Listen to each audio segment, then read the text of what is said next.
Hello, friends. Welcome to Talking with Famous People. Somebody's got to talk with famous people. It might as well be me. I want to remind you of something critically important. Just relax. Okay? Everyone just relax. Betting tips 3,000, just relax. It's fine. You just get timed out because your epipolar caught you, okay? It's not the end of the world. Relax. I'm not condemning or ostracizing you. I just timed you out because you said the wrong thing. Shit happens sometimes. You're like, but I don't understand why I said the wrong thing. Well, that's epipolar for you. Sometimes you fuck up that way. I can't fix your epipolar, but I'm not going to let it run roughshod all over me. So, just be okay with it. In other words, just relax for fuck's sake. It's fine. People get timed out sometimes. I wouldn't have even remembered that I timed you out yesterday. Except you left all those ridiculous comments. Yeah, probably. I don't know. Who knows? You know, you never really tie somebody from chat, but you're fine, okay? I don't hate you. I'm not mad at you. I don't think you're awful. Any of those things, okay? You're fine. I just timed you out because the way you phrased something, I think you were trying to suggest, like, I would never try to steal Eric's girl away or something. But the way you put it was like something like, I wouldn't touch that woman no matter how much money you paid me. Like, okay, dude. Time you out. You gotta learn a little bit about how FE works, I guess. I don't know.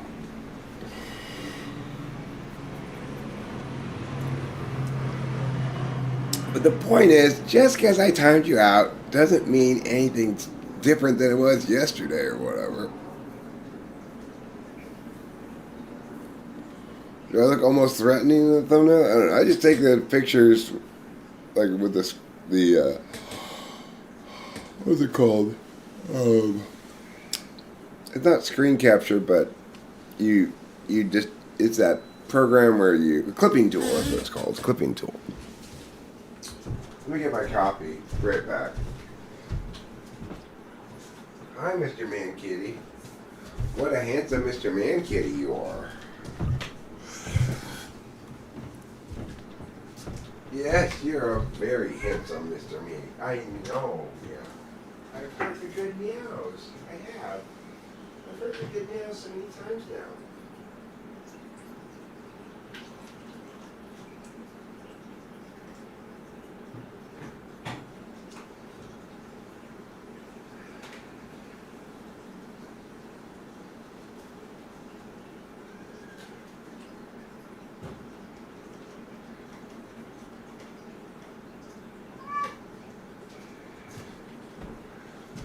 So, let me just start out this morning's live stream by admitting COVID is, in fact, a pretty bad cold.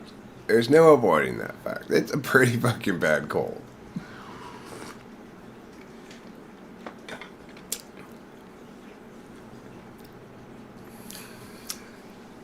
Rachel's been knocked on her ass for the better part of a week.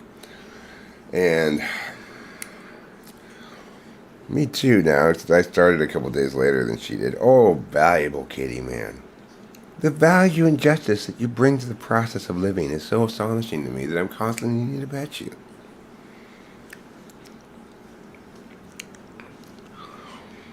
Like, I slept a solid 12 hours last night. And in the middle of the night, I woke up and my whole shirt was like soaking wet. Okay.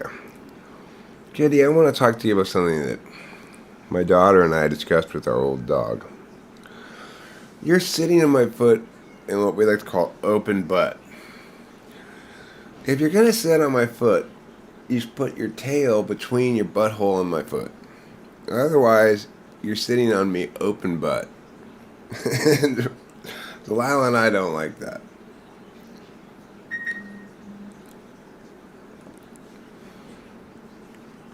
Open butt sitting.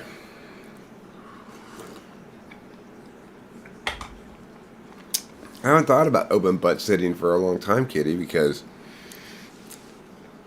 Lacey was a purveyor of open butt sitting, but I haven't had an animal that sits open butt like that in a while.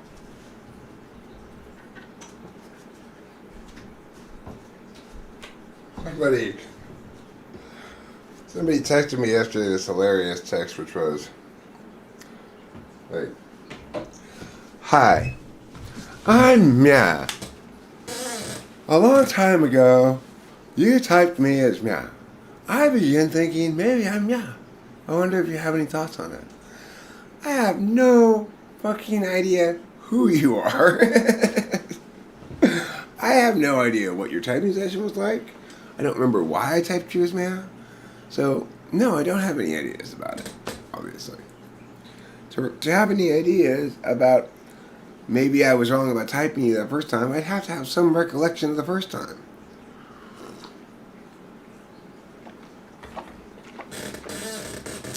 Oh, important, Kitty, man. You're back. You're back and better than ever.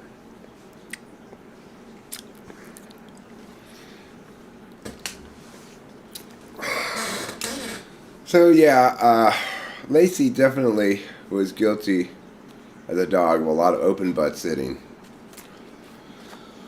But, so is Trouble here. Trouble really likes to sit on your feet like a dog.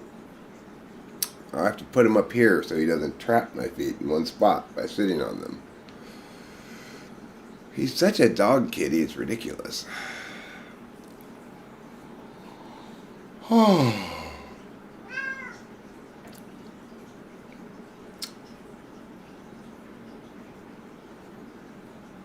So, I just got up.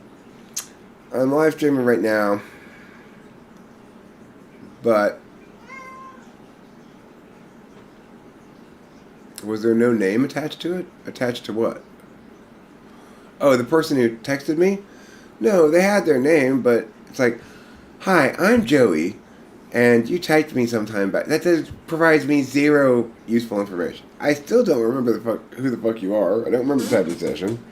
And I'm certainly not going to re-watch it so that I can provide you additional information. It's like, yes, you hired me sometime back to type you. But if you're going to come to me again to talk to me about something, then it's a new occasion. You're going to have to treat it as a new occasion.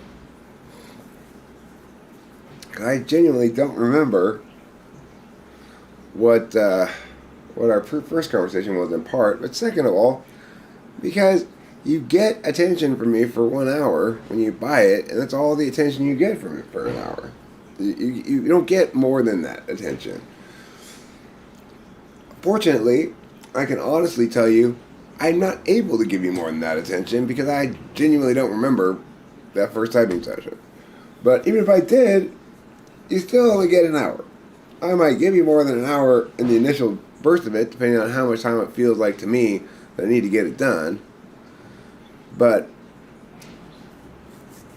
you can't come back later and say, "Well, I've been thinking about it and I want to engage with you further about it." Well, pay me another $65.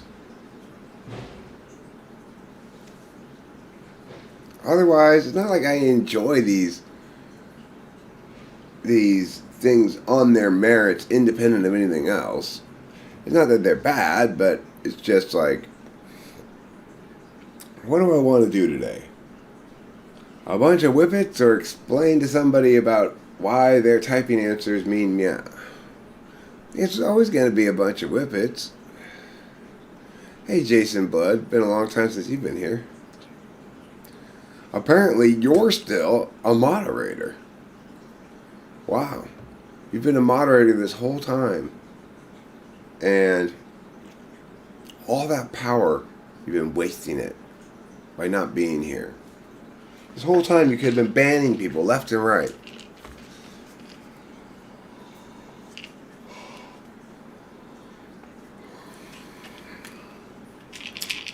So I feel definitely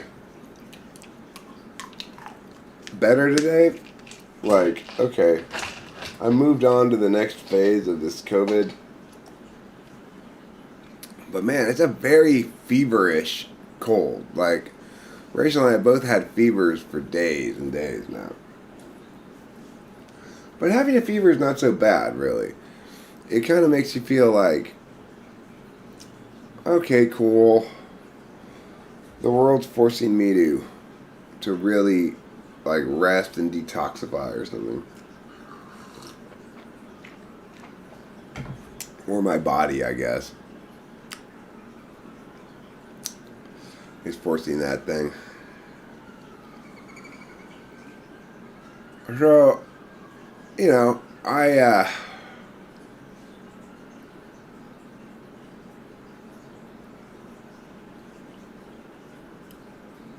oh, you were back in from that time of the period, huh? You mean like Becky and whoever?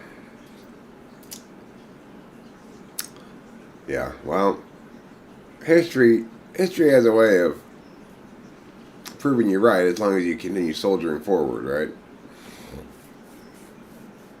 He's talking about Becky and Tori and those horrible people who just basically they're both damaged like toxic people and get close enough to me that I can see it. So in other words, they have to be successful enough at appearing non-toxic to get close to me and then reveal it. Such people, like somebody like Becky, who's an ENTP, she really despises me with every shred of her being.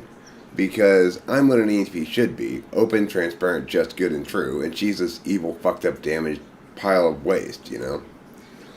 So, she can't stand me. Every speck of my being makes her hate herself more. And then somebody like Tori, she's just she assumes that anybody who's got any force of will must be a bully. She's unable to distinguish between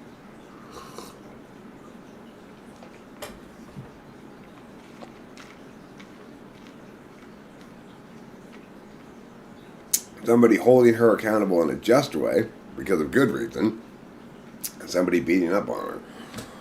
That's what happens when you're damaged too much as a kid, you know? So then you end up being this really fucked up, awful person who doesn't have at their disposal the mechanisms of self-okayness, which are, first and foremost, the ability to have other people hold you accountable. If you are unable to have other people hold you accountable, you're broken. You end up like Rachel's mom or Becky or Tori or some other narcissist, you know? Or at best, you end up as borderline personality disorder like Kimberly. That's the best you can do, you know? So, don't abuse people. You know, you fuck them up forever if you abuse your kids. And then everybody else has to clean up your mess later on. So just don't abuse your children, please.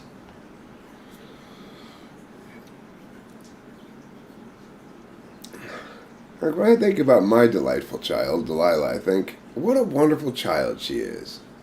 Why are you relaxing?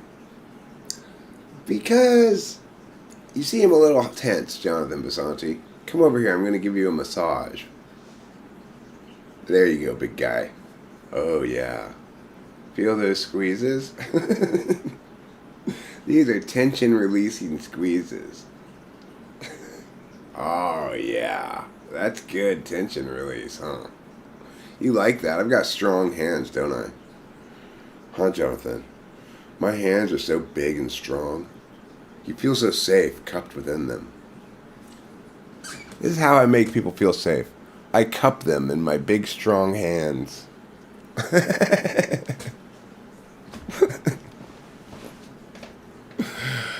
Don't worry. I'll protect your preciousness by cupping you with my big, strong hands. I'm kind of like Santa Claus plus Joseph Stalin. That's how big and strong my hands are. There are two people who've got massively strong hands. Santa Claus and Joe Stalin.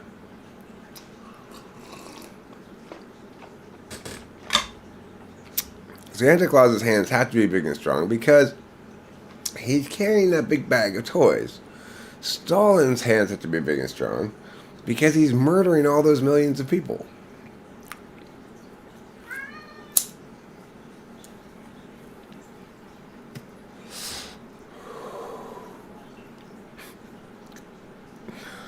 Oh yeah. Oh yeah. Well, okay. I'm going to concede to you, oh yeah, that your aw yeah is more appropriate for right now than oh yeah. But you know what's even more important than that? Just say, listen, everybody, hey, relax. I'm here to massage you. Just take off your clothes, let me oil you up with this soothing massage oil, and then I'll use my big strong hands to help you relax. Look how shiny you are, all oiled up and nude. Like a giant pile of man meat lying before me.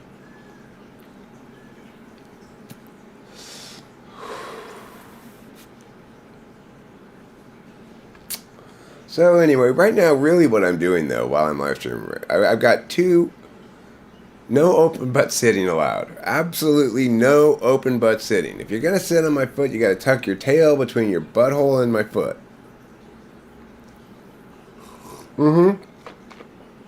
That's the one, Moonfae. She's a good faker. She's an ENTP, so you know. But no, she's not a healthy person at all, and she's quite an awful scoundrel.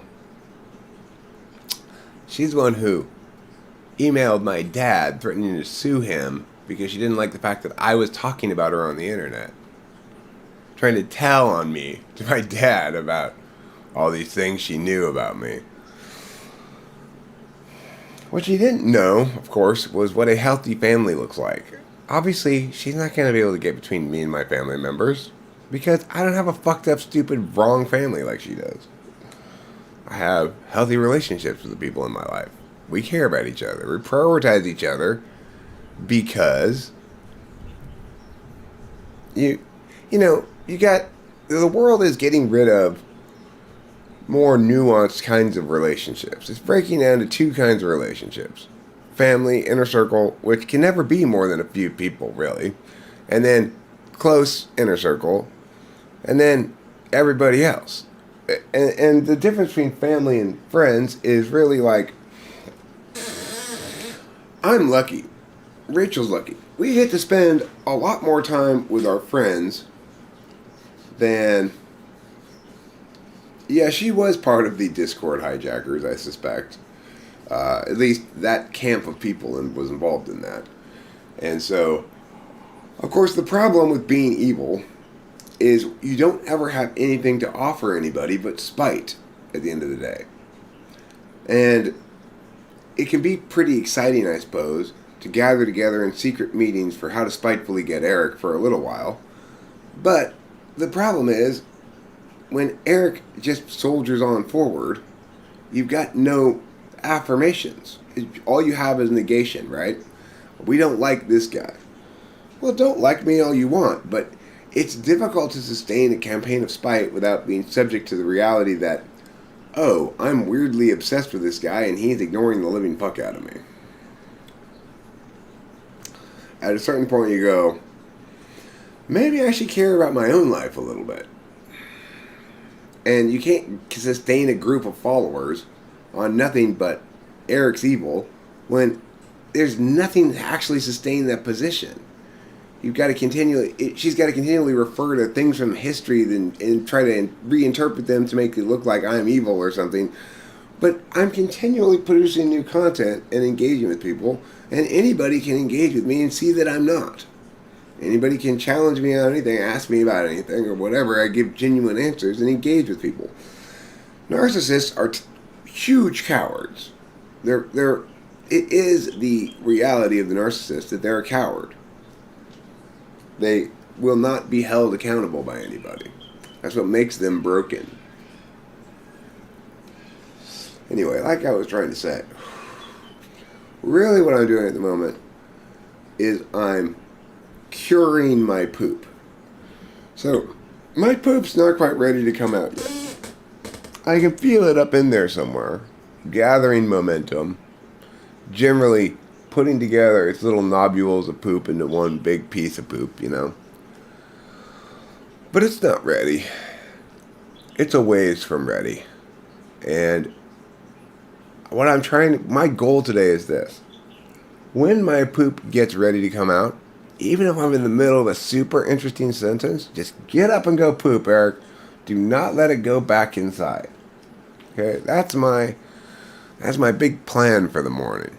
Is I'm going to successfully poop without delaying the time of pooping so that it doesn't go back up inside. That's the worst. That's the worst thing that can ever happen with poop. Is you have to poop, you're ready to poop, but you're in the middle of a big sentence or something, and then you just hold on for a second, ignore it for a second, and then you turn your attention back to go poop, and you realize, oh no! It's gone back up inside. Now who knows what it's gonna poke its shy little nose to see if there's 2 more weeks of winter again. Could be days.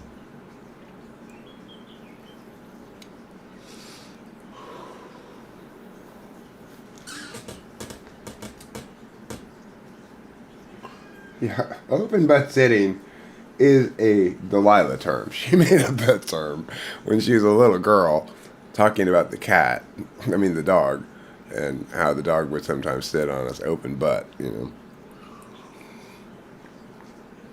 know. Naturally, I agreed with her that was an excellent term. And we used it ever since, but I haven't had occasion to use it in years, because this is the first time that this cat sat on me open butt like that. Usually he sits on me with his legs over my feet, like he's telling me, don't go anywhere. And in fact, if you try to move your feet, he'll sometimes put out his claws a little bit to grab onto your thong or whatever. Your flip-flop, you might say. I grew up calling flip-flops thongs. In my family, we all called them thongs. And then it wasn't until like young adulthood that I discovered there was this kind of underwear that was also called a thong that I had never heard of before. But by then it's too late. It's imprinted deep in my soul that these things are called thongs, and they're not any kind of underwear, you know. They're just shoes.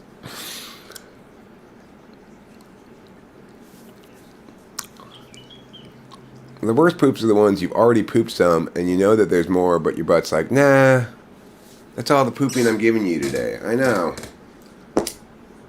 Those are terrible. You're like, come on, can we just get all the poop out right now? Oh, no. This is the expeditionary force. The main force is still in the staging area. I don't even want an expeditionary force. They're just going to get wiped out. You say it's a good idea that we parachute some people down behind enemy lines before we land the main force on the beaches, but I think they're just going to get wiped out by German machine gun fire. And that's what usually happens when my poop doesn't come out all at once, that the first part of it gets wiped out by Nazi machine gun fire. And I say, oh, I knew I should have just waited, put those poops with the rest of the poops. Now they're all dead. Thanks a lot, Nazis.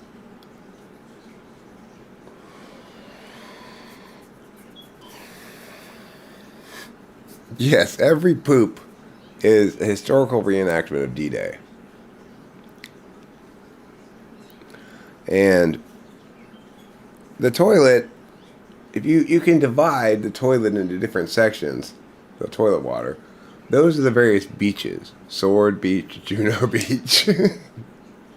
Oh, what other beaches were there on D-Day? There was Sword and Juno and I forget, like two more, I think. There were two more beaches besides that. Okay, well, I understand that my butt has an opinion about toilet clogs, understandably. But, I don't find coffee makes me constipated. The only thing that makes me constipated is bad pooping habits.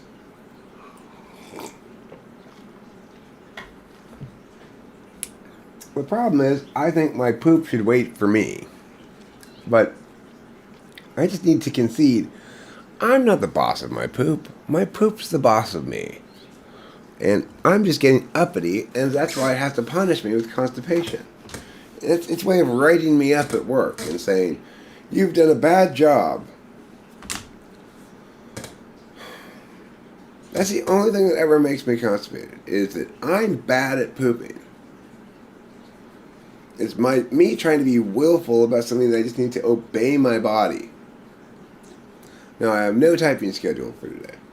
None. And that's okay because I still do feel sick, although I feel like I'm almost better, I guess. I'm still somewhat feverish, but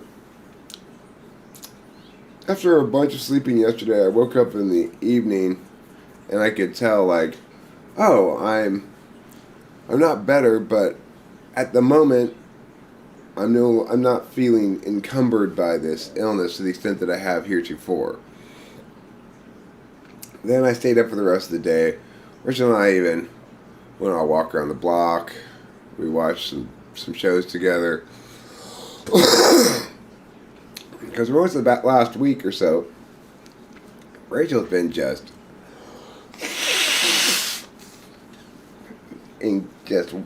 rolling in fever sleep, you know? She got it worse than I did, and I got it worse than my dad did.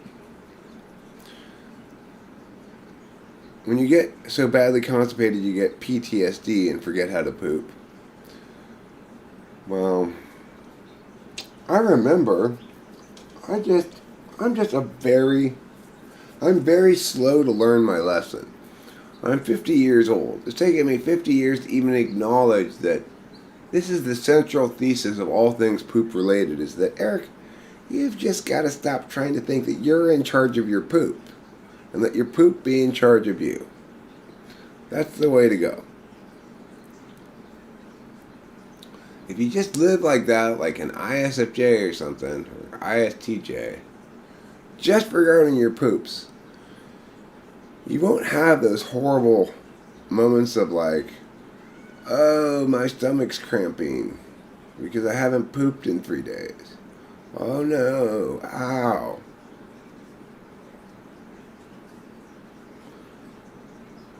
Yes, we all got the bed, and the oldest got the least sick, and the youngest got the most sick. That's correct.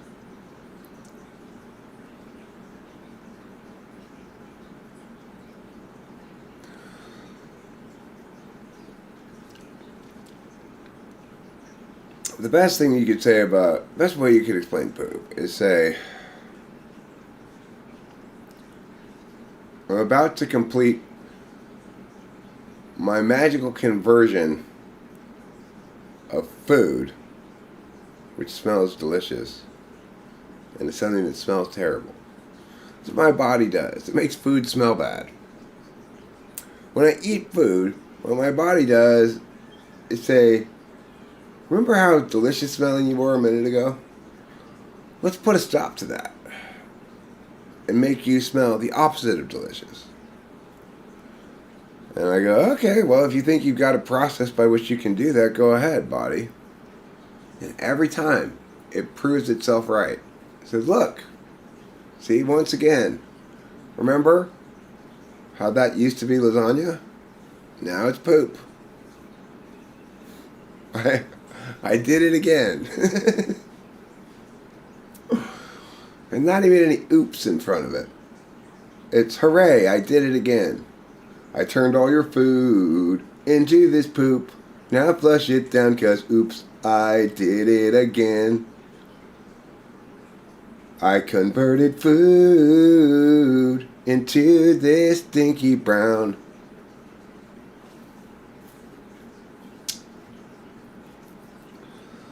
So anyway, just waiting for the day to get started.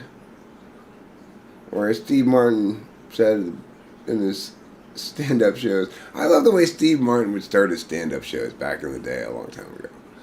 He'd get up there and say things like, well, hello, we're just waiting to get started here. Just waiting for the drugs to kick in. Pretty soon you're going to start hearing some hilarious comedy jokes. But until then, I'm just killing time, waiting for the whole thing to start, He didn't say exactly those things, but that was the conceit of hilarity upon which he constructed his hut at the beginning of the shows. Was that he wasn't really starting yet, He was just up there killing time, waiting for the beginning. That's what I'm doing. I'm not really starting this live stream yet. I'm just killing time and waiting for the beginning. The beginning doesn't happen until a big thunderclap alerts everybody. Boom! That's time for the beginning now.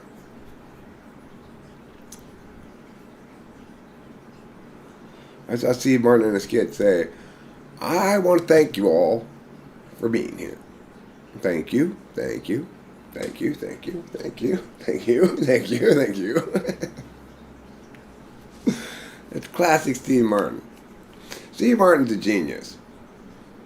There's no doubt about Steve Martin's geniusness. Do I generally find ENFP's jokes unfunny despite their NE? Yes. I don't generally like ENFP comedy, and I don't generally like ENFP writing in shows. If you ever watched the show, I think it's called The Magicians. It's about these people who are in this society called the Physical Kids Society. They're supposed to be college students at a magic college. Anyway, the first couple seasons of it were pretty clearly written by an NTP. And then the next couple seasons of it were very clearly written by an ENFP, and they were fucking terrible.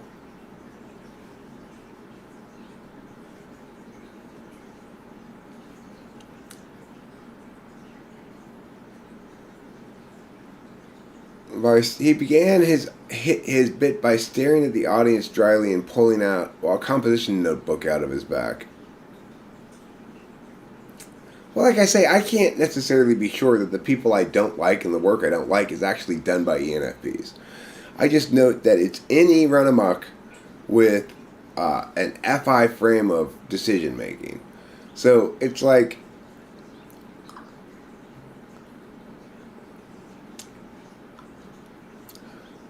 during the first couple seasons, there was lots of drugs and there was lots of witty repartee and stuff. But they did a better job of keeping their genitals in their pants, and there was an implicit understanding of where the moral lines were regarding those physicalities that was lost after that. And then it's like, I mean, who knows, maybe it was an ESFE who wrote it or something. I don't know for sure.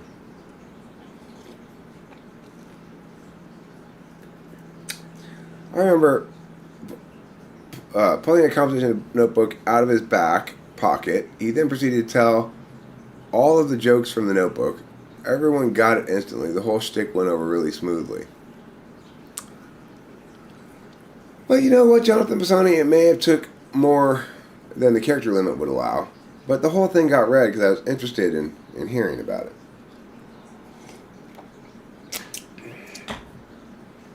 in the ideal Eric comedy scenario where Eric gets to be a stand-up comedian,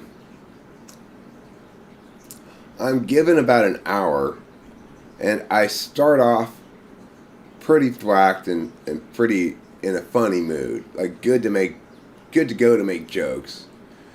And then I just kind of I'm afforded a little patience by the audience to get rolling into it, and then I just go. You know, it's like I don't even have anything prepped because I've got lots of jokes from my history that I could reference, but they're never going to be good unless I let them manifest naturally all the way. I'm not very good and never been very good at reciting memorized shit while preserving the liveliness of it. I did a speech competition called Original Oratory back in high school. My speech was about censorship and how it's bad. I wrote it, I wrote the speech, and then I memorized it, and I delivered it, because that's the event. I always had this weird sensation, though, when I did that event, that as I was reciting from memory this speech, I'd feel this weird floaty feeling, like I was floating above my own body watching myself recite it. And it forcibly detached me from my native engagingness into this weird SI recitation thing. So I don't like reciting memorized shit. You've got to give me some flexibility to ad-lib a little bit, or else it's not going to come out natural. And I heard also somebody else say something equivalent who was an ENTP that I respect a lot, which is Amy Sedaris. She's an ENTP. I respect her a lot. I respect her work a lot. She's done genius-ass shit. And she talked about, I read an interview of her where she talked about that phenomenon of not being able to, how she'd rather have the script say, meow, meow, and chat about meow. And then she'd just make that happen with the other actor, rather than the exact lines written out. Yeah, Strangers with Candy was great. The thing is, it's a little dated. It's not as great now when you look at it as it was at the time it was made, because it was made a long time ago. And it's still hilarious, though, and it's still genius in lots of ways. It was Stephen Colbert's first thing that anybody knows him about, knows him as being in. He was in that show with Amy Sedaris before he was ever on The Daily Show, I think. And the thing about Strangers with Candy is it's a classic textbook ENTP concept. She's 40 years old, and she goes back to high school, right? And everybody just takes it as acceptable. Like, everybody just treats her like a high school student who's dorky and deserves to be picked on, just like as though she were back in high school. The fact that she's 40 years old, nobody comments upon, That kind of conceit is something that ENTPs find hilarious, because it's so consistent with the world, It's consistent with the world that if you go in with enough confidence that this is normal, people just treat it as normal, no matter how crazy it is.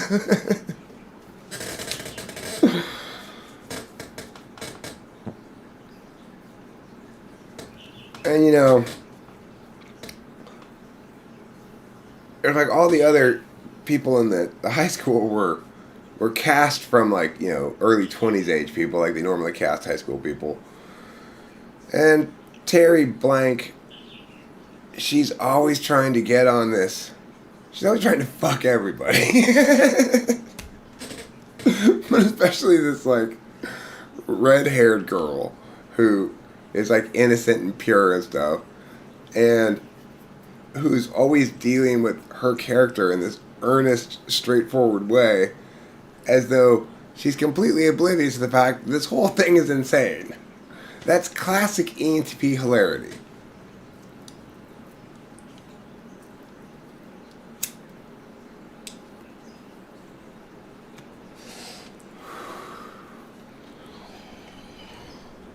And she's always trying to do all these various drugs, like but mostly she's trying to get popular. So like, there's this episode where she's trying to get popular with the popular kids because she too is not noticing the grand insanity of the whole thing, and so she uses her prison knowledge of how to whip up batches of this hard drug, and then starts distributing it to everybody, thinking it's going to make her popular. It's like an excellent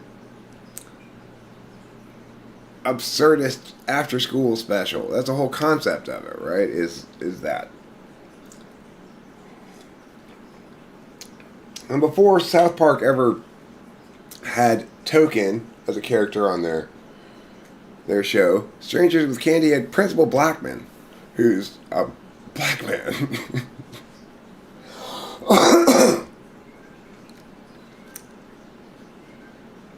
And it's like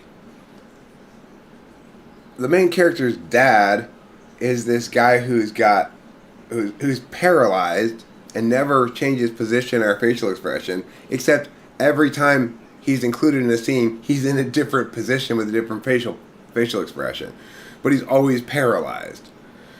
And then her stepmother, who's like the in charge adult, is this hateful, abusive alcoholic who only likes her own son, who's actual high school age, and just thinks of her stepdaughter as the dorky high school kid that she hates, even though she's actually this 40-some-year-old washed up ex-prostitute, ex-con. It's fantastic. And the drama teacher, whoever played the drama teacher, was fantastic in that show. He played the perfect, like, earnest NFP drama teacher. He was hilarious. And that might be something that's kind of common about ENPs, is that they have that very movable face with lots of wrinkly stuff on it. Or it may just be common to both Amy Sedaris and me. David Sedaris is good too. I like his shit. I like when I used to listen to NPR. I'd love it when they'd periodically have David Sedaris piece and he'd read it out loud. I think he's great, but his sister's more of a genius than he is. Let's just admit that right now. There will never be, I don't think, a show as good as BoJack Horseman. That was the pinnacle of all art. It was the absolute pinnacle of all art. BoJack Horseman is... Everybody else can just stop making things now. There's no reason to anymore. She finished the job of making everything that needed to be made when she made BoJack Horseman. It's so good. It's so good I don't want to watch it again. Not because of any kind of hateriness, but because I can never recapture the stunned glory of watching it the first time. Will Arnett is hilarious. I can't exactly put a face to that name. It sounds very familiar, but I'm not sure exactly who that is. I suspect you give me a little more information about him, and I will know who it is, but...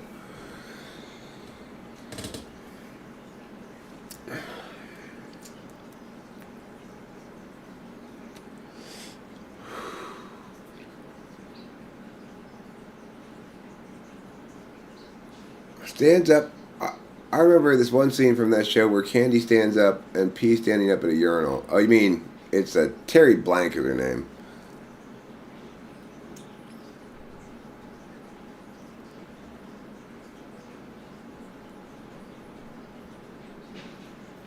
Oh, he was Job in Arrested Development.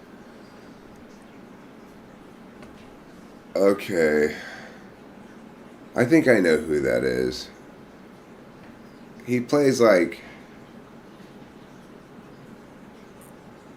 like a handsome guy who's kind of an idiot or something. Gob instead of Job. Who would name their child Gob? Voice of BoJack Horseman. Oh, he's the voice of BoJack Horseman? Well, BoJack Horseman himself didn't have very many funny lines in BoJack Horseman. All the hilarity was going on around him. But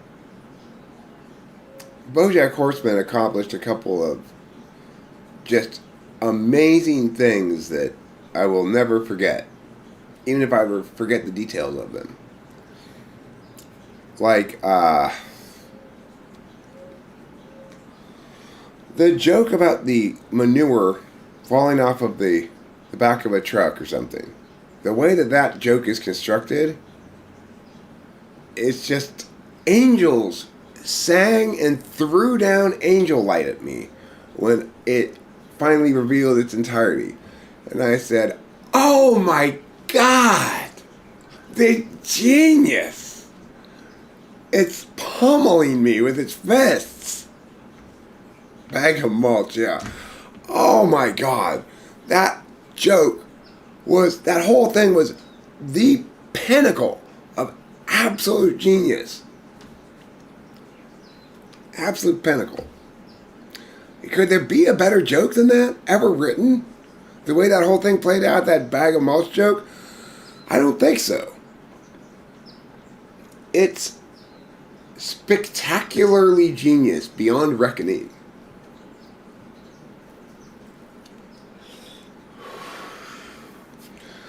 And the reason it's so spectacularly genius is even though it's hilarious and super interesting and stuff, it's also super authentic and emotionally engaging and real about things and not reductive in dealing with shit. So, you've got a main character who's kind of a scumbag, but he's not reductively so. He doesn't want to be a scumbag.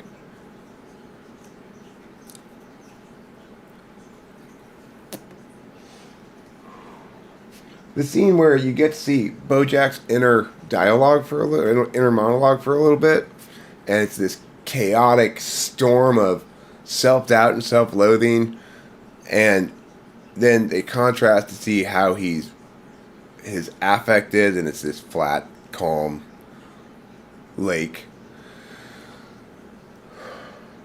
It's like,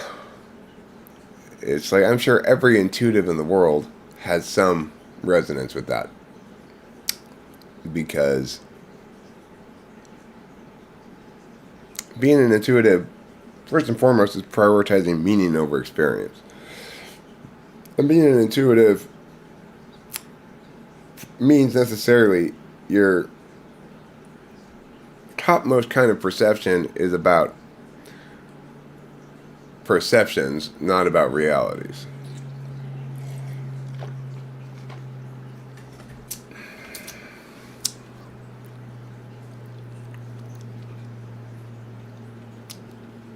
Brilliant show. I was watching Better Call Saul for the first time.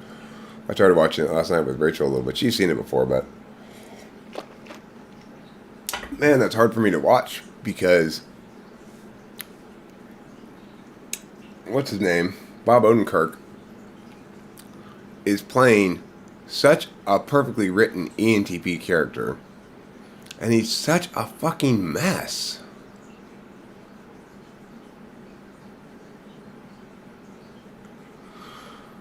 Well, they probably think you're calling somebody a stupid piece of shite, rather than simply referring to something with has that in them, yeah. And what you see in that show is an ENTP who must have been written by an ENTP, because you've got a guy who's just constantly fucking up, and wants to do well and isn't a bad person, but is just constitutionally a fuck up.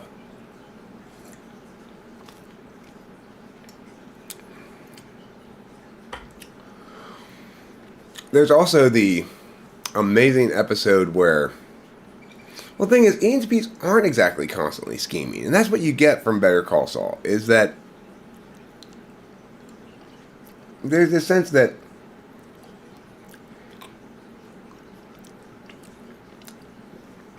I only need to scheme the starting part of this scheme, and I'll figure out the rest as it goes along. But you never can really, and so you end up constantly scrambling to get out of your own mess. Hi, other self. And then he's saying to himself all the time things like, "It's gonna be okay. Everything's gonna be fine." It's like watching. Well, one thing the show makes me happy about is I'm so glad I no longer drink alcohol. But and without alcohol, my ENTP hood is dramatically safer a way of being than when I was drinking. Even though I'm dramatically less successful on external metrics than I was when I was drinking. Because that's the ENTP way. It's right. You can find yourself. I'm all out of pot. Got a half of cheap ass whiskey. Woe is me. I am all out of pot too, which sucks ass. But whatever.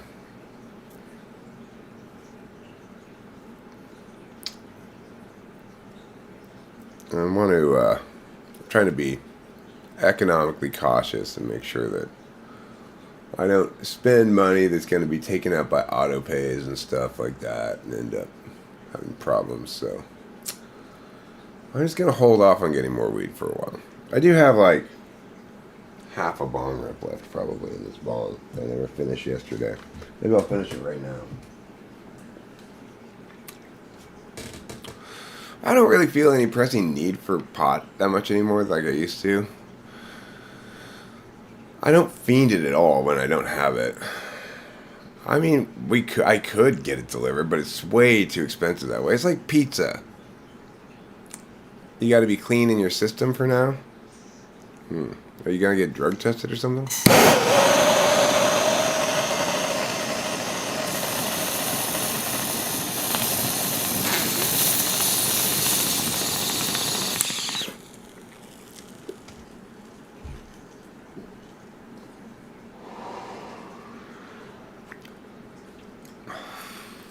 Kind of resiny, but whatever. Your dealer's gone incognito, huh? Well, if I'm not mistaken, Boba Fett, marijuana is illegal in India. I don't remember the specifics of it enough. But the point is, it makes a joke about the fact that when you tell somebody a joke, you say, I'm going to tell you a joke, and then you tell them a part of the joke that's not a joke, they're inevitably going to say, that's not a joke, it's a story. If part of the joke is then taking advantage of a gap of time between that moment and a later moment, and then finishing the joke at a later moment to double impact it, that's just genius. It's absolutely fucking genius.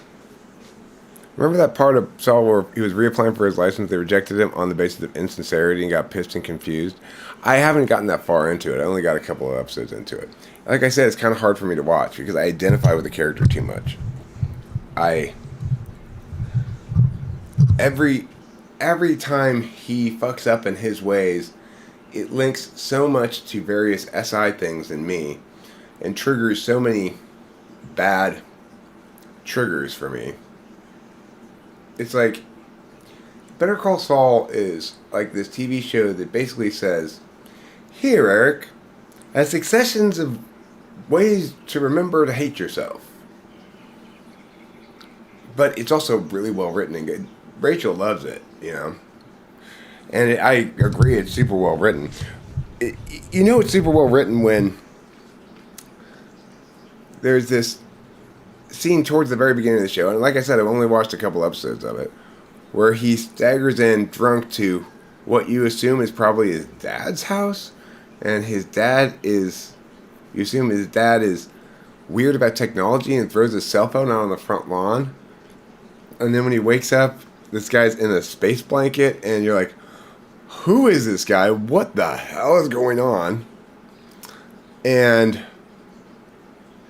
it sets up all these things without explaining any of them.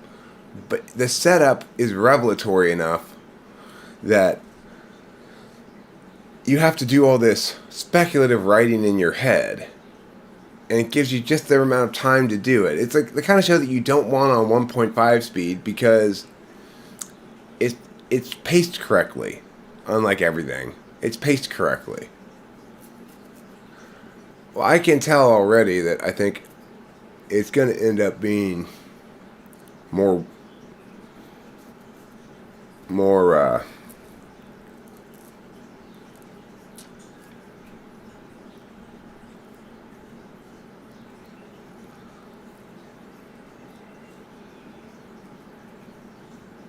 well, it's not burdened by having to tell the story of by having to tell the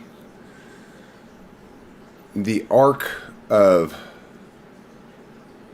preparing to die, to becoming a big drug kingpin, to having that kill him. That is the Breaking Bad arc, you know? I mean, it is a good kind of cringe. It's good because it requires good writing to impact somebody that much without using any cheap tools. You can impact people that much by telling or showing horrible realities that cause them to feel things, but that's a very blunt and not good writing way to do shit. You know, I accidentally started watching this thing on Netflix yesterday. It was like a true crime drama thing, or true crime documentary. I think it's called like the missing girl in the picture or something like that. Well, I didn't get very far into it before I realized, oh fuck, this is depressing as fuck. Yeah, the pacing. I've chatted with a few people about Breaking Bad versus Saul. I mentioned that I thought Breaking Bad hurdles along too fast, but Saul was too slow for them. I don't necessarily think it hurdles along too fast, Breaking Bad, but it's reliant on its plot, fundamentally, and it does a great job. I mean, Breaking Bad, the first time you watch it, is fantastic, but it doesn't bear any rewatching at all. And the reason is because it's so reliant on its plot cliffhangers and stuff. Who drug tests? Does anybody drug test? You got a job that does drug test. I'm sorry to hear that, Karma's Pimp. You should just say, don't worry about it. I do drug tests all the time. I always get A+. Give me any drugs you want. I can handle them. I'm an experienced head. Oh, that's not what you're looking for? Grocers do tend to drug test. It's because grocery stores deal with a very strong union. So the relationship between management and employees at grocery stores is very tense. The Larry David, that show was terrific and also makes me cringe. What's his type? I don't know. Maybe an INTP? Every day is a drug test for a drug dealer. Do I have enough drugs? Do I have enough clients? Can I make sure that the right drugs get into the right client's hands? This is the test a drug dealer has to pass every day as he goes about his business. Who drug tests the drug testers? I'm going to drug test next time I hire, but instead of requiring people to not have drugs in their system, I'm going to only hire people who have lots of drugs in their system.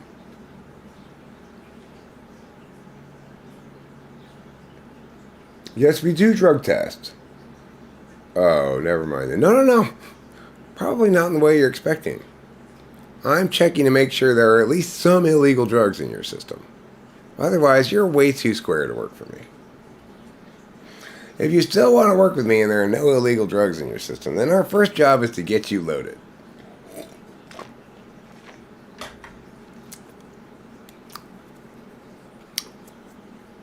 Drug test for today is multiple choice. Deliver drugs, goes to the client, other.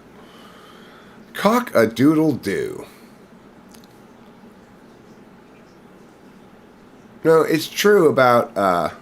Hi, Jeffrey. You called me a couple times the other day, didn't you? I was really at that moment rather feeling under the weather with COVID, so I didn't even have my phone with me. I was sleeping inside, but my COVID's mostly gone now. I think. I don't know. I feel like fine right now, and I haven't had any analgesics or anything, so I guess I'm probably well. Don't let your mom make you do any more SAT shit. No, I told her she needs to stop trying to force feed a full person more of the same food he doesn't want. That woman. She's so hilarious. Yeah, I'm over the top of the hill and on the way back to normal. Yeah, the whole family got it. Me and my dad and Rachel. My dad got it first and least bad. Rachel got it next and most bad. And I got it third, and I'm kind of between my dad and Rachel. That's how bad I got it. My dad, in his mid-80s, he was put in bed for like one day, maybe. Oh yeah, we're all vaccinated.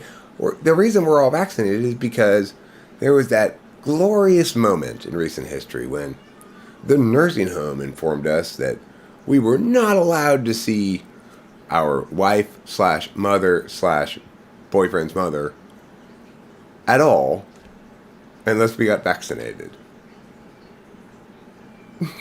Now, of course, we were still allowed to have her brought to Cheesecake Factory to have lunch with us and then send her back to the nursing home. That was fine. Regardless, we all got vaccinated at that point because we need to go see my mom sometimes. I mean, and that's the kind of stupid ass shit called unintended consequences that people don't get when they try to force their bad ideas on everybody. Oh, he's an ESTJ. He takes fantastic care of himself. He goes to the gym every day. And even after, when he doesn't go to the gym, or when he's not at the gym, sometimes I see him out here by the steps by the back door doing like partial push-ups, because like vertical push-ups, you might say. Like he leans a little bit onto these things, and there's not a full hard push-up, but he works out at the gym and he goes places. He's in Vegas. He's coming back from Vegas today. COVID didn't slow his ass down hardly at all. He got it like on Friday. He was like, "Wow, damn, I was planning on going to Vegas this Sunday." He went to Vegas on Sunday. So, Dr. Strauss is not a pussy like Mr. Strauss, okay? Dr. Strauss is a fucking badass. He's always been a badass. And you can imagine what that does to his son, though.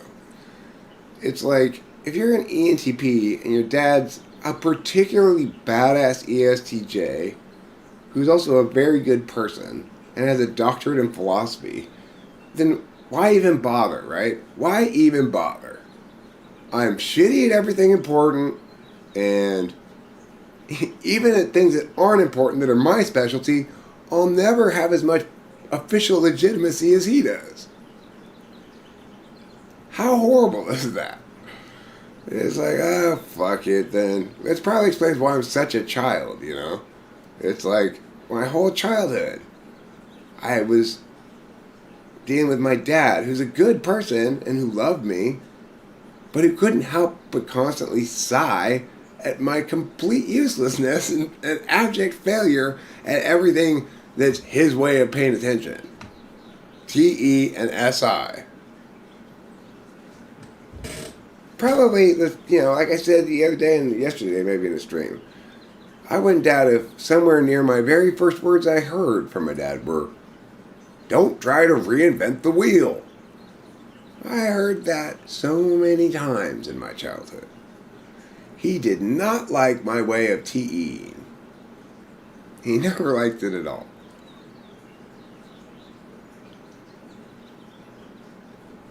No, I don't think my dad's proud of me. I don't think. I think in fact, he told me things like, "Well, I did a bad job of raising you. That's why you turned out like this." He tells me things like, "Nobody has any good new ideas after they're 30 years old, Eric." Thanks, Dad.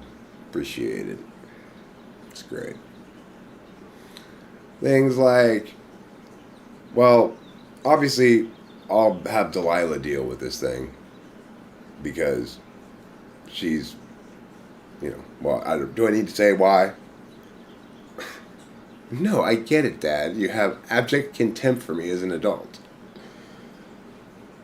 Can you blame me? No, I can't. That's what sucks. Obviously. But the thing is, being FI polar, there's the other half of this as well. No, he's at this point he's caught me making Mindy's Club videos too many times. He never says anything about it. He just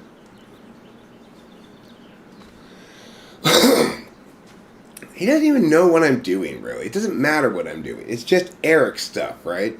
Whatever it is, it's Eric stuff. That means it's useless and worthless because it doesn't apply to anything, because it's not real work, and, it's just an example. It's just further proof of what he already knows. But he holds himself responsible for both the failure and me. Like, well, it's my fault for not raising you better. That's why you turned out like this. And therefore, I'm responsible, I guess. Which he's not and makes no sense, but whatever. The point is, my FI polar tends to make me forget the other half of the thing, which is, we're his only family. And it's also the case that we tolerate and put up with as much love as we can, and ESTJ being very ESTJ-y about his ESTJ array all the time, which is not the most, that is the opposite of team player. My dad is not a team player. My dad is a dad player. He does what dad wants to do, and the thing is, he does love us a lot, though. And he wants to take care of us and assumes, beyond any question or doubt, that it's his responsibility to do so forever. And ultimately, though he doesn't tell us much, he really values having his family close. If he didn't have us close and we weren't so easy, if you don't expect anything of us except to stay out of your way, we're easy. We're very easy to deal with. We're going to do our very best to not impose on you at all. And to assume that we're not in a position to ever complain about anything because we're not attaining our way through life in a legitimate way. No, my dad was not a chops buster about things like that. He was a heavy drinker most of his life. He still drinks every day. He drinks at dinner. And well, thanks, other self. When I'm saying all this stuff, it's not really, it's the opposite of self-loathing. It's a real kind of self-acceptance that I think it's challenging for an FE third person to get to. I feel proud of myself regarding that. Even though I'm FE third and I ultimately care so much about how everybody perceives me, I'm not. I'm very transparent, honest, and open about reality. I'm not going to try to sculpt your perceptions of me very much. I think it's hard for an ENTP to get to that spot. I'm proud of myself for getting there, you know? It's what allows people to perceive me well, though, also, and I know that. It's because I'm genuine and authentic all the time that even if you don't like what you're being presented right now, you're going to believe it. Not necessarily agree with it, but you're not going to think I'm being shady because I'm not. I'm way too obviously, openly, vulnerably who I am for any rational human being to conclude that there's something shady about me. You have to be fucked up to think I'm shady. If you're shady, those are the only people who think I'm shady.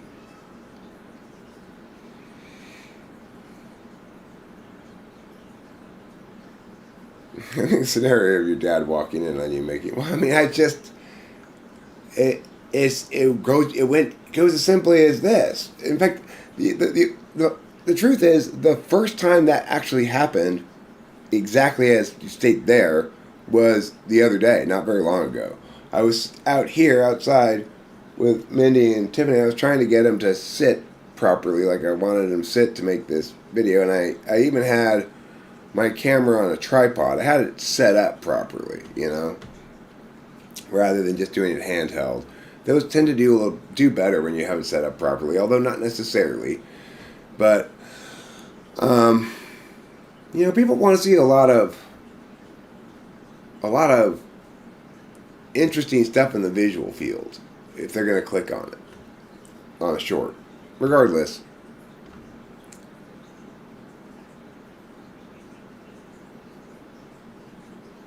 Slim Shady, hotter than a set of twin babies. You look like the Kim lady.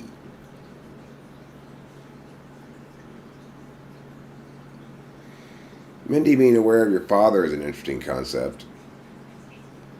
Now that is an interesting concept, Ruben. Wow, that's some impressive second slot in eye there. I like that, and I guess that shows a little bit. Get a little demonstrative NE going on there. It pops because NI is your tool function, but it's riffing off a concept, you know, in a way that NE does. There's some nice creative intuition there. I like the concept too. Of course, she referred to him as Dr. Strauss. You know. And Tiffany's like mistaken him for a mountain or something. Just, she doesn't even get that he's a human being.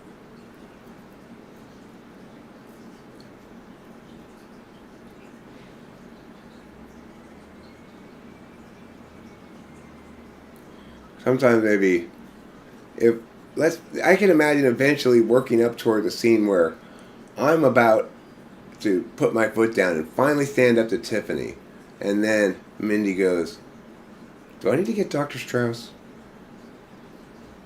Okay, fine, never mind. Never mind. Don't tell my dad.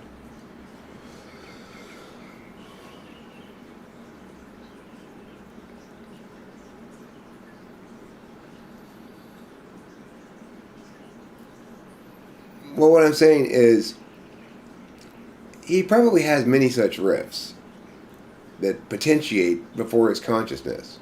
But because he's NI tool, he only picked that one of many occasions which he could have offered up something in some context related to what I'm saying. He decided not to until one had sufficient pop, rather than trying out various like shapings of the idea to see which one works best. I have to work down to the best dressed version of an idea. So I'll go like, here's the basic gist of a joke idea. How would I make it most lean so that it most has most pop? You know, like for example, the joke that was enabled when I realized that Tiffany is dating Fishman, which I never finished because Mindy fell off the thing during the middle of me making that video.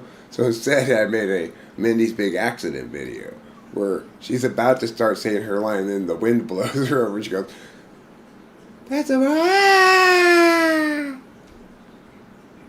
I was on mushrooms when I was doing it, so it also has the sound of me starting to giggle at the end of it. You know, I try to not. That's the challenge of making shit on mushrooms. Is it's sometimes even when I'm totally not on anything, if I'm in a hilarious mood, I have trouble finishing making those shorts because they're making me laugh so much. You know, but regardless.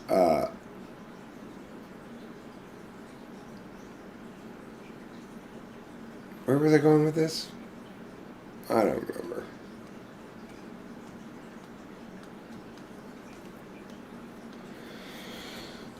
Something to consider anyway. The point is, oh yeah, the NE&I thing.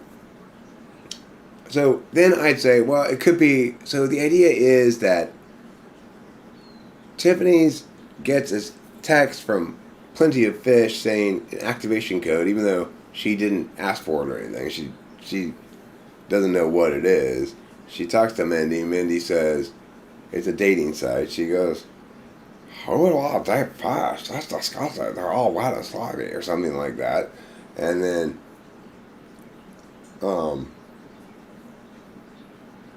Mindy says, "Aren't you dating Fishman?" She goes, "I thought the point was there. The point is, oh, date a fish. It's disgusting," or something like that. You know, so. There's a NI sense I have of the kind of idea area, right? And then I have to do the laborious work of figuring out that, yes, those words also are unnecessary and need to be removed, Eric. And these ones as well. But I do it by sort of intellectually interfacing it. Snip, step back and look, snip, step back and look, adjust, you know, shit like that.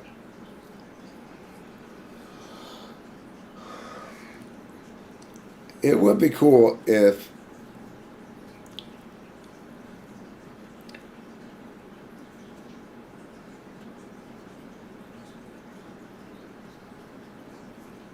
well, Rain, that's not a terrible notion, since that's what happened to me. But it makes it only accessible as a joke to people who have the backstory. And shorts aren't really meant to be used like I'm using them. I'm using shorts to tell stories that are longer than a short's length by making playlists and then ordering it backwards so you can start at the beginning.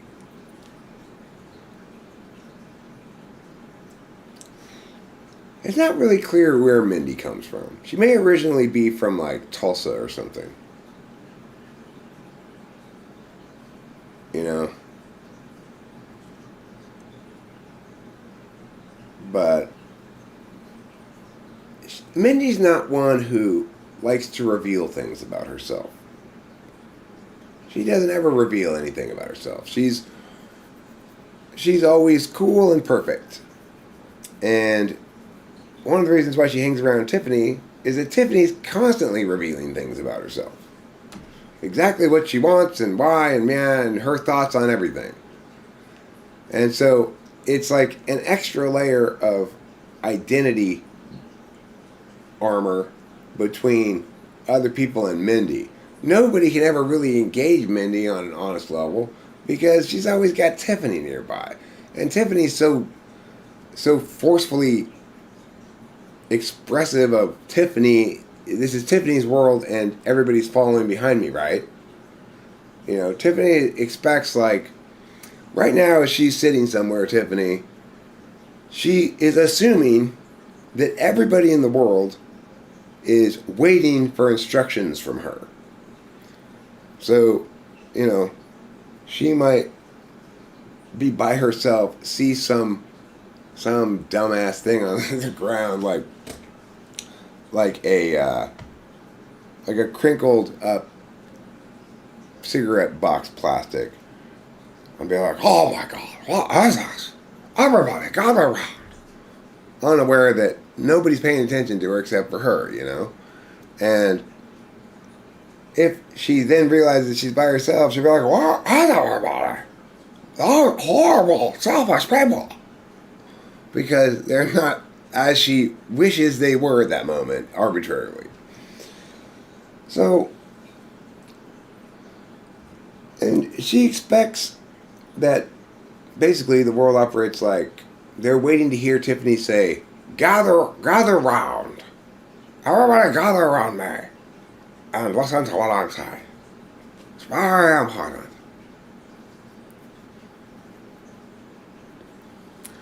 Do Mindy and Tiffany exist when they aren't being recorded? Yeah, sometimes. But usually it's just their voices, not the actual dolls.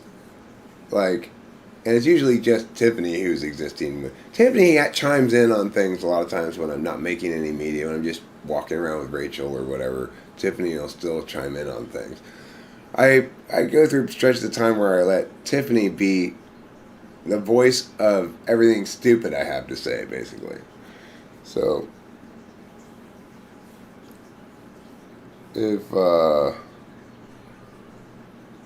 I'm like, I should do this, but I'm like, "Oh, was all right. That's boring.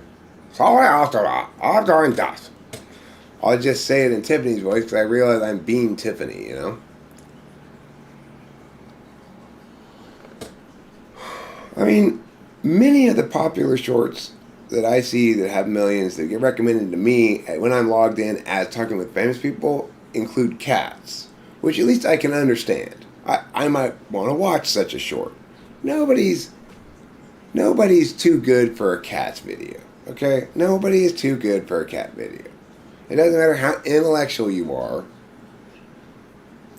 You know, it's like that baby monkey in that kitten video that I got recommended and started just it was on mute autoplay on my phone, but I started watching it because it just grabbed my eyes. This little monkey, this baby monkey in a diaper, is like clinging to this kitten, trying to protect it from this other cat unnecessarily, and clearly trying to figure out what the dynamics of this situation are, while concurrently protecting this kitten who's trying to just be a kitten.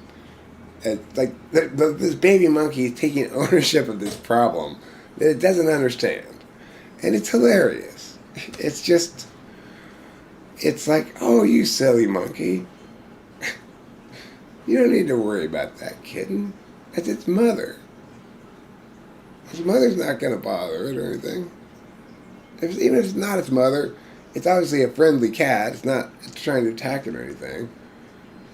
It's some nearby cat that's not at all a threat to the kittens, and this baby monkey is trying to protect the kittens from it.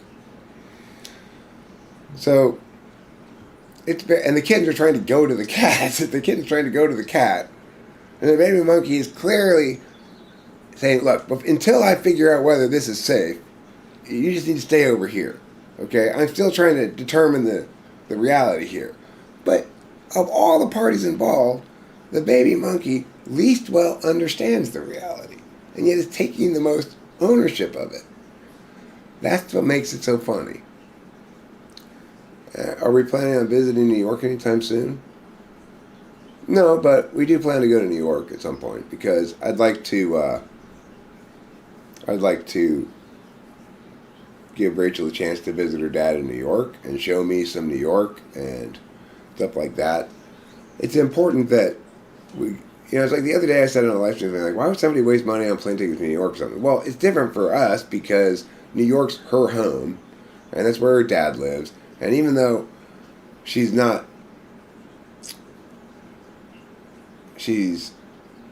has non-functioning brother and non-functioning mother because they're both narcissists or something like that.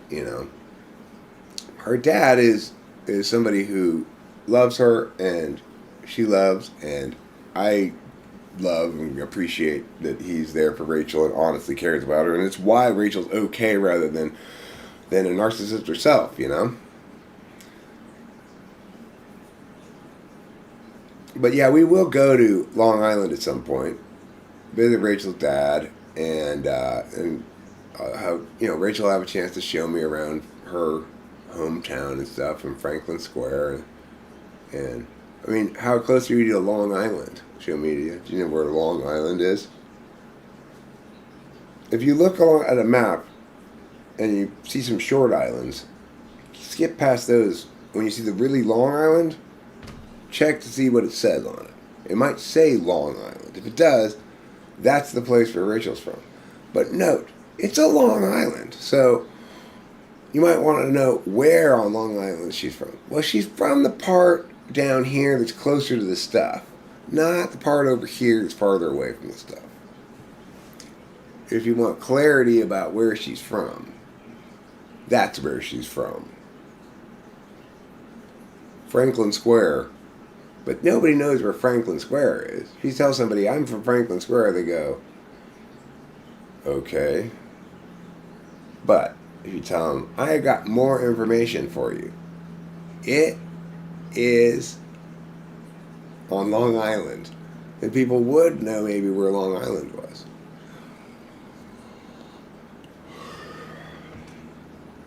Introverted dogs have hilarious meetup at park, while introverted humans relate. The talking with famous people theme is great. You mean, oh no, talking with famous people. With your host, Eric. Delighting you every day. Something like that is a tagline. Where sunshine meets delight for a frothy brew of goodness.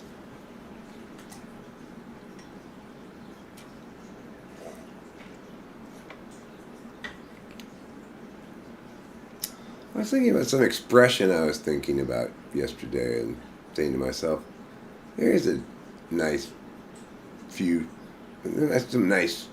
some words with some nice chew on them.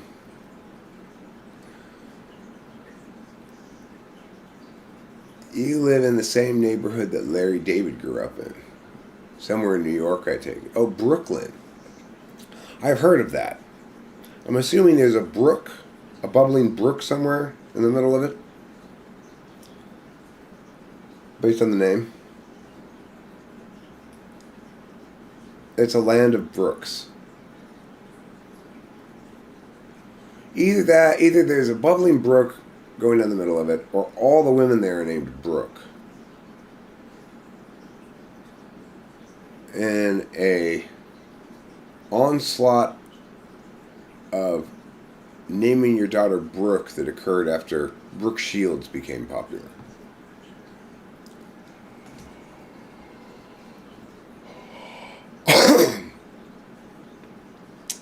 Yeah, right. No, Ruben, you're correct. Thank you for correcting me. They're all named Brooke after Brooke Shields or Lynn after Lynn Swan. Because the rebellious parents, during the Brooke Shields naming onslaught, decided to be rebellious and name their child a different girl's name. But they were in agreement with the Brooke Shields people that they shouldn't name their daughter after any girl other than Brooke Shields. So they went with Lynn Swan because he's a guy with a girl's name.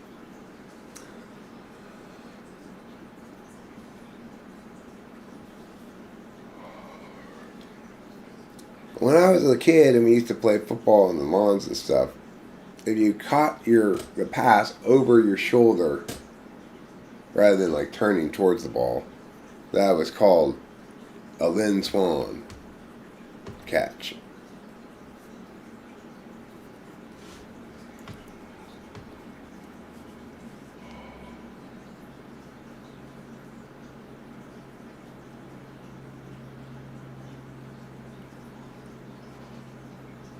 There's some NI akin to an average of SI experiences. For example, even though averages are inherently low resolution in the collection of specific data SI points when trying to predict behavior.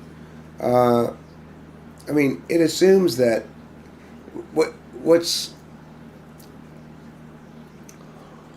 what's wrong about that is that NI goes from the concept first and then maybe tries to articulate the particulars. Whereas you're saying it gathers the particulars first. So, like I typed this guy yesterday, and when I told him, okay, tell me a story that manifests this NI notion of iconoclast versus traditionalist, he didn't tell me a story. He said, okay, well, I'm going to have a jester represent the iconoclast.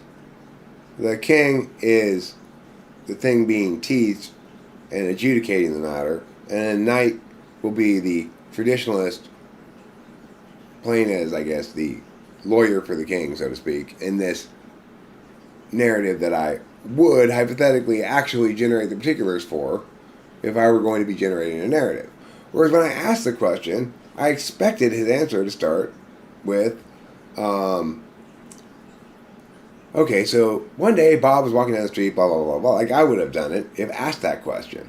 But he didn't even attempt to tell me an actual story. He just told me the next level down of NI.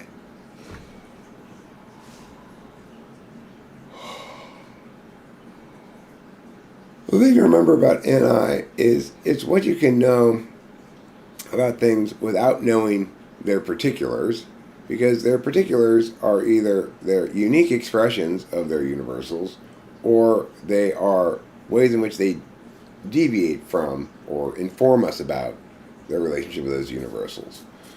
So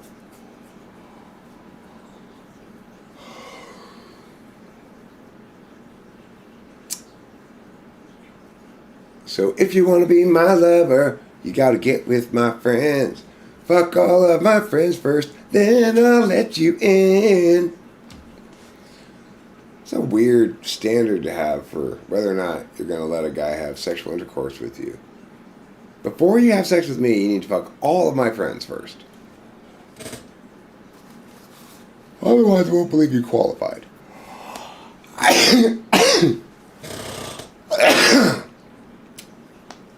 I like to go into any new sexual experience having maximally benefited from other people's experience. That's why I try to get all the people I trust to have sex with somebody I want to have sex with before I have sex with them, so I can ask them about it and know what to anticipate.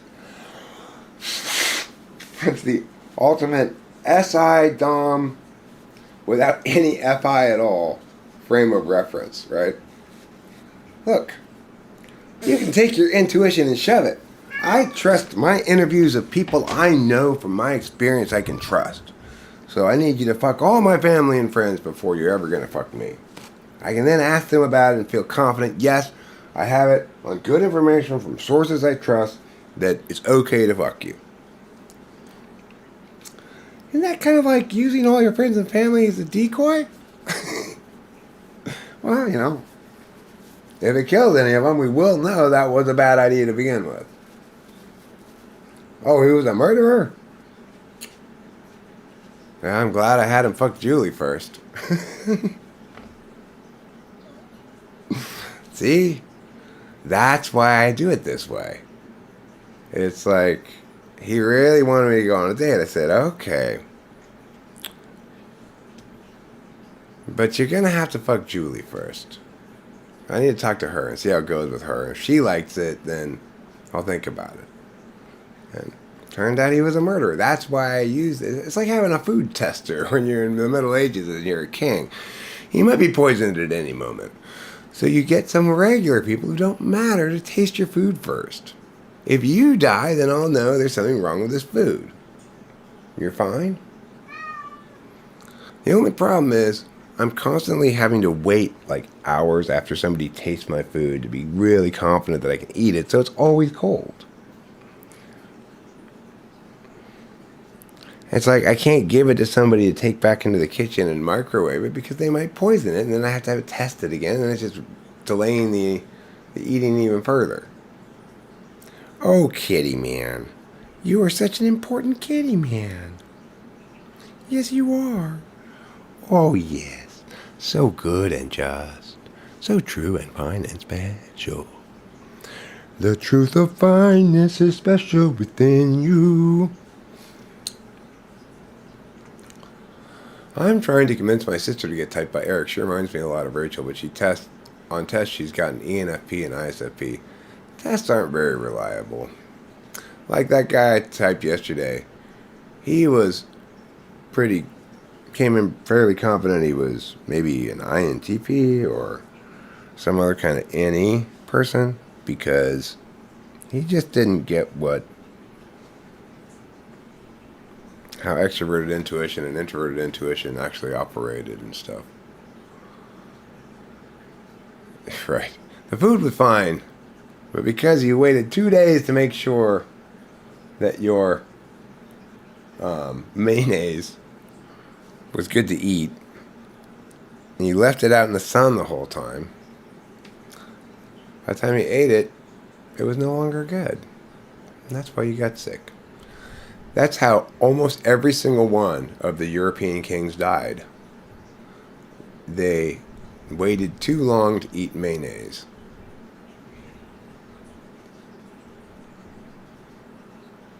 Between the years 200 AD and 1400 AD, most of Europe's kings died from bad mayonnaise.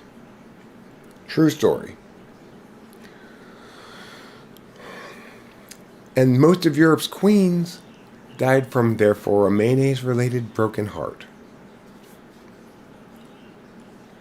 Because if there's one person a queen loves, it's a king, and vice versa.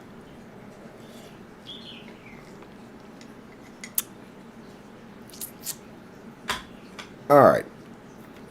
I'm going to stand up for a second because, well, for one reason, Kitty Man loves to get up all in my shit. So it's like I'm sitting here.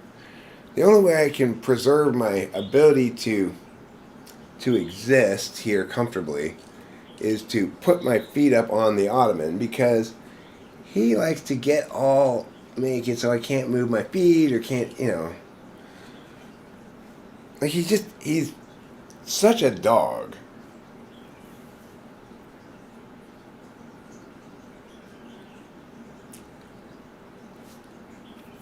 COVID typing session, it wouldn't get flagged. I always get billed to make love to wrenches before I bed with them. Oh, winches. That makes more sense than wrenches.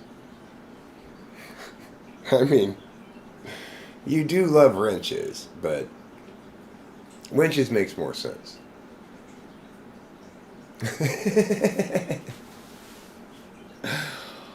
Oh my God. I should have figured this out a lot sooner. I knew there was zero way that all those bitches could have syphilis. My bitch tester has syphilis. God. Lady Hole Tester. Lady Hole Tester is the name. Now we have more clarity about who Lady Hole Tester is. Lady Hole Tester is a guy who worked for a king in the Middle Ages to hump the wenches prior to the king humping them to make sure that they didn't have venereal disease. The problem was, every time he checked Lady Hole Tester after he humped the women, he did have a venereal disease. And the additional problem was the king's reasoning was poor. And he concluded, therefore, that all of the women the guy was having sex with must have given him, right then, the venereal disease that he already had. Foolish king. Lady Hole Tester. No, it's the first one. It's the first one. There was this guy on this show called The Curse of Oak Island, or The Treasure of Oak Island. I think it was called The Curse of Oak Island, but it should have been called The Treasure Hunt of Oak Island or something. His name was Craig Tester. Now, when I see a person on a show named Craig Tester, what I am necessarily going to do is say, okay, look, parents of Craig Tester, you need to consider many, many hilarious options available to you in naming your child, given that your child's last name is Tester. Why not Lady Hole Tester? Now, that's a good name for a boy.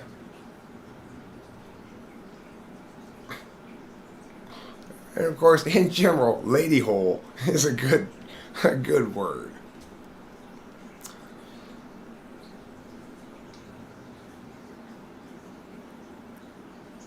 Which type makes the sexiest dominatrix? I mean, it would seem like ESTJs would be good at it. Except they just constantly be saying, like, give it to me, you're doing it wrong. Don't touch my man. You moved that 5 inches. You'd always be punished for ridiculous reasons. Did you throw away that spoiled milk? Yes. That was my spoiled milk. Property. But it's spoiled milk, Dad. Is that yours? No. I thought I was doing you a favor. My bad. I will not throw away milk, no matter how spoiled it is. You might have something in mind for your spoiled milk, right? Apparently.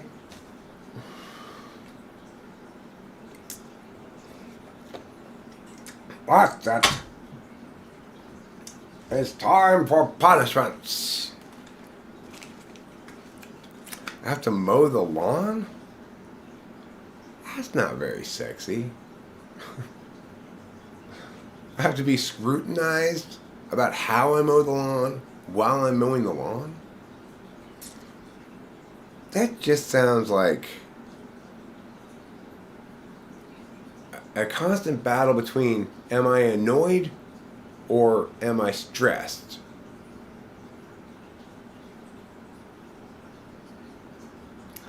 That doesn't sound very sexy. Did you do the edging? Well, why do we have an edger? If not to do the edging. It's not done. You're not done until the edging's done.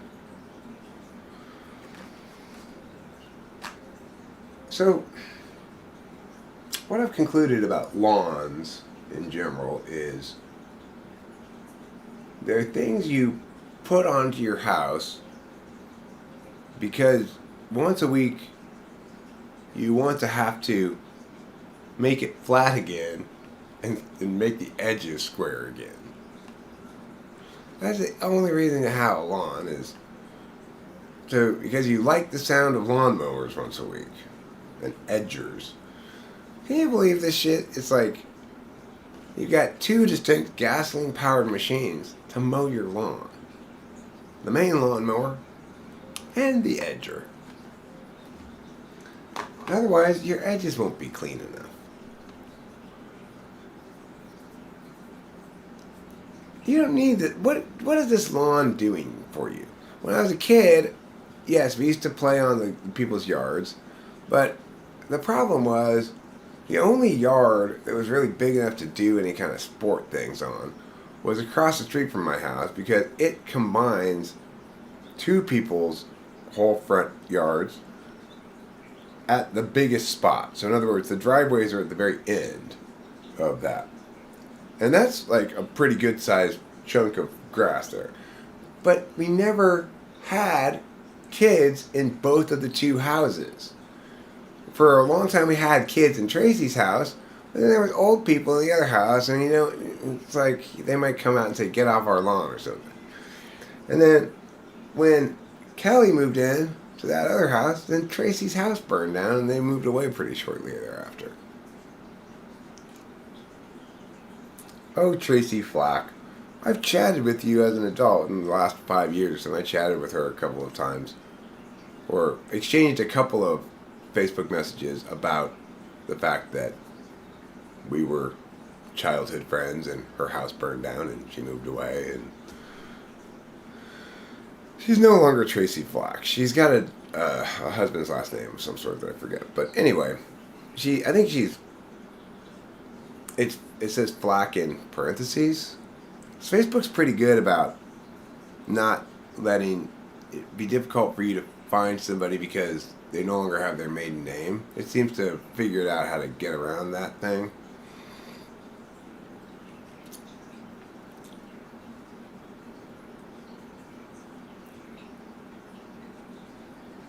Juju Smith Schuster. That's a terrible name. Juju Smith Schuster is a terrible name. Terrible, terrible. It's so burdensome to the articulation parts of your mouth. That's not a good thing. Lawnmower, edger, weed whacker. Well, weed whackers aren't for lawns, though, Jeremiah Fix. And neither are blowers. Weed whackers are for the part of your yard that aren't lawn if they really get unruly, you know. You don't really even need those kind of tools unless you're expecting to do gardening work on places other than your own house. Because, like, at my house, the way it's organized, the yard and everything, I can't conceive of it ever being the right tool for me to use, the weed whacker. We don't have a swath of area that's like overgrown, which is what you use weed whackers for. It's regulated. Everything's fully regulated around here, you know, like the gardeners come, they do this. My dad's always keeping an eye on everything. So if like, those bushes are getting toe bag or something, he'll notice it. And he's telling the gardeners, so next month on the second time you guys come here, I'd like you to additionally do these 2 jobs. And I guess he pays them extra to do them or whatever, but there's certain jobs like that's not on the gardener's thing that he wants done because maybe he wants a change or something. Like, I want you to pull out all the meows from here or something like that. Okay, I feel the poop coming on. The poop is almost ready. The poop is almost here. If you don't believe me, then get ready, my dear. Because poop is almost coming. The poop will soon arrive. And if you don't believe me, I'll hit it like a drive. From top of tee from my house to in your tee at yours. And then my poop will float there. And you'll feel like a whore. The end. Oh, that's a big poop.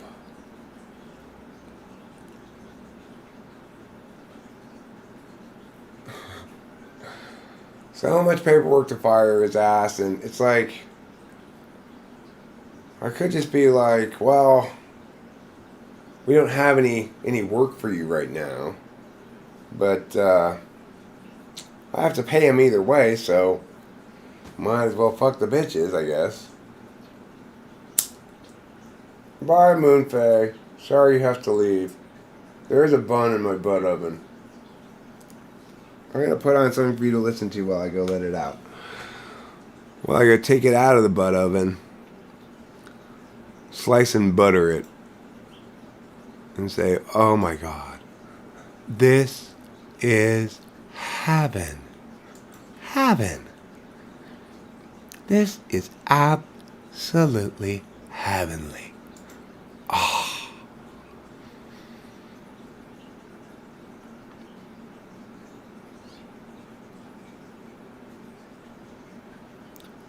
You guys, oh my God, this is absolutely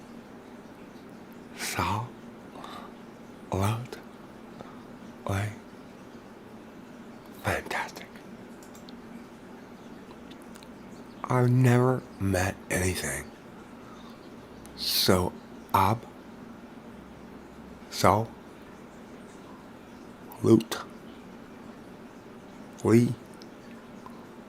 amazing. It's absolutely, unbelievably absolute in its amazement.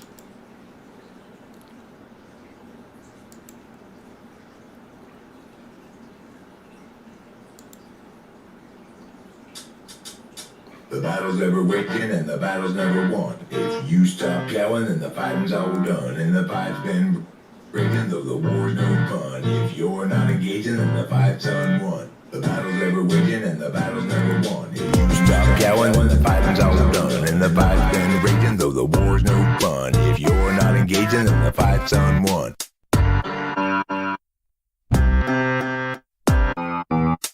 Makes thought and the youth inside. When Piao is plotting a spiteful ride. When work produces nothing that's real. And playtime seems just like the peel of a life that has no fruit inside. Every impulse run and tide.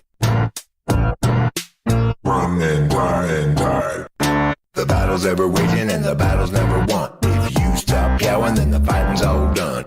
Fight's been raging, though the war's no fun. If you're not engaging, then the fight's unwon. The battle's ever waging and the battle's never won. If you stop yowing, then the fighting's all done. And the fight's been raging, though the war's no fun. If you're not engaging, then the fight's unwon. The battle's ever waging and the battle's never won. Never done. Fighting's all done and the fight's been raging, though the war's no fun. If you're not engaging, then the fight's unwon. The battle's ever waging and the battle's never won. If you stop yelling, the fighting's all done. And the fight's been raging, though, boys. If you're not engaging, then the fight's unwon. The battle's ever waging and the battle's never won. Stop yelling, and the fighting's all done. Fight's been raging, though the war's no fun. You're not engaging, and the fight's unwon.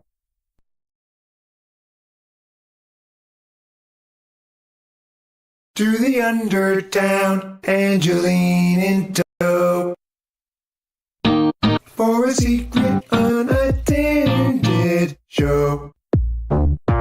Under blazing blue and tropical skies, Angeline is stuck with you. She can't stand other guys. Stay running till the chase is done. Hide your loot and your tracks. You may have been born a son of a gun, but if you lie low, you might one day make it back. If she needs him, he will be there. Seems he's always nearby. He's always around. Angeline has this or another means to get by. Get above ground. To the undertown, Angeline in tow, for a secret unattended show. Under blazing blue and tropical skies, Angeline is stuck with you. She can't stand other guys. Stay running till the chase is done. Hide your loot and your tracks. You may have been born a son of a gun, but if you lie low, you might one day make it back. If she needs him, he will be there. Seems he's always nearby. He's always around. Angeline has this or another means to get by. Get above ground. Stay running till the chase is done. Hide your loot and your tracks. You may have been born a son of a gun, but if you lie low, you might one day make it back.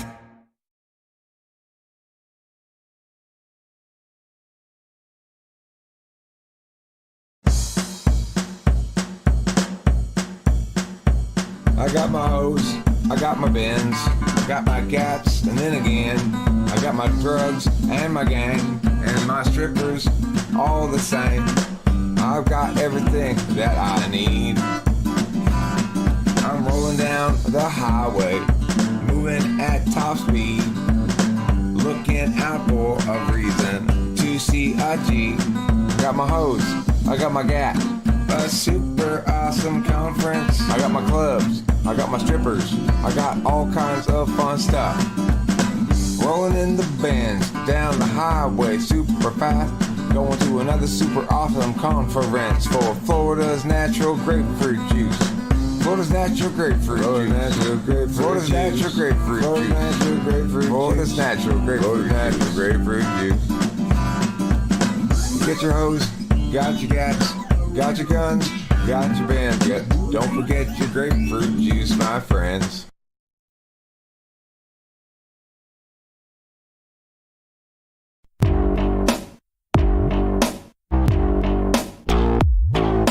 Seems like years that I've been pressing forward in this barrier area, which precludes me from progressing past this point.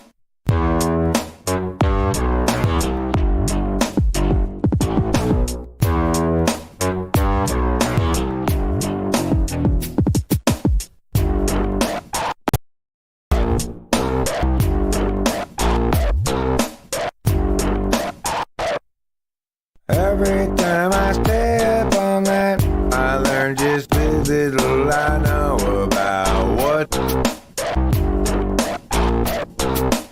Every time I step on that, I learn just as little I know about what. Seems like years that I've been pressing forward in this barrier area, which precludes me from progressing past this point. Wherefore art thou, Borneo? And wherefore were you Guam? What for did you get thorny though? Did you have another fight with mom? When so forth cometh that, and whosoever is that on its back. Every time I step on that, I learn just as little I know about what paranormal stuff. Every time I step on that, I learn just as little I know about what paranormal stuff. Every time I step on that, I learn just as little I know about paranormal stuff. Okay, well, I hope you enjoyed the musical interlude, which is now concluding.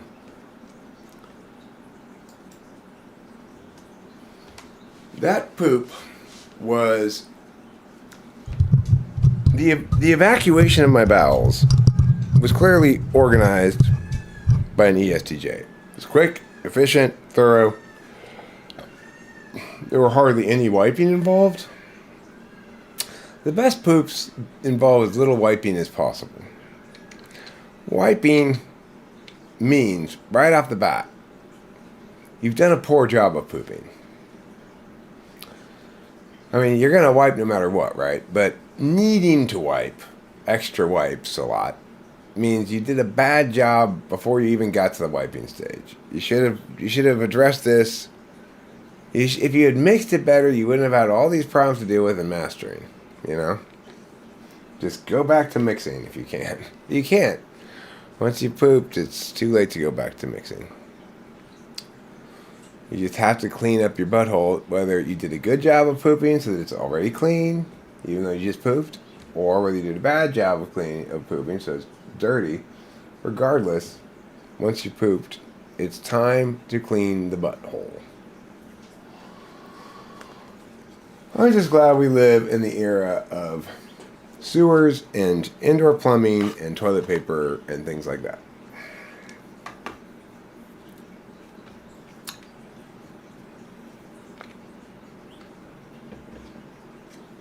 You know, because in the olden days, if you lived in the city at all, you were constantly enveloped in horrible stench. Everybody stank to high heaven. poop and pee smell everywhere. Like the whole city smelled like piss. Recording is eating properly. Mixing is pooping, letting the poop dictate when it's ready to be printed to a stereo track. Okay? Mastering is the wipage, flushing, the lighting of matches to hide the smell of your poop, the looking at your poop to make sure that it's as much poop as you thought it felt like it should be, and not somehow missing a piece or something.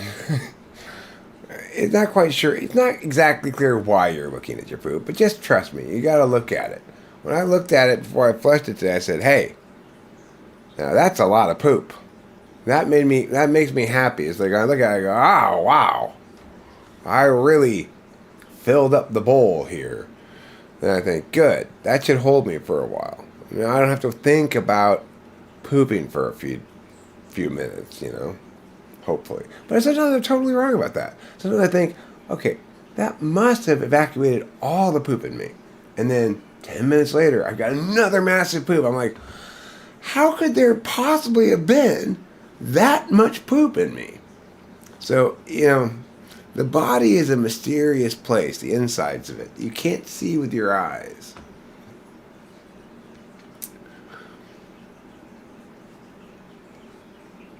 It's a place where only Pink Floyd records are played. You're always kind of confused and bored, but thinking, maybe this is good.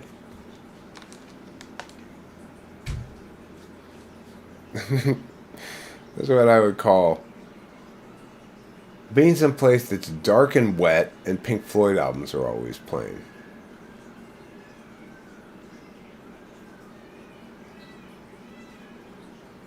I'm confused and bored, but it's not too cold in here.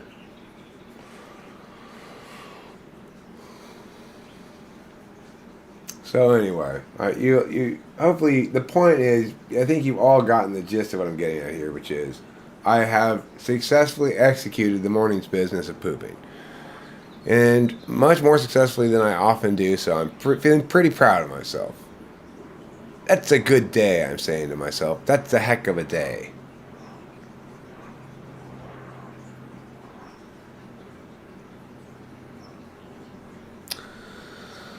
Well, I've now been live streaming for 2 hours. And you might think to yourself, hey, Eric, those were the best 2 hours of my life. Could it get even better than this? Well, usually the part after 2 hours is either the same as the first 2 hours, better than the first 2 hours, or worse than the first 2 hours. It's one of those three things. So I'm going to suggest to you that you can't know yet whether this 2 hour mark represents the moment at which things started getting shitty, or potentially even the moment when things really started getting good. Or it could not even represent a moment of change like that. It could just be a continuation, an arbitrary even number of 2 hours that marked no particular distinction between what came before and what came after. And the only way to find out which of those it is to continue staying here. So, whether or not you feel like you need to figure out which of those it is, that's a different question, a harder question to answer. That's the sort of question that if you want clarity about it, you're going to need to talk to a sage, an oracle, or a guru. I like the smell of sage, but I'm not an oracle, and I'm only a guru on Tuesdays. And even when I am a guru, it's always about something so specific, nobody really needs any wisdom about it. Something like, how many minutes should you microwave this if it's frozen? No, I don't have any. I don't have any horse in this race, Jonathan Bassani. I have no interests of my own. All of my interests are your interests. Okay. I don't make any kind of calculi concerning what matters for me. I am always, at every moment, cupping each of you in my strong, safe hands.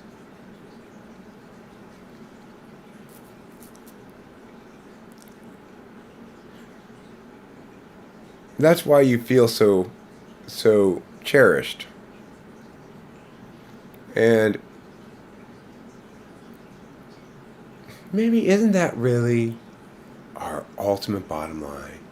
Each of us in life, what we really want is to be cherished.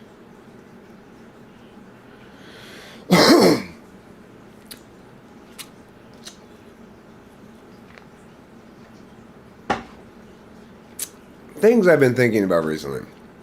Questions that have come to my mind. Here's one that I was wondering about yesterday. Why did the Japanese call their fighter planes in World War II Zeros? Or is that just an American name for them because they have a circle on them? A red circle. Second thing.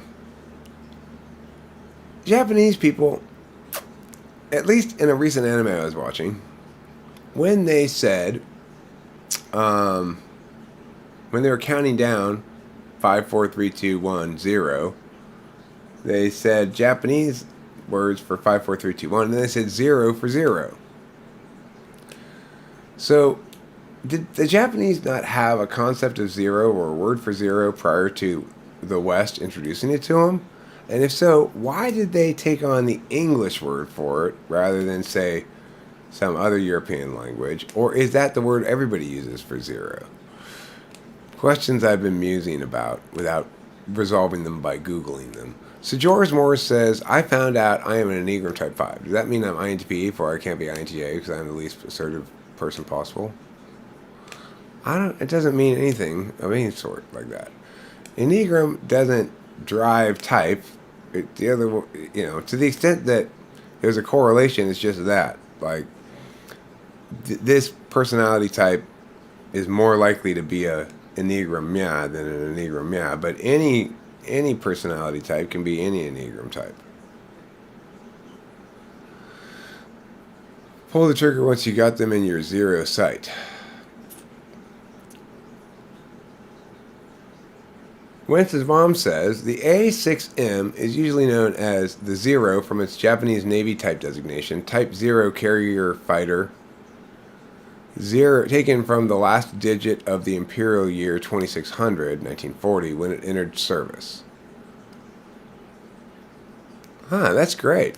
No. I did want somebody else to Google it and tell me the answer. I just didn't Google it because I'm an idiot.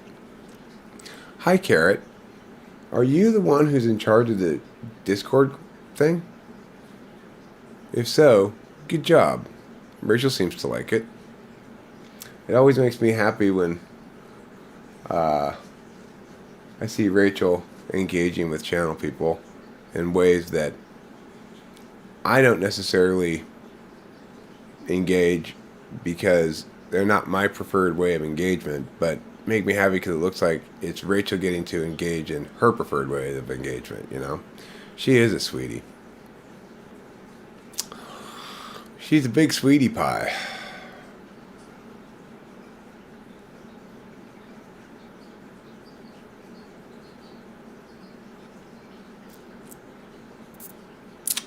But what's interesting is that I think even more so than FI polar, FI 6 in an INFJ has trouble understanding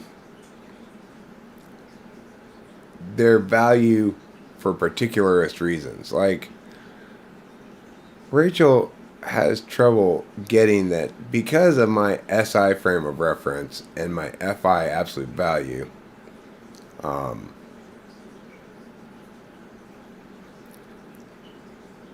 you see it maximally in my dad, somebody who doesn't need you to validate on any universal grounds to love you and take care of you and be like undefeatable in its relationship, because it's not being valued accordingly.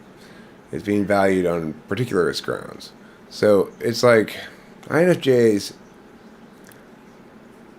are destined to kind of forever have a lack of faith in the permanency of their relationships, because they've got their particularist things, FI and SI, both unconscious and instrumental, and FI at least countervalued.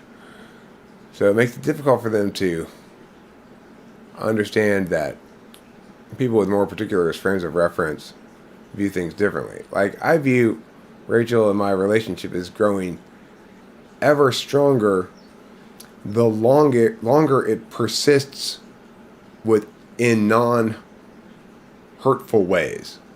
So it doesn't even have to do anything good, really. It just has to not hurt me and persist a long time, because over time we build up more shared history, and I see it as I'm investing time into something that, unlike my previous relationships, are not giving me exploding fruits.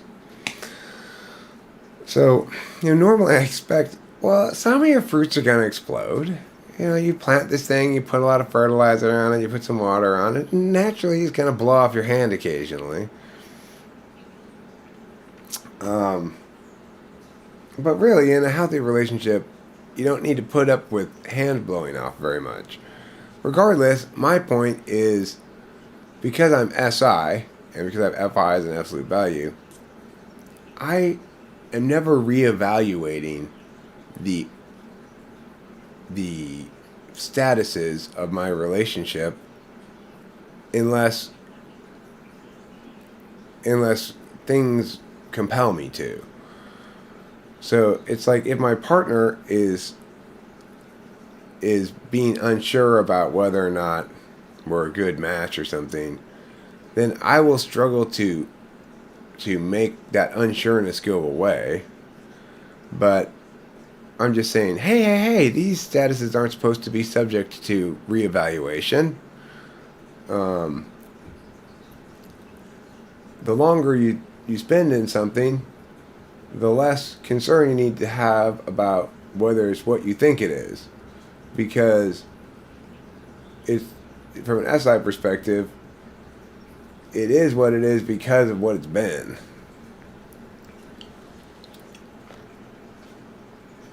You can't relax? Well, have you tried shooting heroin? Maybe try that. Maybe that'll help you relax.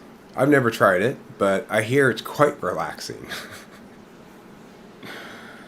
Oh, this is so relaxing.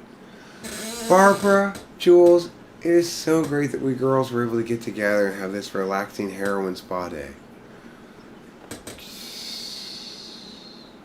Oh, that is just heavenly. Barbara and Jules and Jennifer go to the heroin spa day. So, have I told you about Bobby's making the All-Star team in soccer? He didn't. After all that fuss with the coach? Yep, turns out it was a big misunderstanding, and he was planning on putting Bobby on the team the whole time. It was Bobby S that we were thinking he was talking about. Okay. Oh, Bobby S. So did Bobby S make the All-Star team? Well, he's an alternate. Hand me the syringe. Oh, such relaxation. I love it.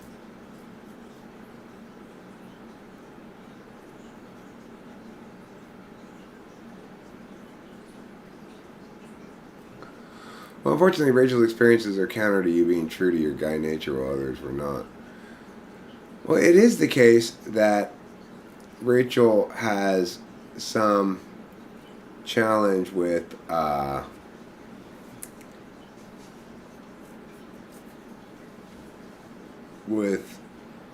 expectations that stems from her previous relationship experiences, but that's no different than me.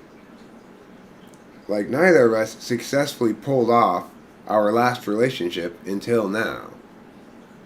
And when I put a spike into my vein, and I tell you, things aren't quite the same.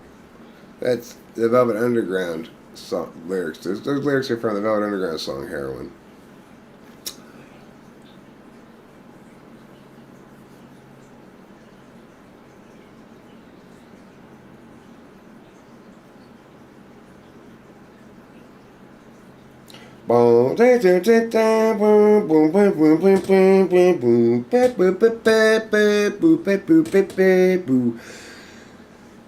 That's really kind of like harmony that could go on top of the guitar part for Waiting for My Man, which is a different song, but it's the one I started hearing the guitar of in my head all of a sudden. That's what you call your underwear drawer? You're better looking than Frank James? Congratulations, Mead Music.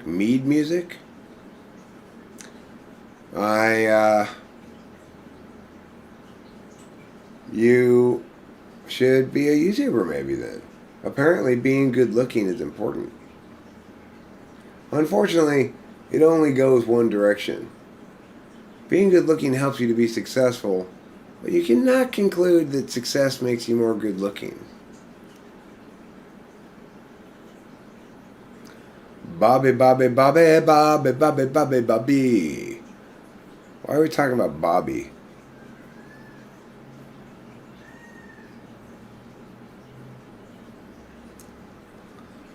I'm looking through you.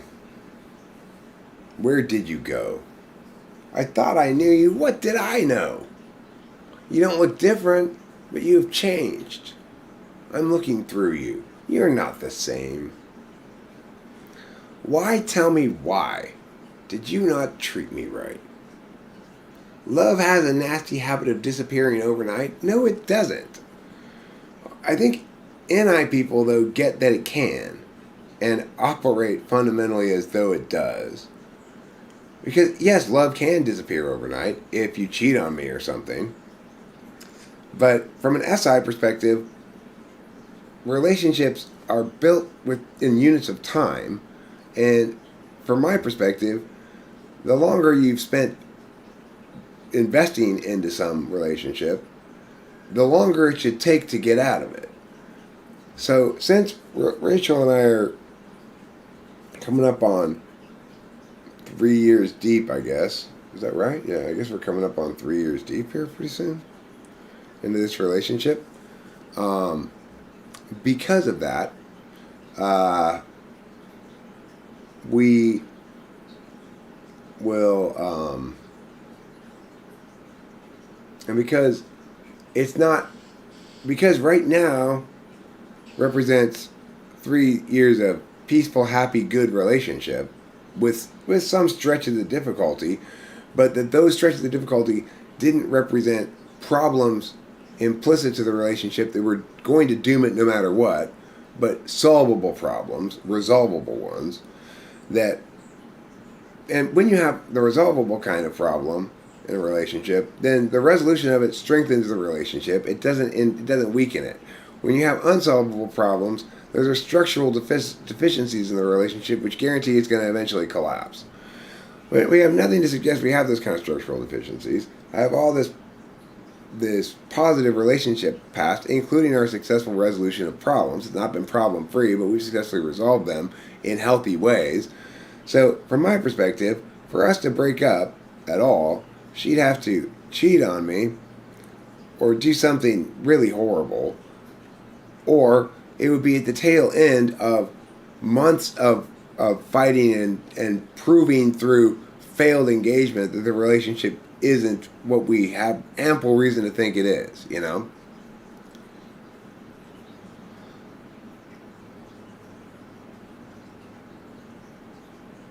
Oh, you're allowed to cheat on me like that, show media. That's fine. I don't expect you to be faithful to what's correct.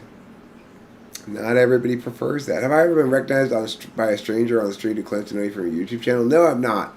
That'd be very exciting, though. That would be super exciting. I would really love that to occur. I would feel like a real winner in the game of life if somebody came up to me and said, "Hey, are you host Eric from Talking to the Famous People?" I'd say, "Oh my God, my moment of glory has arrived. Finally, after all of these years, it's arrived. And you, random stranger, you didn't realize that you just got yourself a lot more Eric than you wanted. Because I want to know all about this." No, nobody's ever recognized me in public. I've had people at debate tournaments recognize me as from a combination of a previous debate tournament and YouTube. So in other words, like, I engaged with one of their friends and talked about some debate thing from that tournament in an episode of TWFP, and then they see me in a later tournament. Their friend is showing them that particular debate specific episode, and then they go, "Oh, you're that debate coach for the YouTube channel." That's happened, but that doesn't count.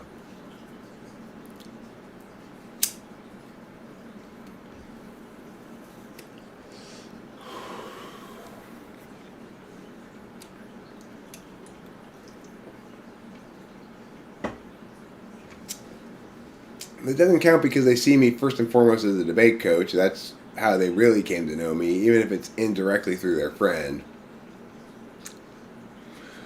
Well, I mean, it's the closest I've come to something that's like being recognized, but it doesn't count as a genuine encounter with a person you've never, like, the purest form of being recognized would be somebody who's watched the channel quite a bit or enough to recognize me, but hasn't left any kind of comment or anything. So that it's purely like they know who I am from YouTube, and I have no idea who they are, and they can't even inform me about themselves, so they haven't left any comments that I would know who they are or what their name is or anything. That would be the purest form of being recognized, because it's totally one-directional.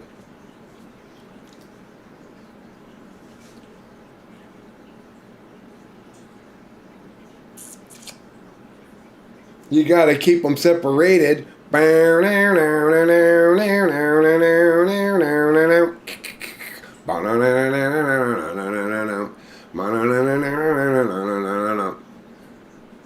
a pretty good song. You gotta keep them separated is a pretty good song. It's more than pretty good. It's a very good song. You know, it's like REM has two good songs. One of them is good, and the other one is actually quite good.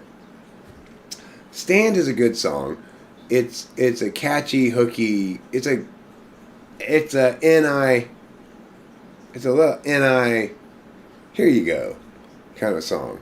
Stand in the place where you live, now face no bad direction, wonder why you have it now. Stand in the place where you work, now face and down,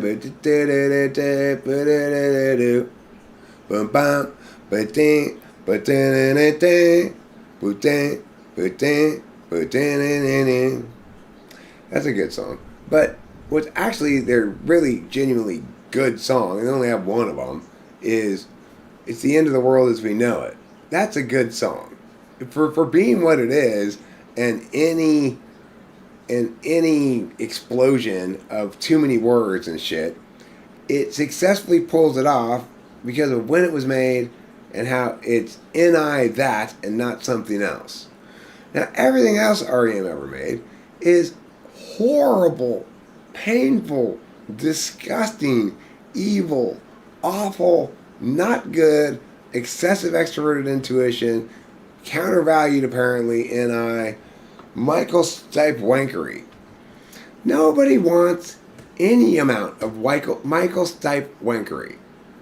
And yet they still managed to make one very good song and another good song. So good for them.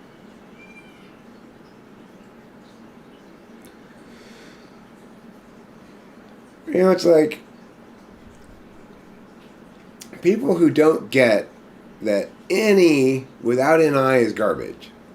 Sonic Youth fans.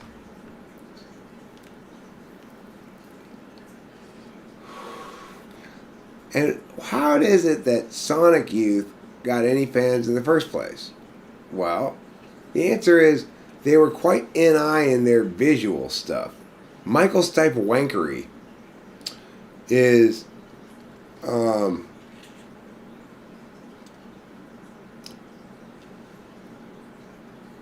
Michael Stipe wankery outlet is a big store in the middle of nowhere that's full of Michael Stipe wankery.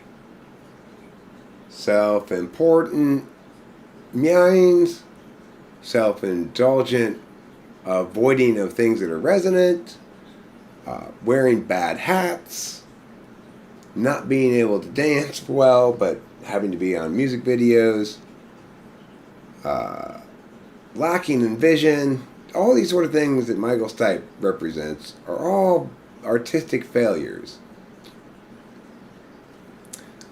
But the Michael Stipe Wankery Foundation and Outlet Store is a destination everybody should visit at least once.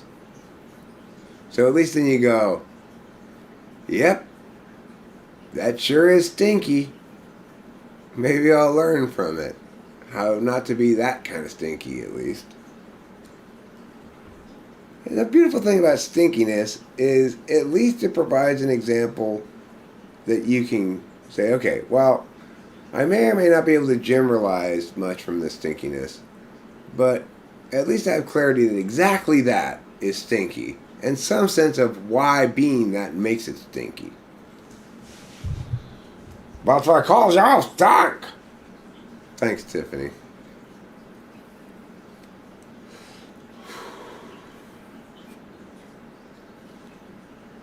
Y'all got my COVID. Are you feeling better now? Yeah, I'm feeling fine. I wasn't really that bad. Well, Monday still suck. Oh, she is? Yeah, she's crashed out with that lady. You know that lady? Yeah, Rachel is her name. Right, that lady. You gotta work on your pronunciation, old man. That lady is pronounced that lady. Not whatever you said. Sorry, Tiffany.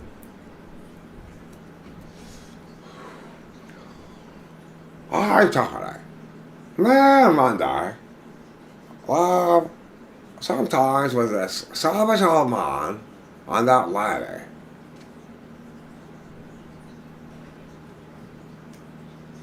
That lady seems fine. I hate that savage old man.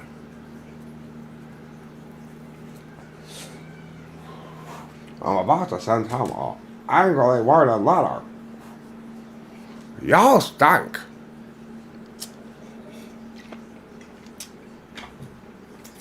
Pokemon battle. Jigglypuff.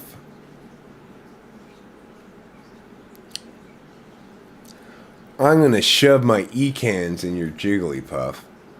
Is Pokemon is a letter to the Pokemon forum letters, Penthouse Letters, Penthouse Letters Pokemon Edition.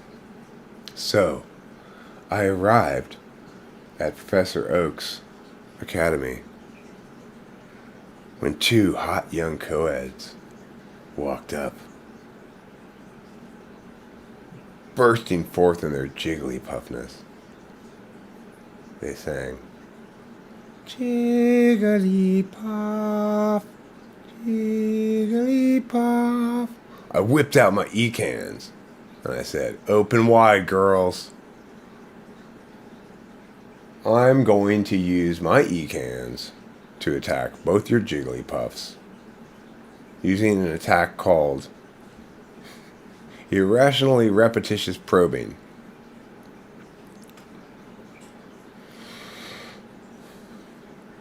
Did you ever share the inspiration for the Tiffany character? Maybe a cashier or a friend of your daughter? No, there's no such inspiration like that at all. Tiffany is Tiffany became herself from the start of Mindy's Club to now by virtue of filling in the space of the character that she would become. I don't go vision first, and while plenty of ideas maybe I may spice and add a little whatever to things from SI to make it more particularist. I don't work like that. I don't base characters off of people or anything. I don't think of other people very much like that.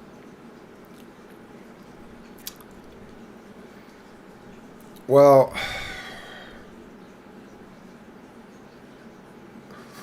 I mean, the person that I can think of that's kind of like Tiffany a little bit. Trying to think back to a person who kind of had her quality.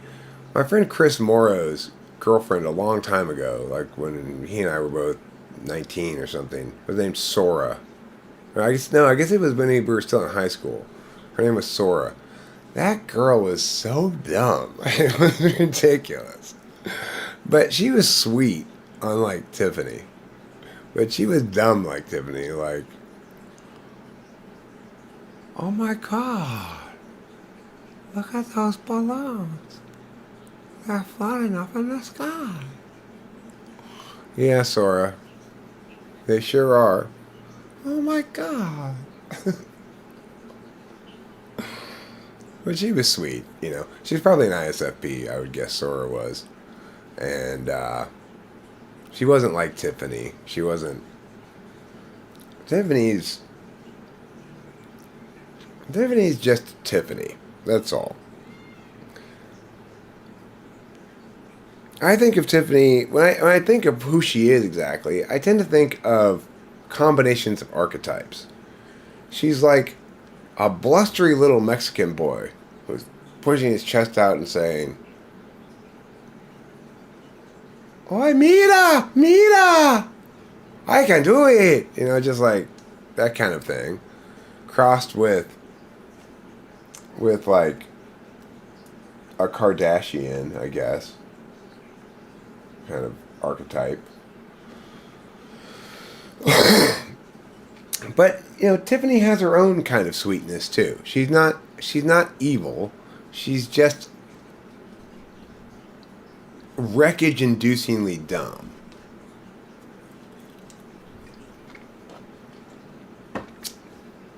So yeah, she's not based on anybody, but she is who she is.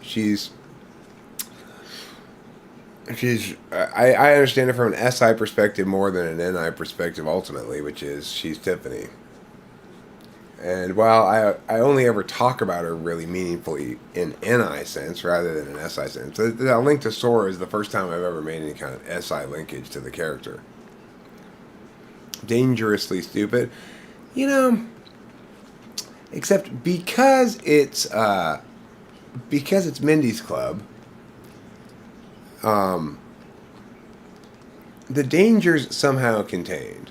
She may kill 2 of the unicorns, but it's okay. It turns out unicorns are revived, brought back to life, resurrected by cocaine. And of course, Corduroy's got cocaine. Corduroy's got whatever you need.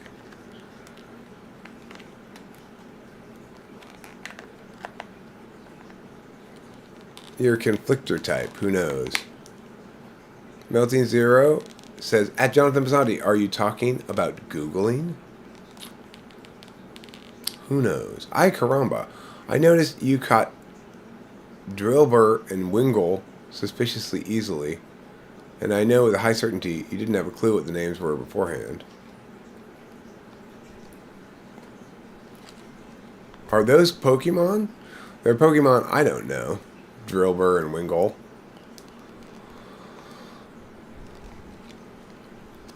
Well, and sometimes there are characters who emerge from another character, and then they start off as like Meow, but different in this way. But they potentially may grow into their own character. Like, the guy who's really upset about, concerns a lot about wheat bread. There's this character I have that he's really concerned about the fact that if you get white bread, you're letting them steal some of your wheat. And that it's critically important that we all embrace how much better wheat bread is than white bread, and that we put a stop to this insane power grab by the white bread industry to steal our wheat and sell it to us as though it were better without all the wheat in it. You gotta get wheat bread.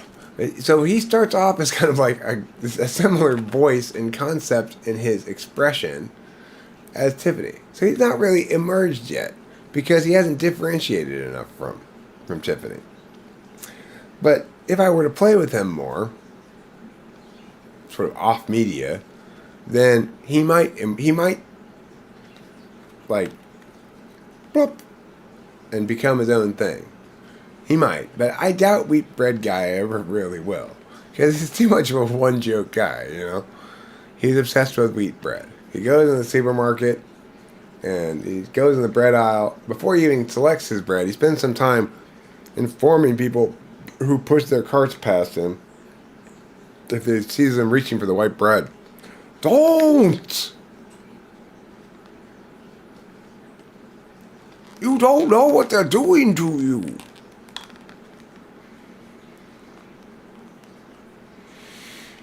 He's been upfront this whole time that he's been Googling the Pokemon that he doesn't recognize already, but he didn't describe in detail how he's been Googling them, you sneaky devil.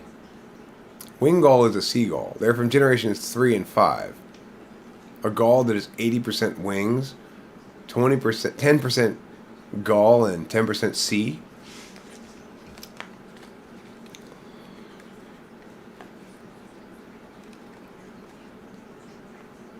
Please tell me your Pokemon catching secrets. Well, first I confused them with Psyduck. Then I put them to sleep with Jigglypuff. Then I enslaved them by placing their tiny bodies into a red ball. And they're trapped in there until I let them out again later. Surprisingly, when I do let them out, they're never mad at me for having done all that shit to them. They're like my friend or something. It's like, hey, did you not remember how I caught and enslaved you and make you live in this little ball most of the time?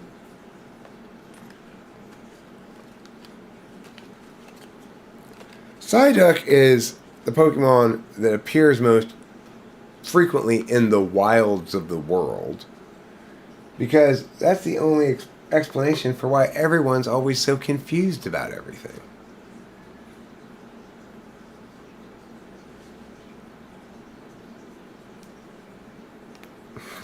I like that, Jeremiah Fix. Do you know that they're spraying this food with chemicals? All kinds of chemicals. You don't even know what.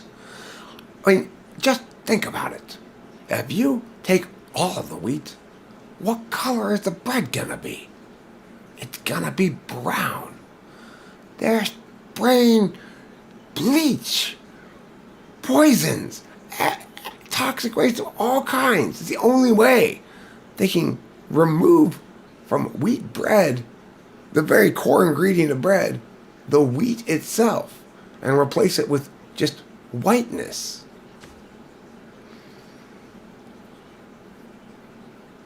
Wheat bread is redundant, for fuck's sake, you know? There is no non-wheat bread. until those greedy corporate devils decided to use the science of chemistry to destroy the brownness from our staple food. When they made up that prayer a long time ago, give us this day our daily bread, the reason they didn't say wheat bread is not because they wanted to afford you a white bread option. It's because they couldn't even conceive of something so insane as removing the wheat from bread. What's that electric you have? Oh, it's a American Fender Strat. That's what it is. It's an American Fender Strat. Been through a lot. It's pretty beat up looking even when it's put together, but it plays great. It's just, working toys are for people who aren't morons, so I don't get to have them,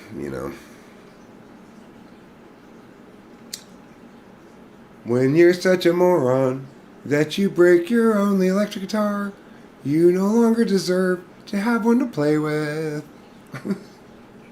And you're Eric. Years will pass as it sits there, taken apart, oh so unfair.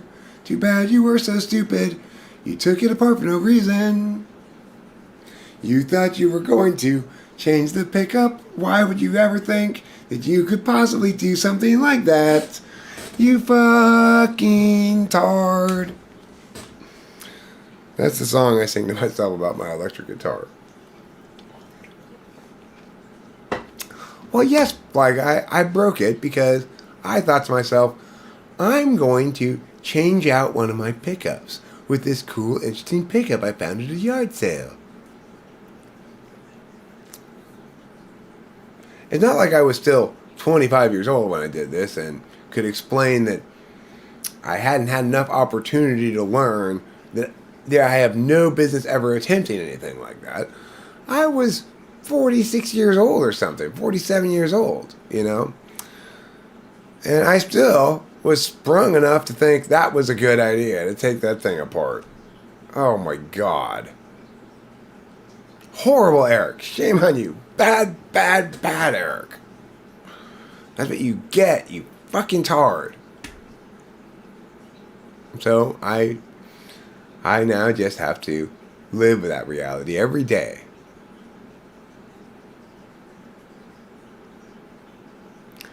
California has the world's greatest concentration of luthiers, huh? I'm sure I could find somebody to put my electric guitar back together. And maybe someday I will. But the other thing is, since I took my electric guitar apart, in the ensuing years since, my amp also stopped working. So I need to get that fixed. Now that one's not my fault. It just, something happened where one day, when I clicked it on, nothing happened. Prior to that, it worked fine. Then one day I clicked it on and nothing happened. And it doesn't matter how many times I click it back and forth, nothing happens. I'm not sure what's wrong with it, but some amp fixer could fix it. I have solder. At the time when I was putting in when I was planning to change the pickup, probably not. I probably didn't have a soldering iron anyway at my disposal immediately. But I might have. I was at Kimberly's house. There was a decent amount of tooly stuff there.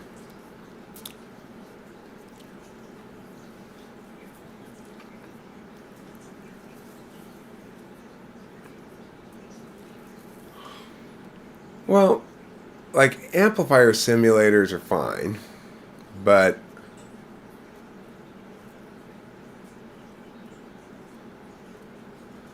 no, I don't think I did anything to break the amp. I think it just after, remember that I got it when I was 21 or 22 years old or something, and I'd used it for many years all the time in gigs and stuff like that, and it's got lots of cigarette burns on it and other things. It's a well-used amp. And then it went into sort of a hiatus period for a couple of years where I didn't really turn it on. And then I did turn it on, it was still working, and then after that, next time I turned it on or something, it didn't work. It was it's just some part of it that isn't infinitely durable finally broke. It's a tube amp. It's a Fender Blues DeVille 212. It's a great amp. I like it a lot. I was, I guess, either good at telling that I like the sound, what I like the sound of, or lucky when I bought that amp. I never regretted buying that amp, and I never felt like it was a mistake. I was always, as time continued forward through time, I was like ever more satisfied that I got this amp instead of something else. Yes, we've had this conversation before. I talk about things more than one time. I'm an SI type, you know. My stories are not incredibly repetitive because I'm not like an ESTJ or an ESFJ who's using their SI to come up with what to talk about, usually. Nevertheless, I'm going to revisit stories, but hopefully in the revisiting of them, engage with them in intuitively novel ways than I have before. In other words, create different linkages or whatever. So, for example, in this instance, the repetition itself has afforded the opportunity for me to make these wonderful words about repetition, ideation, and so forth. Soldering irons. Look, Melting Zero, you're forgetting rule number 1. Eric should not attempt those things. Eric is going to break something. Eric's not qualified to attempt those things. Eric's bad at attempting those things. Eric doesn't like attempting those things.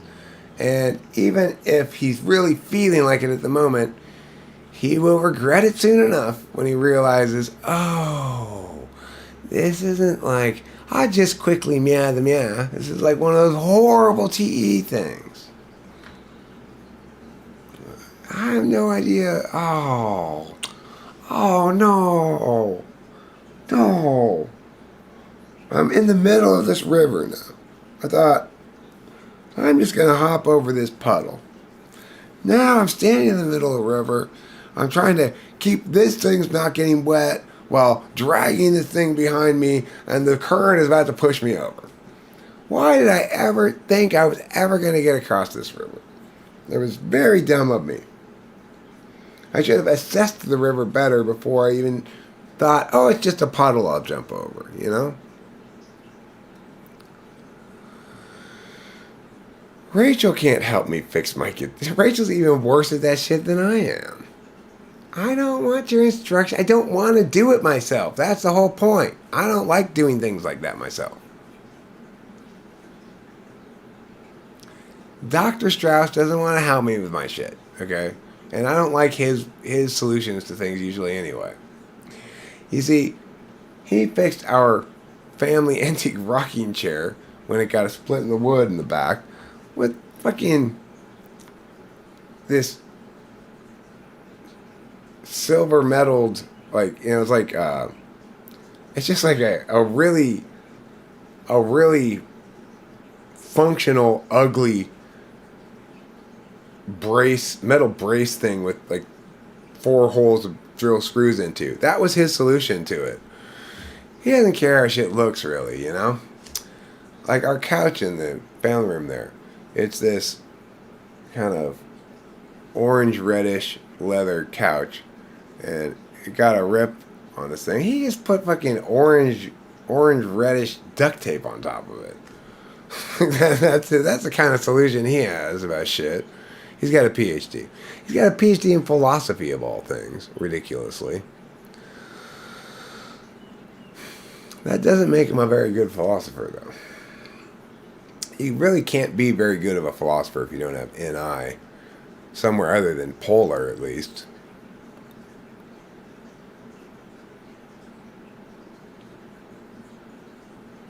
Yeah. That was the joke. Okay, well, yeah. That's not a good idea to try to get Rachel to do those kind of things either.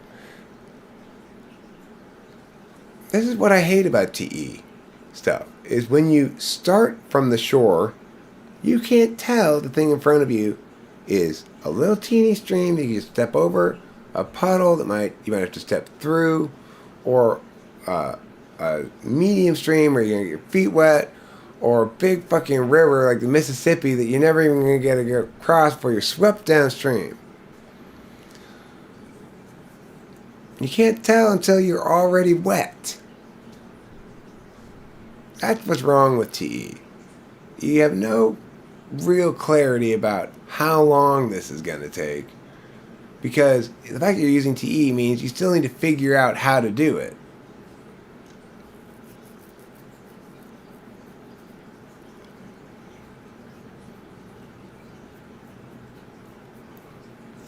Yeah, Dr. Strauss.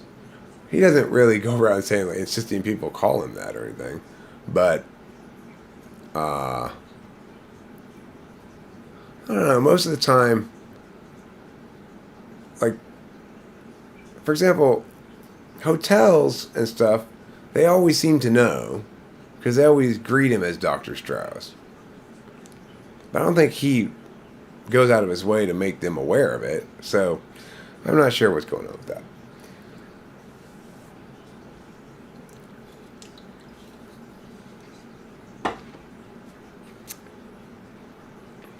The only reason he got a PhD in philosophy is because having a PhD,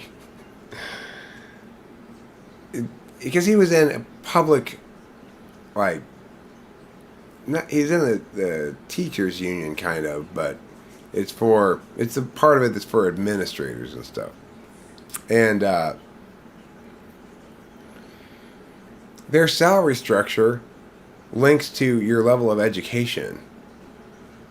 So even though getting a PhD in philosophy, completing that, had no impact at all on his job performance and what he was doing in any meaningful sense, it made him seem more important because he had those letters after his name, so he got paid more or something.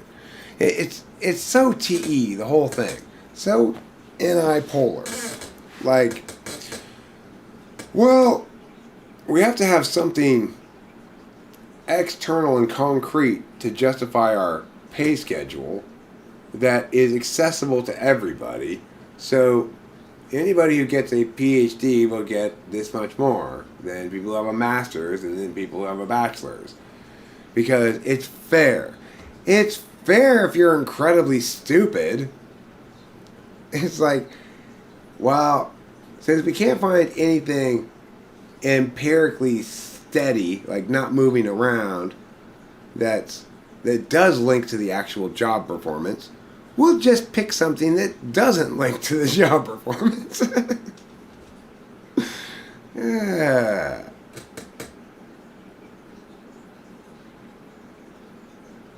I don't know what title of my dad's PhD thesis was. I would suspect it was some sort of atheist screed. It was a long time ago, so you could probably get away with that back in the day. It's useful because it's giving him clout, right? He's got a PhD. He also has his master's in education, but his PhD didn't actually get an education. He got it in philosophy. And it does give him clout, and he gets to, I mean, what you know about him is that he's the kind of guy who can complete a PhD. And that you can anticipate certain things for sure about him as a consequence. That when it comes to completing the necessary hoop jumpings, he's your guy. If you're in public administration at a school level, then what else is it but completing hoop jumpings? It's not like there's really anything authentically of value in public education or private education, except insofar as it's not structured via the existing paradigm of day schools. Education is of great value when it does the job it's meant to do. Education is what happens between somebody realizing that they want or need to learn something for some express purpose and having attained that knowledge. That's where education goes. It goes between those two spots. Unfortunately, we've ignored the first part entirely.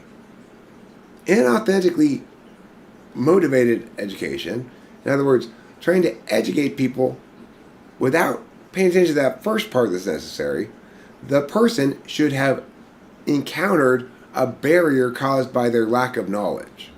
That needs to occur first before any authentic education can ever occur. Otherwise, you're not educating anybody, you're training them or instilling in them basic skills or something. But real education beyond arithmetic and reading skills can only ever occur when it's initiated by the person who needs to learn something encountering a barrier that prompts them, motivates them to acquire the knowledge that they need to overcome that barrier. Otherwise, you're learning in a vacuum and neglecting the reality that you are a human being who, to the extent that specialization occurs, it should be because of who you are first, not because that's what you specialized in.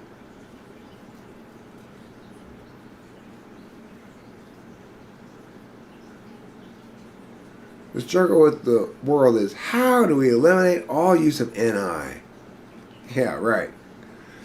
The problem here is somebody's going to have to be able to know something without referencing this actuary table. And you see TI people trying to get rid of NI. You see Rain trying to get rid of NI when he's playing around with definitions of physical object in space. The key thing there is physical objects in space are distinct from other kinds of things because we don't disagree about what our NI says about it. When I show you this, we don't disagree ever, actually, that it's a cigarette. The only time we disagree about what this is when we're not actually talking about it or looking at it or observing it, but using it as a thing that we can treat as an object for our analysis purposes, like I'm doing right now.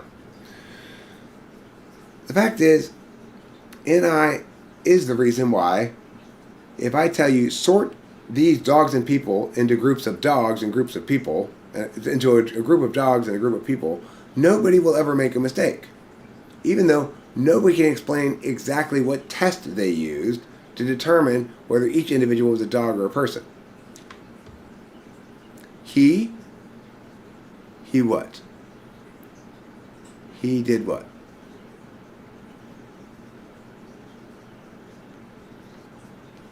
Dr. Fly sounds pretty cool. Dr. Guy is nice too. Dr. Fly annoys Gotham when they're trying to sleep. No, Dr. Fly just always has the most fly outfits. Everyone's like, man, the style around here is stale. It's getting too Squaresville around here. That's when Dr. Fly shows up. And he's got the most pimpin' outfit imaginable. He's like, hey, I'm here. And yeah, as always, I'm looking so damn fly. No, he had nothing to do with Jeff Goldblum, whose flyness is, at best, is still very much in dispute and more likely resolved entirely in the negation.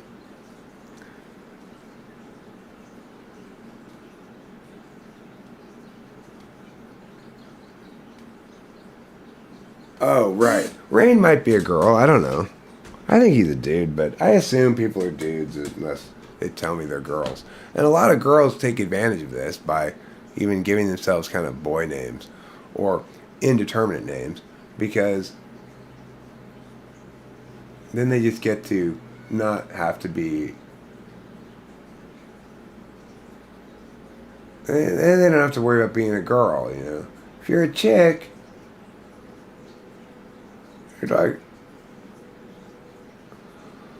the extra challenge of being a chick is that when you're having conversations with a bunch of dudes, they may depending on, like, if this is the real world and dudes are having a conversation about meow, and you show up and want to join the conversation, but you're a super cute girl, then there's just, fuck, the conversation's over. You've arrived, and everyone's like, hi there, hello. Look how pretty you are. So, I get the girls, plenty of chicks out there probably just like, look, I'm interested in your interesting conversations you guys are having over here.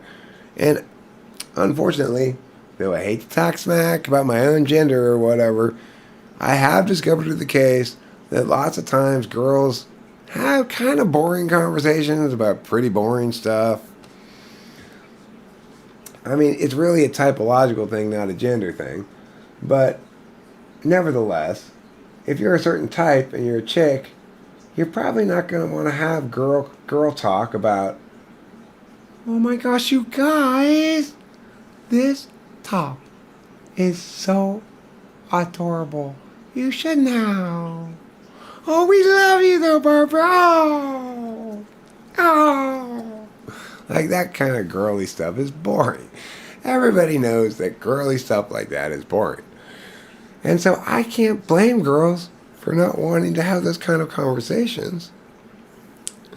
But it's also the case that guys are dumb when girls come around. Like, all of a sudden, just because you're pretty, I can't even hear your words anymore or something. Like, she says, anyway, actually, I think blah, blah, blah, blah. I go, yeah, you are pretty. That's not what I said to you at all, Eric. That kind of phenomenon, if you're a pretty girl, that's going to happen to you.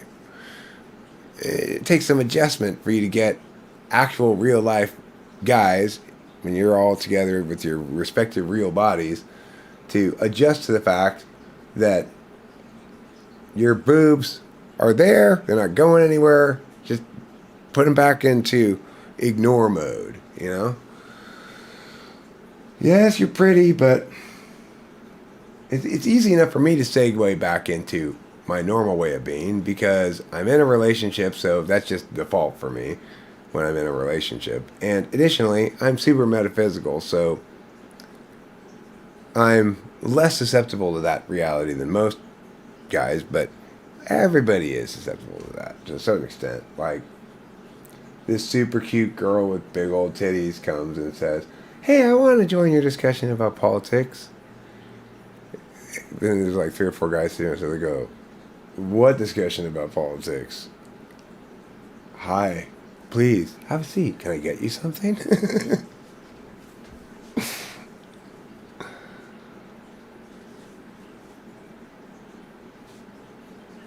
Men who like to girly talk are weird, though, improper. Well, I like some kinds of girl talk. I can make my way through a conversation about, that's a really cool,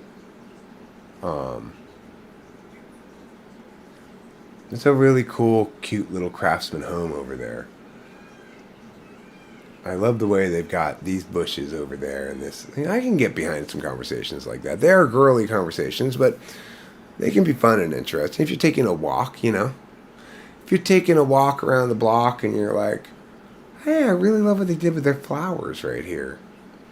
That's pretty girly. The kind of girly talk I really can only stomach some of, not that much of, is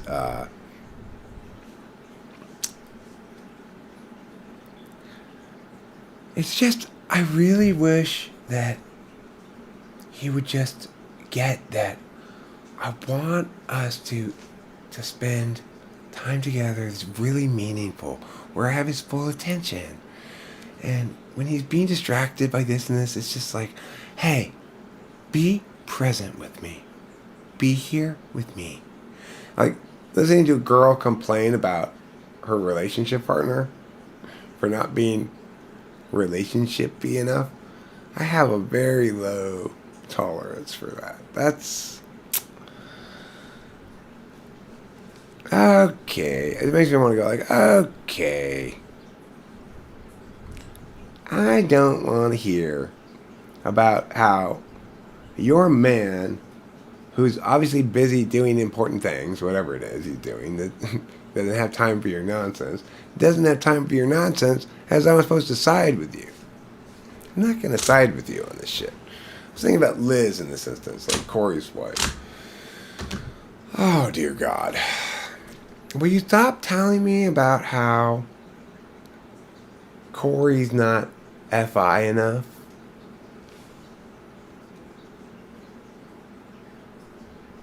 The truth is, if you weren't broken by your childhood abuse, your FI wouldn't be so fucked up like this. Presumably.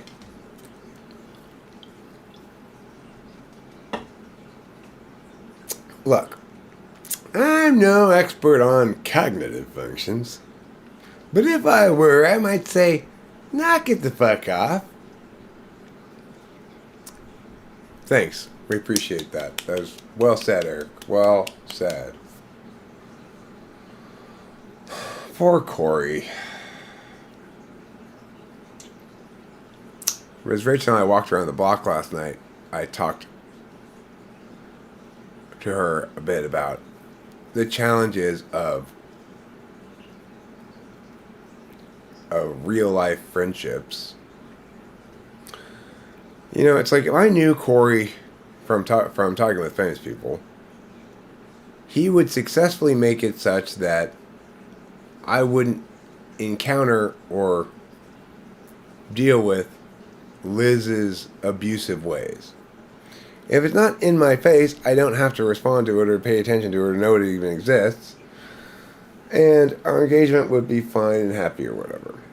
But, and before, a long time ago, when I didn't understand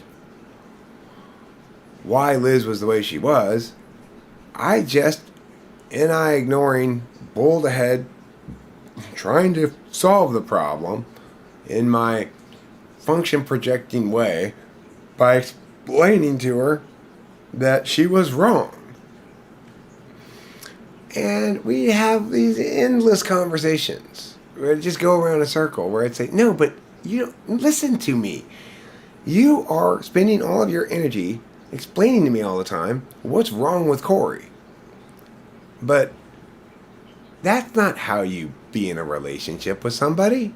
If you hate him that much, you know, it's like, I didn't get, eventually Corey figured out that she was BPD. That's the first time either of us had ever heard of BPD, was when we were trying to figure out what's wrong with Liz.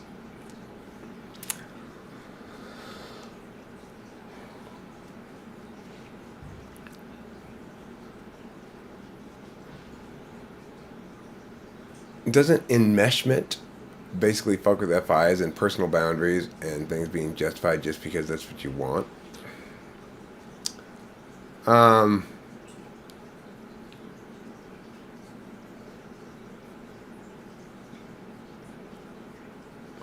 Enmeshment feels like an FE perspective on FI, in that you're saying, to the extent that I'm engaging with people who've got volatility on F grounds, it's like walking through a field where with very tall socks that has lots of those little spiny things that hook into your socks. Before you know it, you're spending all your time taking spiny things out of your socks because you're hanging out with people who've got F problems. If you're FE as a tool function, you're going to be operationally trying to manage all those perceptual things, and before you know, you're just pulling spiny things out of your socks all the time.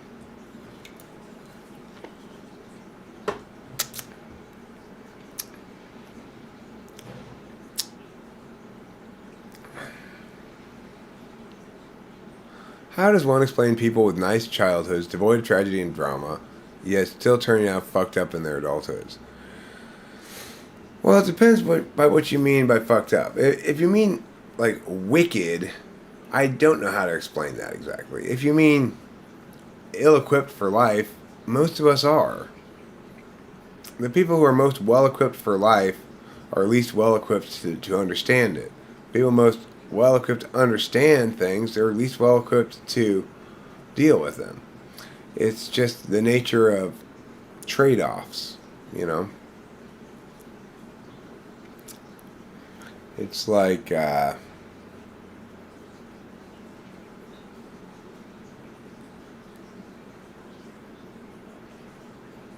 if you're going to be an expert on picking the right play for to call into the team for this down and distance and this occasion, this circumstance, then you can't also be the best at knowing when to audible out of it. Like, or at audibling out of it. Because you can only be attentive to things that aren't moving, and your choice of what play to call is the thing that moves, or attentive to things that are moving, in which case your attention, the thing that doesn't move has to be something else.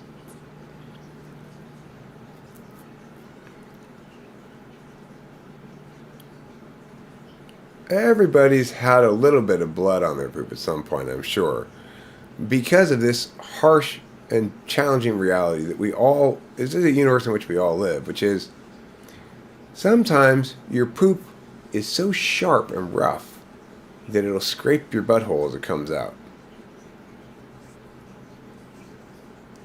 Right, the best players don't necessarily make the best coaches, and the best coaches are not necessarily good players. I'm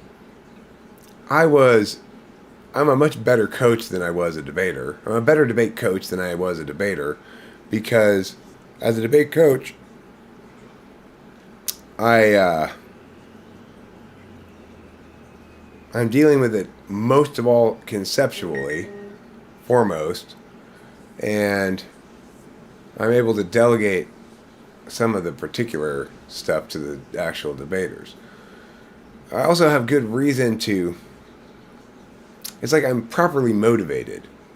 I get to be right first, and then make sure that these people prove me right by winning. Whereas when you're actually a debater, there's a presumption that you're winning because of your debating skill. And I certainly debated like that. I wasn't really about prep. My partner did most of the prep. And I figured, figure it out on the fly all the time, which I mostly did. But that's not the ideal way for me to engage the subject matter. See, now I think I have another poo coming.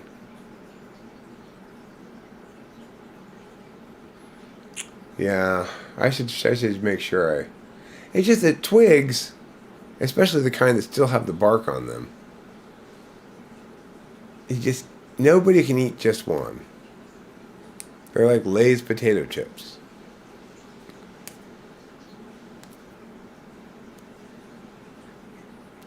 So I'm trying to decide here right now. Maybe I will, actually. I think I have about one eating's worth of mushrooms left. I might eat it. I'm not sure if I want to or not.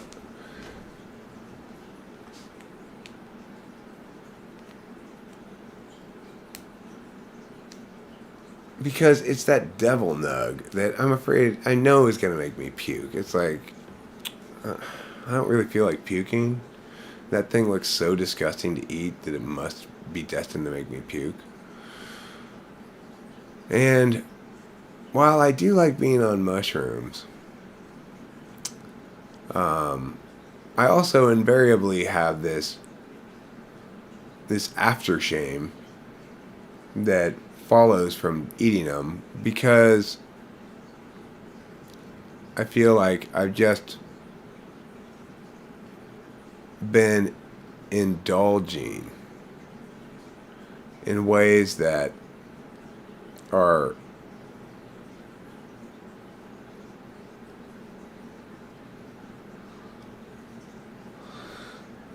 like Now's not the time for indulgence, Eric. You should be serious or something about, yeah. Well, I don't normally feel that way, but I tend to feel that way after I've indulged. I just, if I got too caught up in the wave of momentum, which means if I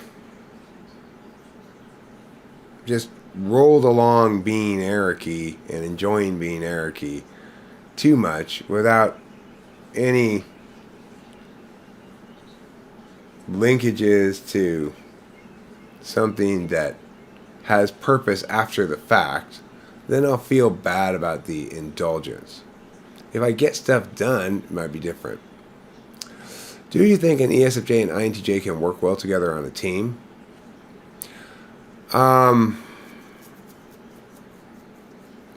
Well, I mean, I guess the advantage of potential in ESFJ and INTJ is because ESFJ is both NI polar and FE. They're going to be a lot more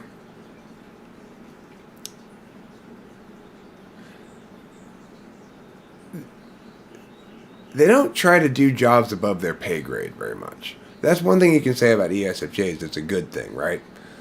They don't attempt to take over jobs above their pay grade. They're not very ambitious regarding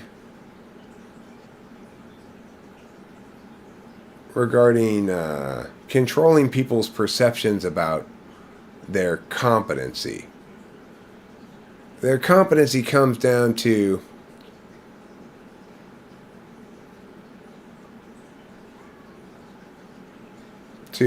their engagement with people so much that they have a kind of an operating procedure that when things get technical, intellectual, fancy or whatever, that they can reliably use that moment to give FE to the people who are good at that kind of stuff. You might not want any FE, but it means they're not going to give you pushback, and they're going to let you do your job and have leadership where your leadership is if you're doing fancy stuff that they don't get. They're fine with not getting it as long as they have clarity about what they're supposed to do or something. Then fine. So in that regard, they're potentially easy to work with because they're typically not too big for their britches, you know? The ESFJs are not, you're not going to have to fight with them and convince them that they aren't the best person to be doing this complex either analysis or TE work. They're going to be a team player about it. Confused look.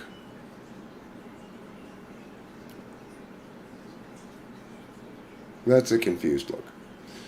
Have you ever had experience or familiar with those who've done psychedelics where the trip was so bad they never really recover? Also, are there any profiles you think might be more subject to that?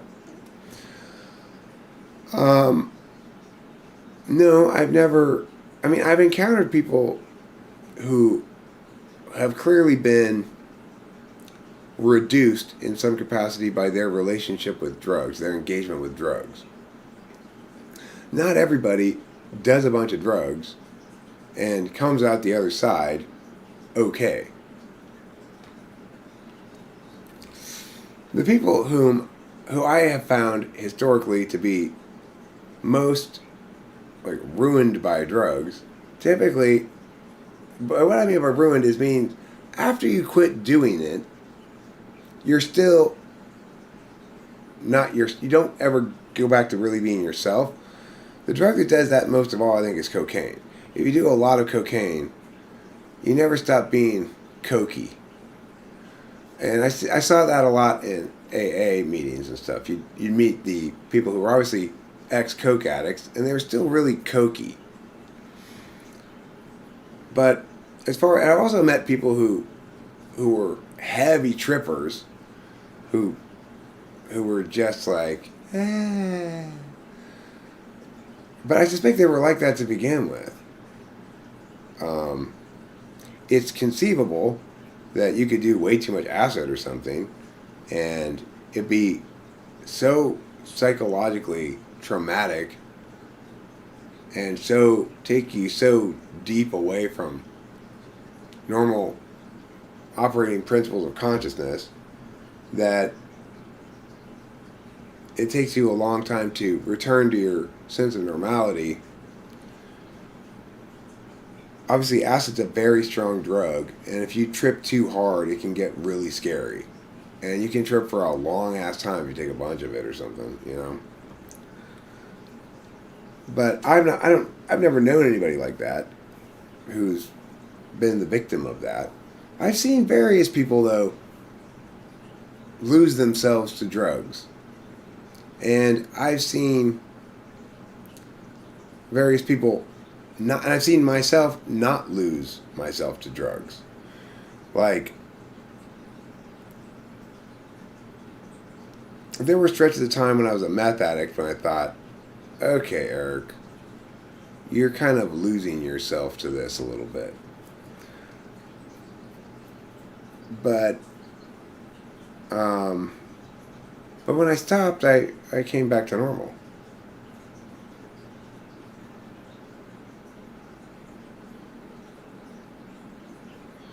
Causality here? Or casualty? Casualty here? Oh, yeah, Boba Fett, I know that you had an experience like that. I thought about that, in fact, as I was saying that. You didn't really ask Boba Fett about this in MD. He knows more than I do about taking too much psychedelics and having trouble coming back all the way or something like that. Casualty. Casualty. That's why I got it wrong. Because I thought, well, he must mean either causally or casually. No, you meant casualty. You meant what you said. I should just read it as the word as the word was written. That's what I get for assuming my intuition is better than what you actually say.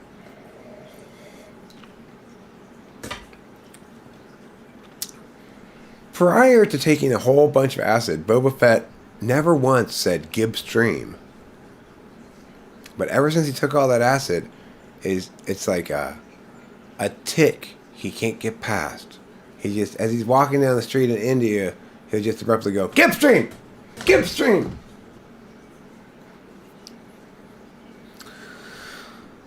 In other words, that behavior is actually unrelated to me and streaming. It just seems like it's related. It's all a big illusion. I guess I will eat that mushroom.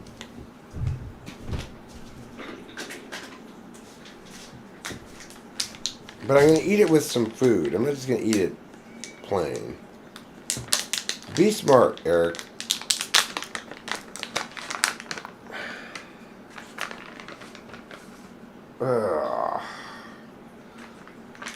Like, I almost just want to, not chew this thing.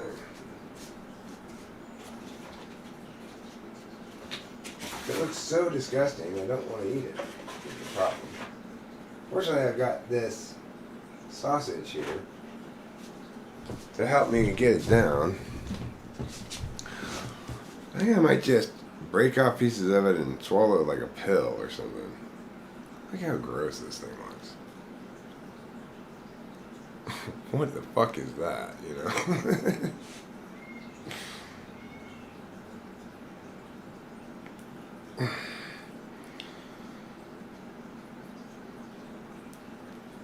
Okay, I'm breaking it into smaller pieces here so I can manage to deal with it a little bit better.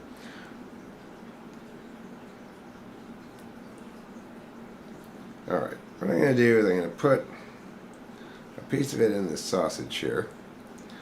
And I'll eat it like that.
You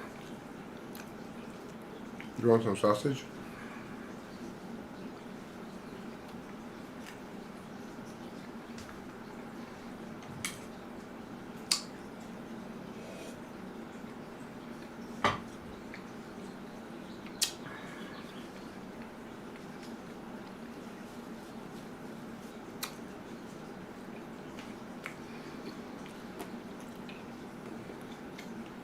It's very effective. I don't taste any mushroom.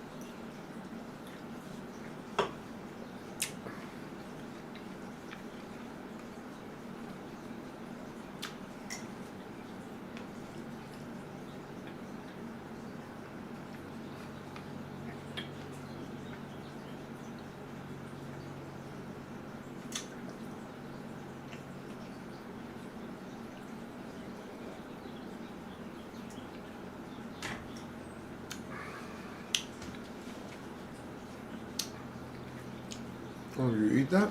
Here, have another piece. This cat eats like everything. He eats very much like a dog. He comes up and whenever you have food, he wants you to give him some of that. The other cat doesn't do that at all.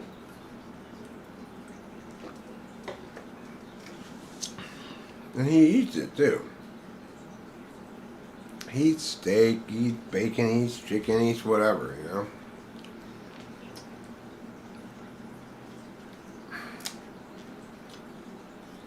He didn't eat any of my chicken gumbo that I had for lunch yesterday, though. I think it was too spicy for him. He didn't want any of that. Oh yeah, he wanted it. He wanted me to give him some. When I gave him a little bit on his plate over there, he didn't actually eat it at all. He still wants to make that decision for himself, though. He doesn't want me deciding for him whether he wants some food or not.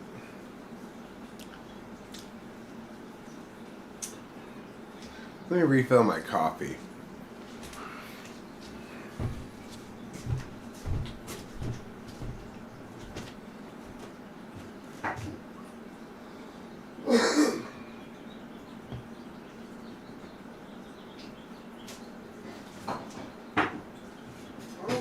Bugs.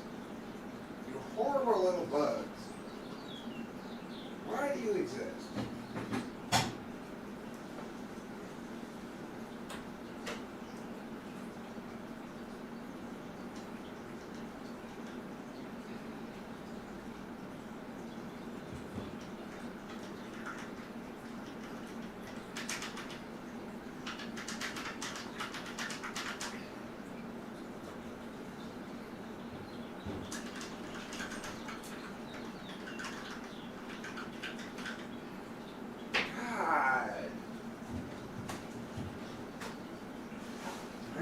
They'll cover my pot.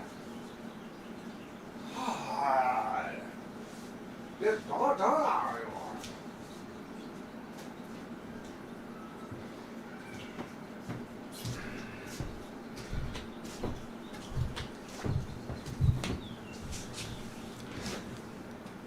There, I'm back.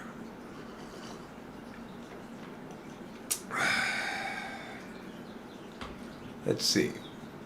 Realized that about myself with the ESFP. Weirdest thing. In some cases, the most apart, but in the end, we're about SESITETI. Oh, are you an ESFP melting zero? That's true. I mean, those are the absolute values. Impacts and logics. Either unique logics to the system you're dealing with, TE, or universal logics. That polar's a weird one, though, right? It's like,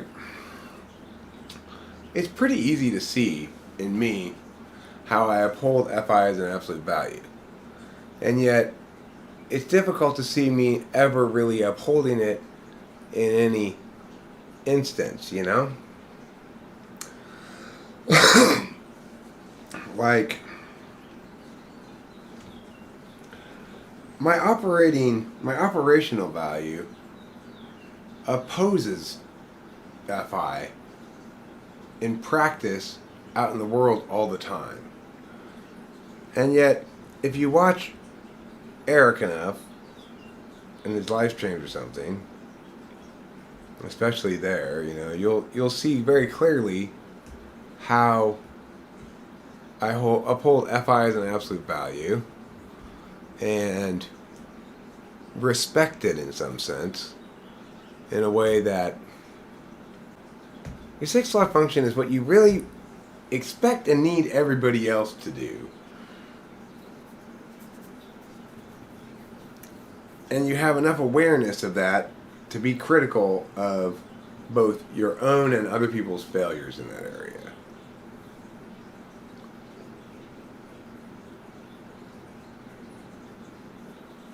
In some sense, your blind spot is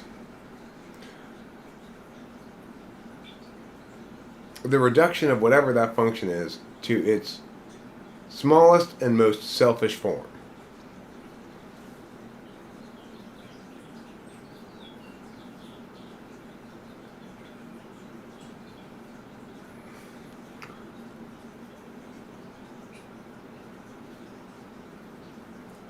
Yeah, they are importantly separate, I agree.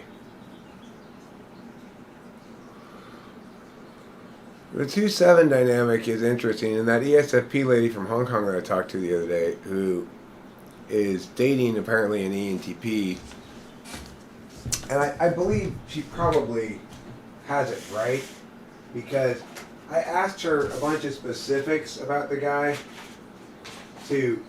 I was skeptical, of course. When somebody tells me they're dating an ENTP, I think, well, they're probably dating an ESTP. But regardless, the problem is going to be the same, whether it's an ENTP or an ESTP. Even if that ESTP or ENTP is very knowledgeable about cognitive functions, there's unavoidably going to be too many operational conflicts. Like, they each are going to want to say to the other one, that's not how you determine that thing. Except only one half of the team is capable of expressing that communicatively with maximal effectiveness, so they had an unfair advantage over the other person. I told that lady, I'm like, okay, well, if you do go hang out with this person and stuff, I'll tell you right now, don't put too many eggs in that basket, because it's not going to be a sustainable long-term relationship. But if you do go over there, just say, look, bro, to the extent you can, please don't slap my face with the dick of your TI quite so willy-nilly. Because people who don't know about cognitive functions and have TI tool, like, I spent years trying to explain to my relationship partners how their problem was they weren't me. Okay, look, you're doing life wrong. You're not me. You need to decide things like I decide things. That's the right way to decide things. After all, it's the one that publicly validates, but I didn't even know enough to say that, right? That was basically the engine of my reasoning was, my way is fair, your way is selfish and stupid. If you, and most people in the world don't have a clear understanding of cognitive functions, clear enough to inform their behavior with each other meaningfully. So, it's like if you're FI tool and you're getting with TI tool, that's going to express most of the time, almost always, as the TI tool person slapping the FI tool person's face with the dick of their TI.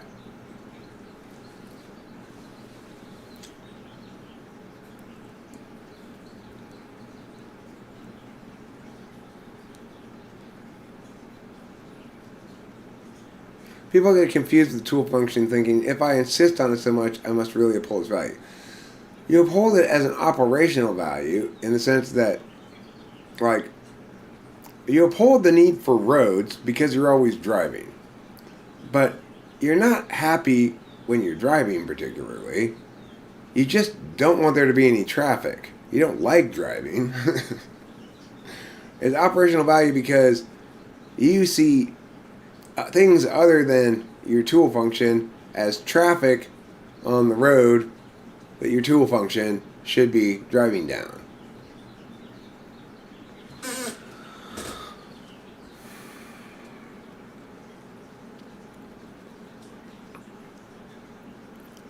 ISFJs are too nice with their FE. Well, they can afford to be nicer because they know how to take care of themselves. INFJs don't have that thing where I can make myself comfortable and pleased by enjoying this and just, oh, isn't it wonderful? Just be up nice and early and drinking this coffee here, sitting, just settling into the day beginning so I don't have to rush it all.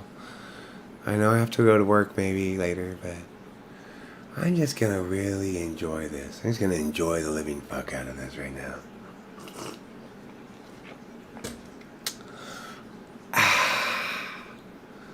Oh yeah.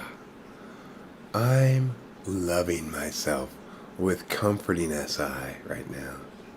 It's so comfortable. I'm so satisfied. If you have a vehicle of self-satisfaction that's as reliable as being an SI Dom, you can afford to be nicer to other people. You can afford to be genuinely nicer. Because probably you're just chatting with people briefly in between meals and naps anyway. Meanwhile, you get some INFJs, set them loose in a unclosing conversation room with maybe one variable to add a little bit of an E into the equation. They'll just continue talking forever. We don't need to eat or pee or sleep or whatever.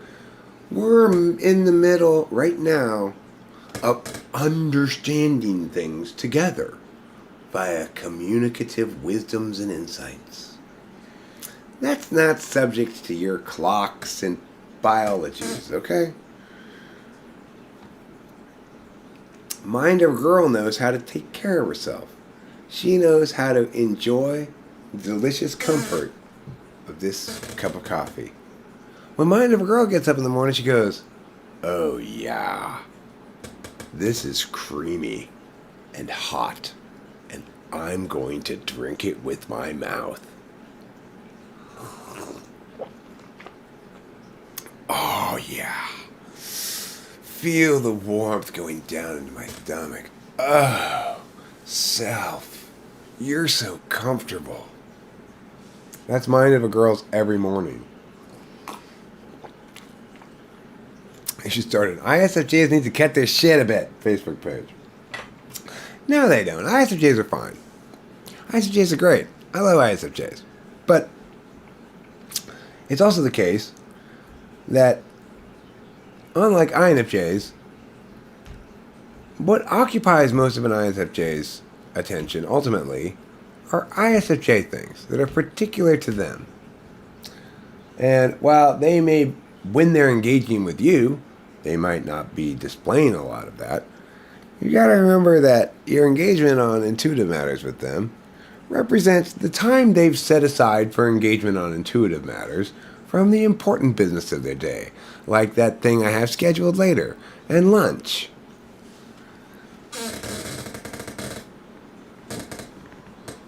When I eat, I think, oh my God, eating is so fatiguing. When I eat, I think either, oh my God, I should have eaten sooner, or thank God there's food sitting there on covered plates that I made last night so I don't have to make anything new. Or I think, oh God, what's the way to eat food that requires me to not have to do anything as much as possible? Microwave it. But that's like, could it at least be a microwave thing that I don't have to stop halfway in the middle of it and stir it and put it back in? I don't like having to do that. Here's what I would say about, I'm doing a little TE critique on microwave ovens right now, okay? What you should do is, in a microwave oven, it should have little arms that come out of the side. They grab onto the food that you want to microwave, the container that it's in, and then move it all around inside of the microwave to different spots while turning it around. The problem with the microwave is that unlike every other kinds of heating thing, it doesn't fill in all of the air with hotness, right? It just heats wherever the microwave is hitting. So the reason why it moves around like in the microwave is because you have to move the food to get the heat to move around. Ridiculous though that might sound. It's like backwards of normal. You have to move the food so that every bit of the food gets hit by the microwaves. You can't rely on the microwaves to osmosisly heat up shit. Which is why if you don't stir stuff around, then when you eat it finally, and you didn't stir it, then some parts of it are too hot and some parts of it are still frozen. And if somebody who was around at the invention of microwaves time had invented them properly, they would have invented it with like a tumble chamber that you put your stuff into, and then it moves it all the way around and turns it all the way around inside of the microwave.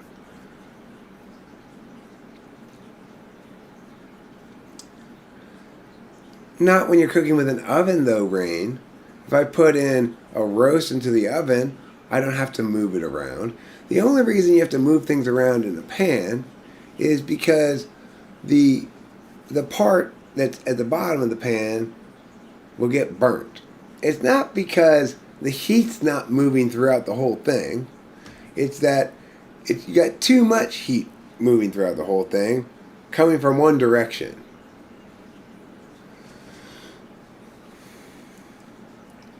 Tell me one food that you can make in a microwave that can be tumbled in all 3D directions. Every frozen entree from the freezer.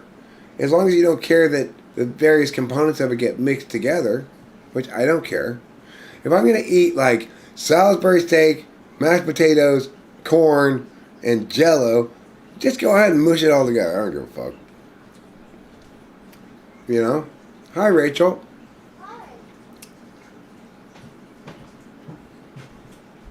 Live streaming? I am live streaming. Oh, cool.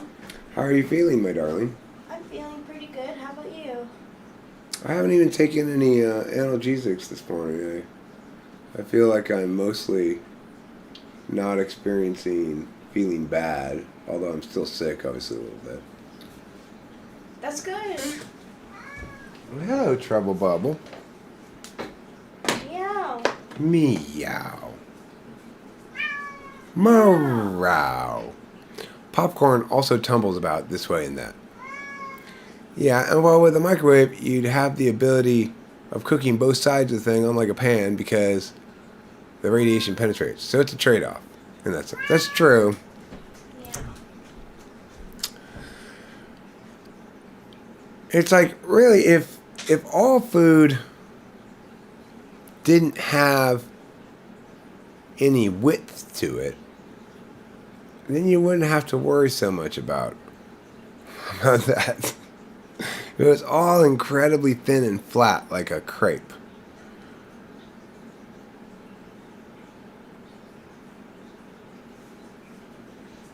So you,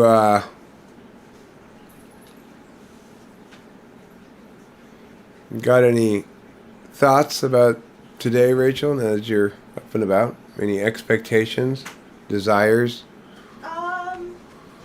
No, not really. It's nice to see you live streaming. But how about you? Do you have any?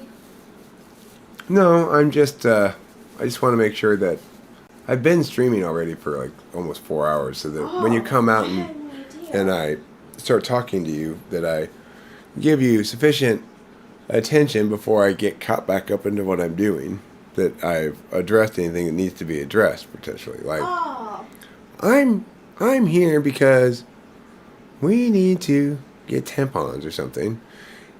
I need to make sure that there's no whatever going on that I need to address before I fall back into my meowingness.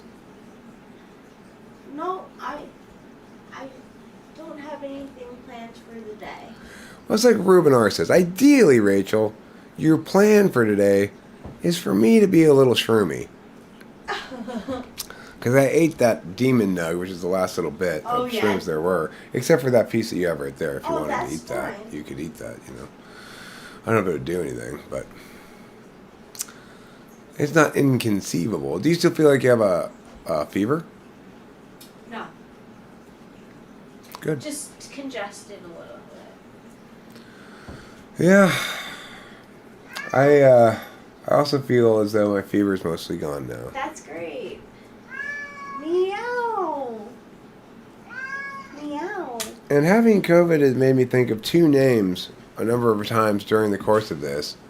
Name one being Jim LaFever, and name two being Johnny Fever. I think those are two characters. One of them may be a baseball player, and the other one, I believe, was a character on WKRP in Cincinnati. Oh. Do you want to be off camera or on? On camera is fine. Okay, cool. Are you congested emotionally, Rachel? No, I am not congested emotionally. Have you blown your emotional nose?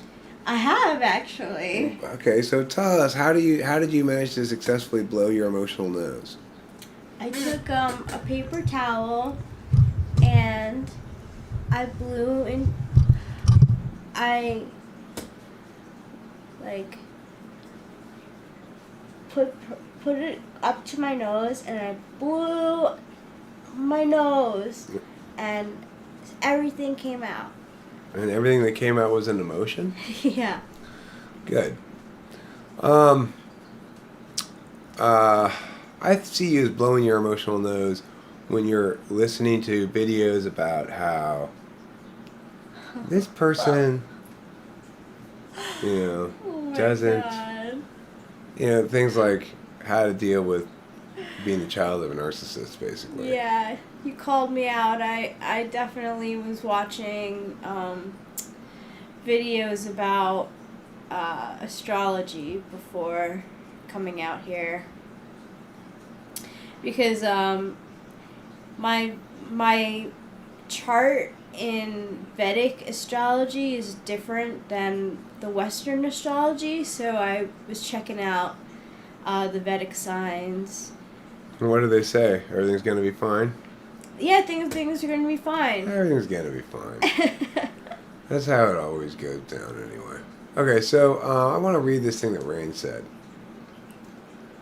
The problem with me, well, before I read the second thing Rain said, let me read the first thing. Does the definition of meow concretize every time you verbally instantiate it as a descriptor of a situation or part of a situation? No, that would only be the case if I felt like I had an incomplete understanding of meow, and it's not really defined per se. You can define it, but even the definition of it is describing the role it fills in communication. It's not a definition per se. So, because it's not a definition per se, I guess you could say that clarity regarding exactly the various roles it can fill and what place it plays in communication becomes increasingly clear as one engages the word more frequently, but that's only up to a certain point, at which point it's entirely clear and there's nothing else to learn about it. Yep. How effectively can I listen and read at the same time? Not very effectively, because I can listen and read at the same time, but I can't listen and begin to answer the question I've just read at the same time, which is unavoidable once I've read the question.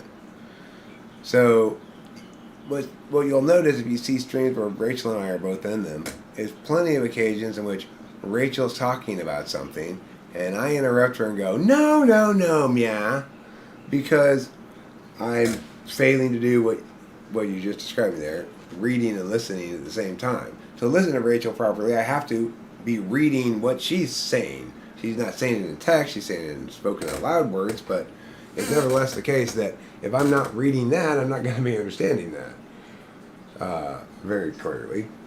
And it's like I have a tendency, because I'm intuitive, to go, okay, I've gotten the gist of what she's talking about here, So, should I be required to engage it at some point, I can fake it, a la the INFJ. Periodically, I catch Rachel faking paying attention to me. It's totally understandable. Can you imagine having to pay attention to me? Like, there's a lot of words to pay attention to. I do try to pay attention as much as I can, because I know it's important to listen to your partner. It's not that important to listen to me, though. It's important that I listen to you. Because if there's going to be a problem, it's going to stem from me not listening to you enough. It's not going to stem from you not listening to me enough. You already listen to me more than anybody could ever ask you to listen to me. So, you not listening to me in any individual instance is not a problem. It's just to be expected. Whereas me not listening to you can be a big problem because you don't have that much to say. So when you do say something, I should listen to it.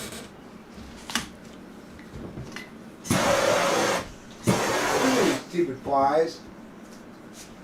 I want to have a word with all the flies of the world. Gather around. All the flies of the world. Get close to your speakers and turn on your listening ears. Look, flies. I don't mean to be a dick, but just because the door's open doesn't mean I'm inviting you in. Yeah. Okay? I let the door open because I want the door to be open. I'm aware of the fact that it enables you to fly in here, but you need to respect the fact that just because it's open doesn't mean I'm inviting you in. When you do insist on being around here, then expect me to kill you. Don't complain about it. Don't be like, hey, why are you killing me? This is your only warning and it applies to all flies. From now until the end of time. Okay? Because recently, I hear a community of flies has been complaining about my murderous ways. But it's their fault. They shouldn't come in here. Just stay outside, you horrible flies. Just stay outside. They're flies. Y'all stink! Exclamation point. Underline, underline.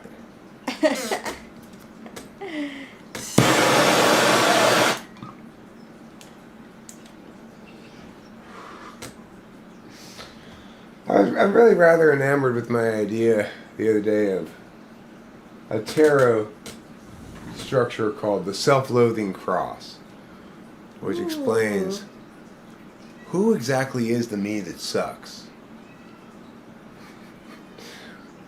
In which ways does my suckage stem from long-standing habits of suckiness? In which ways will I continue to innovate new ways of sucking?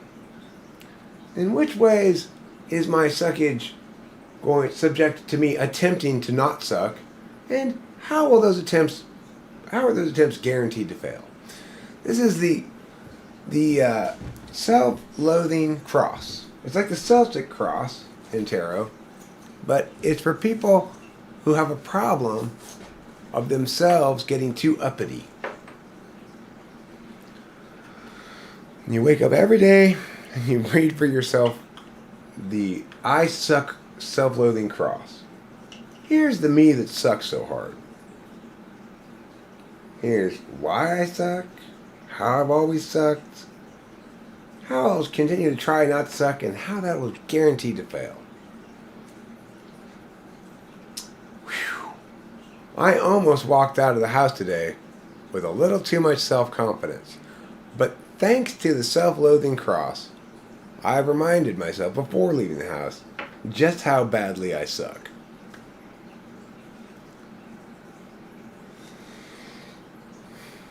This is the cross of healing. And this is the cross of suckage. Can we have... I kind of want to have a reading. Sure, darling. Why don't you either hand me the cards or take over this chair if you prefer to do the readings yourself. That's fine. Whatever you want to do. Remember, Rachel, you are the sunshine of my life. Oh, thanks, babe. We're going to go We haven't used this one in a while. Okay.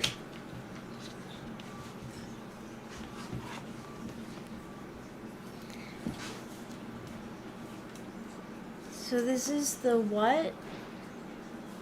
This is not. I'm not going to give you the suckage cross. Okay. No. The suckage cross is not for you, Rachel. It's for people like me who need to be reminded that they suck. You don't suck, so you don't need to be reminded that you suck. Thanks. It's for people like me who both suck and forget it.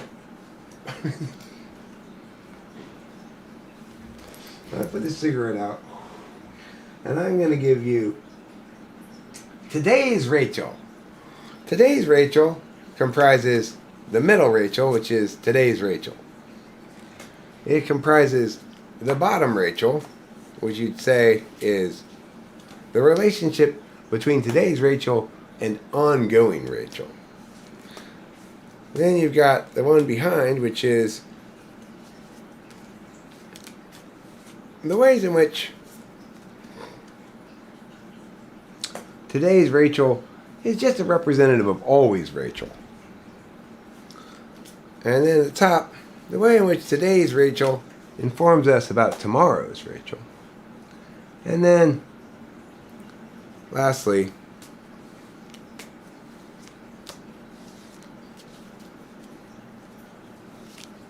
the wild card Rachel. It gets a little bit tilty in its directionality accordingly. Okay, today's Rachel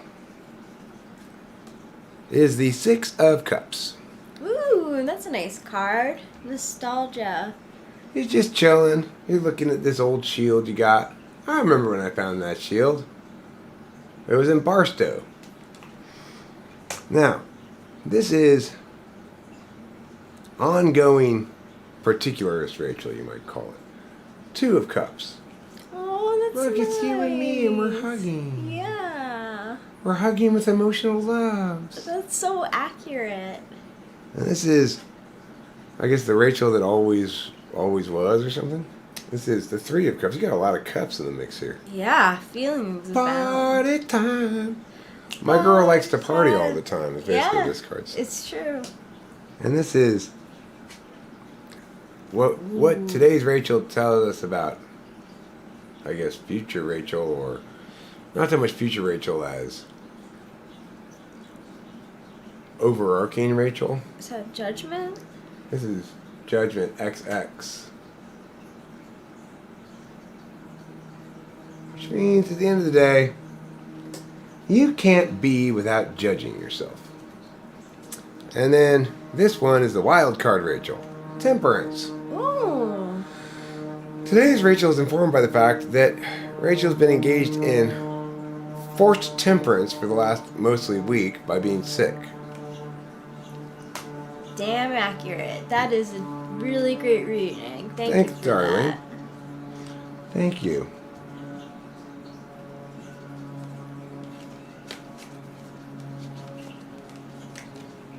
Now I will do one for me. Yay. Shouldn't they replace the boring numbered cards with more cool special cards? If they do, then you get like an Oracle deck or something. You gotta have some boring cards to make the not boring cards special. Yeah, Alright. you do. This is today's Eric. This is ongoing Eric in the particular, I guess. Ongoing Eric in the universal. Emerging Eric. And wild card. The wild card for today's Eric is meow. Man. Today's Eric is Ooh. the Knight of Chalices.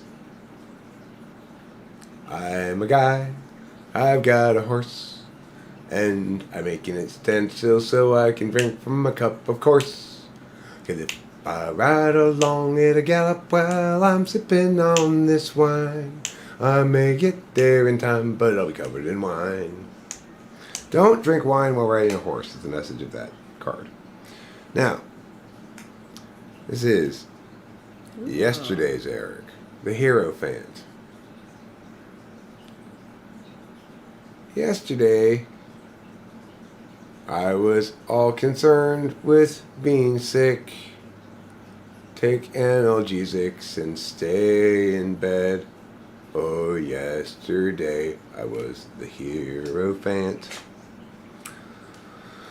And this is ongoing universality of Eric.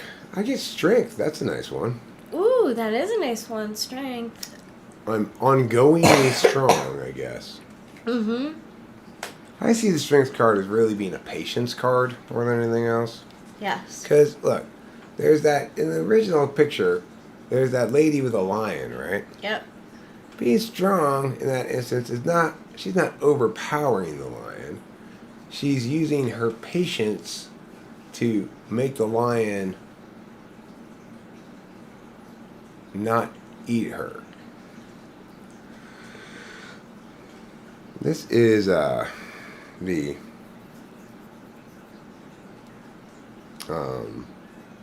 that was yesterday's Eric, particularly that was yesterday's Eric Universal. This is emerging Eric. 9 of Pentacles. Independent woman. I am becoming ever more an independent woman. Ever since last Sunday I had my first ever menstrual period, I really feel like it's getting time for my debutante ball. Rachel really likes these cards too. I find these cards to be less desirable than other cards because they, like, okay, so tarot is an NI thing. If you look at this Hierophant card, what are all those little things all over his dress? You know, this is just any run amok on my tarot cards as far as I'm concerned. And then this is the wild card, Eric. 10 of Wands. Is this, see, like, okay, if the 10 of Wands is what I think it is, this is you brought a shovel to something that you need a rake for. Yes. But there's nothing in this card that conveys that to Yeah, me. you're right. I learned nothing from this Yeah, picture. you're right. It doesn't really express what the what the title of it means. Or what meaning to take from it, really. Like, Yeah. if you show me a guy who's trying to shovel leaves when clearly he should be using a rake, I get it. You brought a shovel to a rake party. This doesn't convey... I mean, it conveys the emotion of that. If you look at this person, right? Like, oh my God, I can't believe I brought nothing but shovels and there's nothing but leaves to deal with. But it kind of just shows like a disappointed or like forlorn person. It doesn't really like say more than that. Right. It's like, yes, it's true that I would be like that about shoveling and raking things. But a lot of people will be like that about something else. The reason I'm like that about shoveling and raking things is because TE is my 6-slot function. But this mood here only goes with what the card says for some people. Other people have this same mood over something different. You know what I'm saying? Shuffler, yes, these are inspired by Gustav Klimt. They're called Klimt Tarot. I don't know if are they inspired by it or Yeah, they are. Who? Why is Gustav Klimt dead? Are you? Oh yeah, it's not made by Gustav Klimt though. It's made by A. Atmatsov. This person's initials are AAA. A. Atmatsov. Yeah. I It's, guess like, Gustav Klimt must inspired. be a famous old painter, huh? Yeah.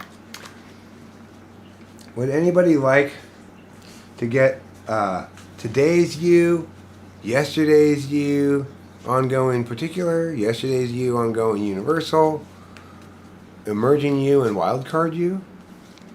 Would anybody like that? Famous Austrian painter. Oh.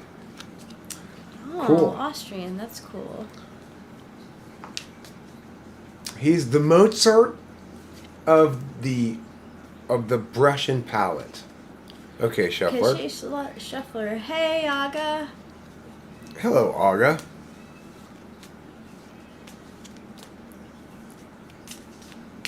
Today we're going to do today's Shuffler. Today's Shuffler goes in the middle. Ongoing Shuffler Particularist. Ongoing Shuffler Universalist.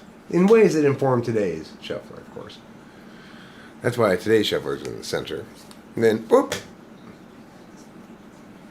Emerging Shuffler. And Wild Card.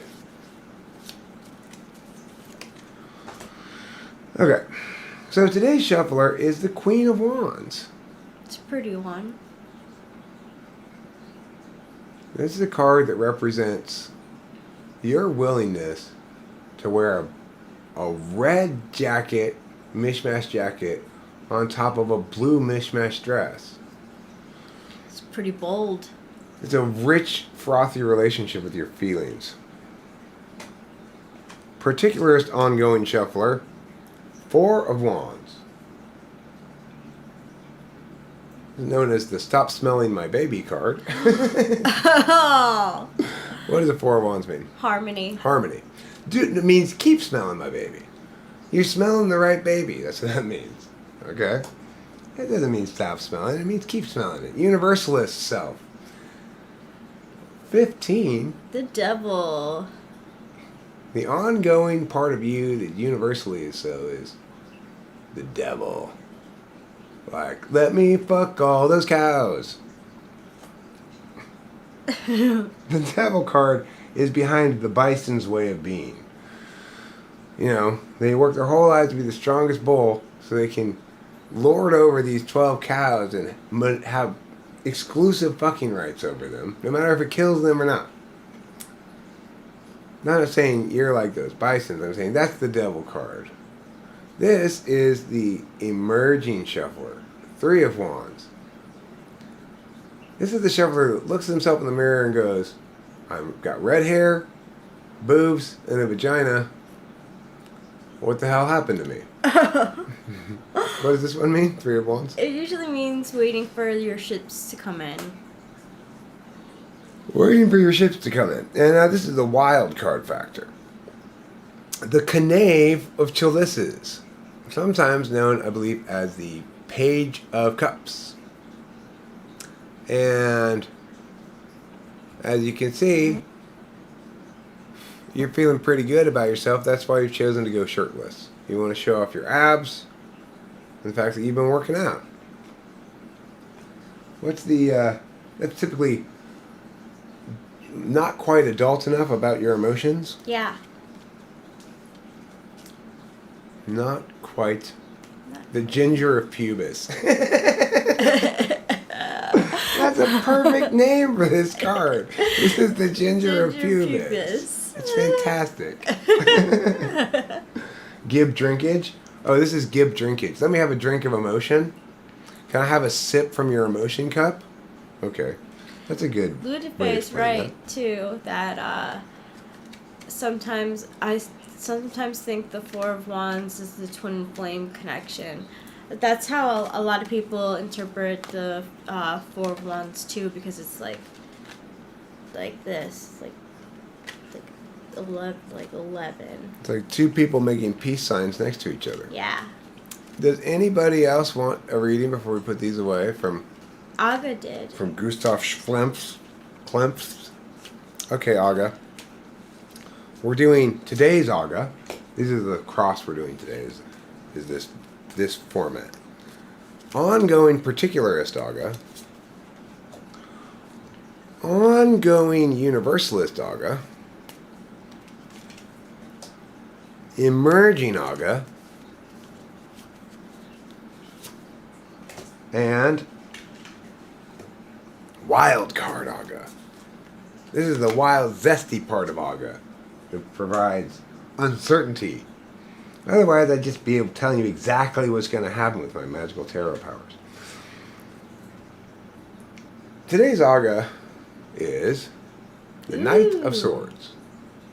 Adult enough, and you're thinking, You're coming in with your sword. Kind of like, hey everyone, look at me.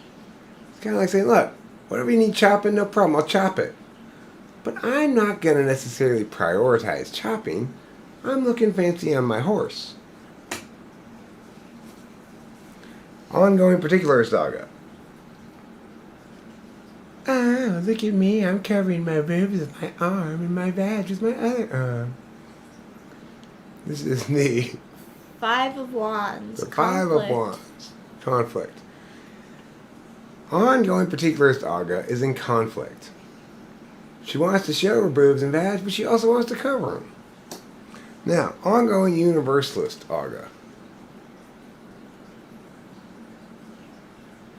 The Knave of Swords. You're being even more childlike than the Knight of Swords. You're like, look, swords are just here for me to show you how cool I can play with swords, not to do things. It's very operational value of you and your TI. Now, emerging Argo. Ooh la la, look at this picture. Ooh, to the law, to the law. This is the sun, it says. But you wouldn't guess that from the picture, would you? You'd think this is the humping card. Or the about to hump card, maybe. But that's good. Your emerging Aga is the sun. But be careful. Remember, you already have a tendency to ride the horse naked for too long and get sunburned. And you're just a baby, so just take care of yourself. Now, this one is the wild card. Knave of Wands. Not adult enough about your practicality and creation. I think of this card, this Knave of Wands, as being like, we'll figure out how to get across the river when we get there. You won't be able to figure out how to build a bridge out of things you find next to the river. Okay, just give up that notion. Your bridge won't be sturdy, you'll just get wet. Jeremiah Fix, I'm an INFJ who isn't a projector. I'm a manifesting generator, apparently, according to human design, which I do not subscribe to. Human design is just a way to say, I hate you so much, N.I. You and your being something specific. It's so You need to knock that off. Yeah. I'm just going to throw all of these kinds of being specific into a soup of randomness. Yeah. And then say, since it's got all the kinds of being specific in it, it must be better than any specific kind of being. Some NI polar person must have come up with that fucking garbage. I agree, because it also is very, like, negative.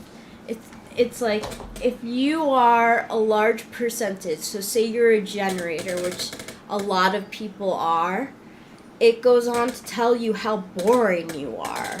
Like, what's fun about that? It's not fun.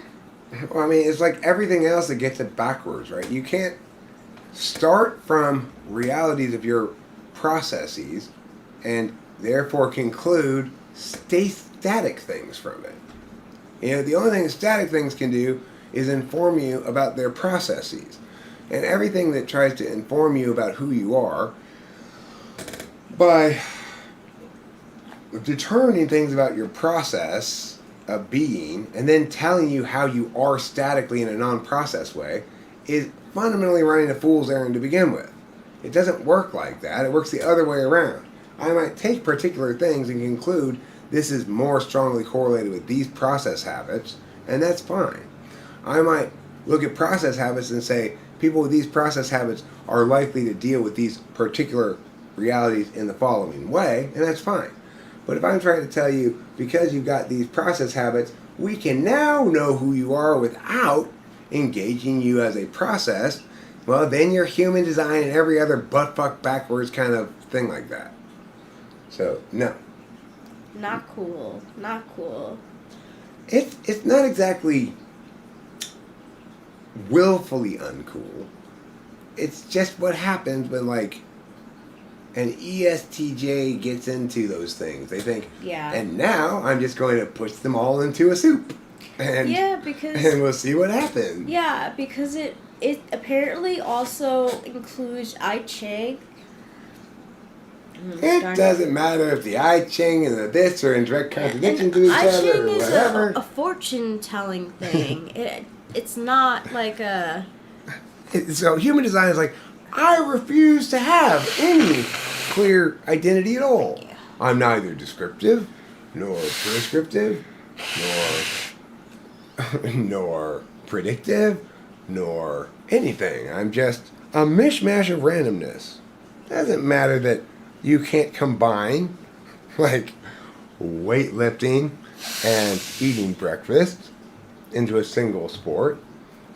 Yeah, you can force it into a combination sport of some sort, but that's never a good idea. okay. No. Okay, so to get an idea of what human design is like, NMD says ENTP here, 7 wing 6, but I feel like a highly extroverted introvert. Human design is 3/5, generator, cross of unexpected, seems sort of grim. These things feel sort of antithetical. Antithetical to each other, however. Yeah. Well, if you're unipolar and you're engaging in some attempt to explain people, you have no problem with there being endless explanations because you don't expect any explanation to actually explain things. If you expect an explanation to explain things, then you don't think that providing more and more descriptions from different angles, regardless of whether they're consistent with each other, and regardless of whether they're consistent with the totality of your experience, matters at all. You just like, okay, well, I'm a man and a man and a man, and I can have as many components as I can come up with ways to draw distinctions. The thing is, we can all come up with infinite ways to draw distinctions, but that doesn't mean that all distinctions are equally valid or desirable distinctions to draw. To draw distinctions well, one needs to understand why one's drawing distinctions, what kind of distinctions they are, and how one validates that kind of distinction, and whether or not you can, in fact, check against your criterion of why you're drawing these distinctions at all in the first place to see if they're of any purpose. If your whole purpose is to enjoy exploring different ways that we can mirror ourselves into descriptive labels, and it doesn't need to inform your understanding as a total thing at all, then I'm sure that that's fun in and of itself for people who are into that. But it shouldn't be taken as a way to inform anybody about anything because it's purposefully not being anything at all. Okay. It's like if I'm going to describe what color you are, then I'm describing something. If I'm going to describe how tall you are, I'm describing something. If I'm going to describe how wide you are, I'm going to describe something. If I'm going to describe how every unit you are, that's just insanity. It is. Winston's mom says, human design is the tree of life, shows which branches are shaky, which are strong, and where your virtues cross with your vices. No, it does not. It makes it so complicated to understand anything. Like, virtue and vice is not a matter of personality type or anything like that, right? It's like virtue and vice is, well, there are two ways to understand them, right? You can understand them as particularist things, in which case, sure, it links directly to your nature. But you could also understand them as universalist things, in which case, no, it doesn't link at all to your nature. If I'm wicked, it has nothing to do with my personality usually. It has to do with the damage I've suffered from. And so being able to distinguish what category of thing is appropriately parsed by a particularist frames and what kind of thing is appropriately parsed by universalist things, and the fact that there's a distinction between the two is a necessary precondition for any good parsing to occur. So because human design doesn't say, look, virtue and vice are understood both as from a particularist frame of observation and from a universalist frame of observation, and accordingly we can understand ourselves through both of those. Since it doesn't do that parsing of framing itself at all, not even, it does not do it badly, it doesn't do it at all, as though there were absolutely no need to mean things when you say things. But unfortunately, going through the motions of understanding is not a way to understand things. You can't jump through hoops that are labeled understanding and think you've gained any clarity about anything. That's exactly what human design is. It's like, here's some more hoops that are labeled understanding that you can jump through while accomplishing nothing in terms of actual clarity.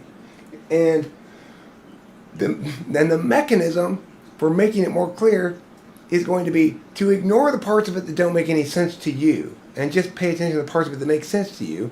Well, then it's not doing anything, right? It's not doing anything real. It's just, it's like,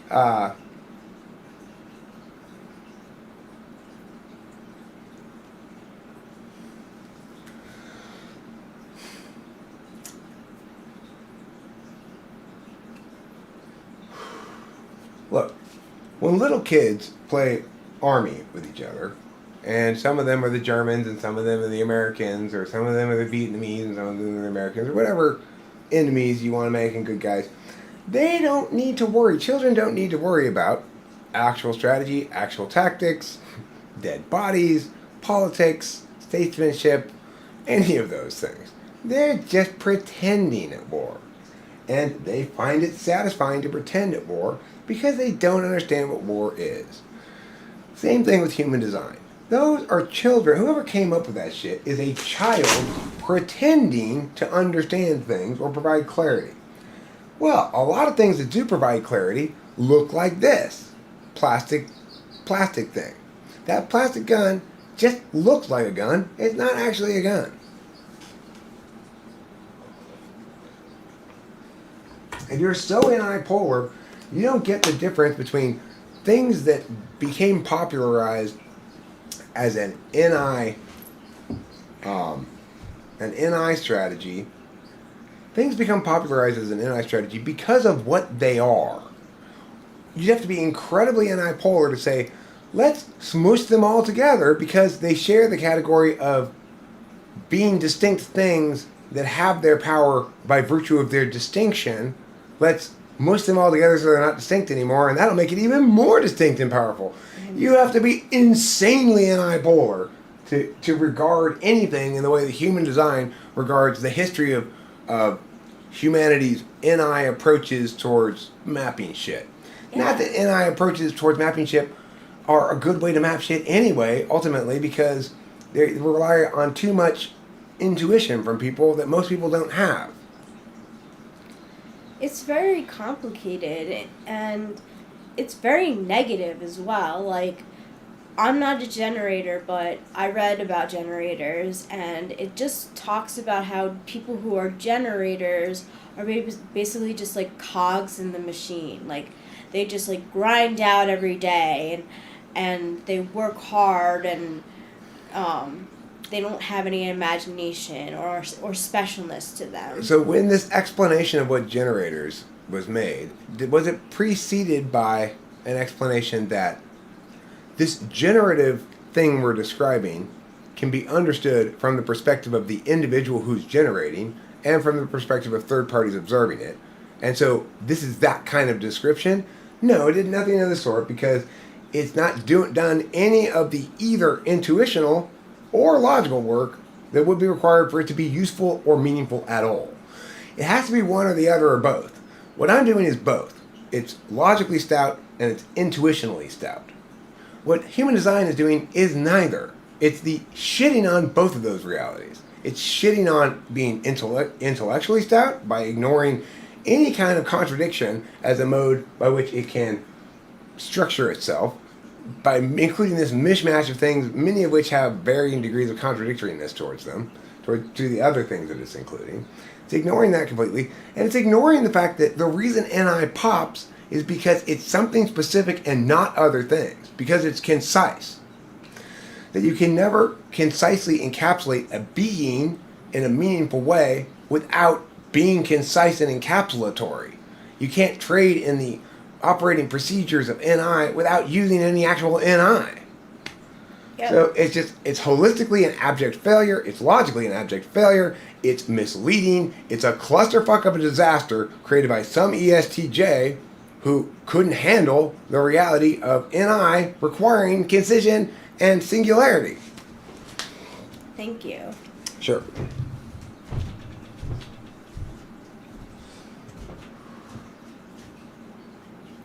That's the truth of it. And you can see the dangers of what happens with people who are not epistemologically fit to be explaining things, attempt to explain things. They get people who aren't epistemologically fit themselves to get enamored of those explanations and then confused by them. So yeah, human design, we're going to rename it from now on. It's called shitting on everyone's face, because that's what it is. We're going to give it a nice, tidy, correct, singular name explaining exactly what it is to everybody without a lot of unnecessary fuss and fuss. It's shitting on everyone's face. Let's remember that's its new name, and it shall never be referred to as anything other than that again. If you insist that shitting on people's face is a good thing, then fine, but at least call it by its name. Let's not pretend it's something else. You can insist that you love having your face shat on, and I won't dispute that's your prerogative. But don't tell me it's frosting. Don't tell me my nose is broken and my eyes are broken and that's not brown stink all over your face. It's frosting and I should lick it off. It's not. It's not frosting. It's poo. Mm-hmm. It doesn't go in your mouth, okay? Oh. It's gross. It smells bad. It tastes bad. It's not a good way to explain things. It's misleading. It's poo dressed up as food. It's like the worst thing imaginable. Yeah. What could be worse than poo in food's clothing? Pretending to not already be digested when it's already been digested in full and rendered useless. You can't eat that again. You already ate it once. Well, then it should stop being so vulgar in its awfulness. If it doesn't want to be named with a vulgar, awful name, then it needs to be something beyond just vulgar and awful in its wrongness. By exclusively committing itself to vulgar wrongness and awfulness, then it gets a name like shitting on everyone's face. Blame it for its naming, not me. And it's like, I'm just describing accurately what that person's doing to that other person. That person is shitting on that other person's face. I'm not going to bother with coming up with nice sounding words to explain that no. He's just sharing with that guy his conclusions about the food he ate earlier. His biological conclusions regarding the food he ate earlier. No. Let's not play fancy words change the reality of things.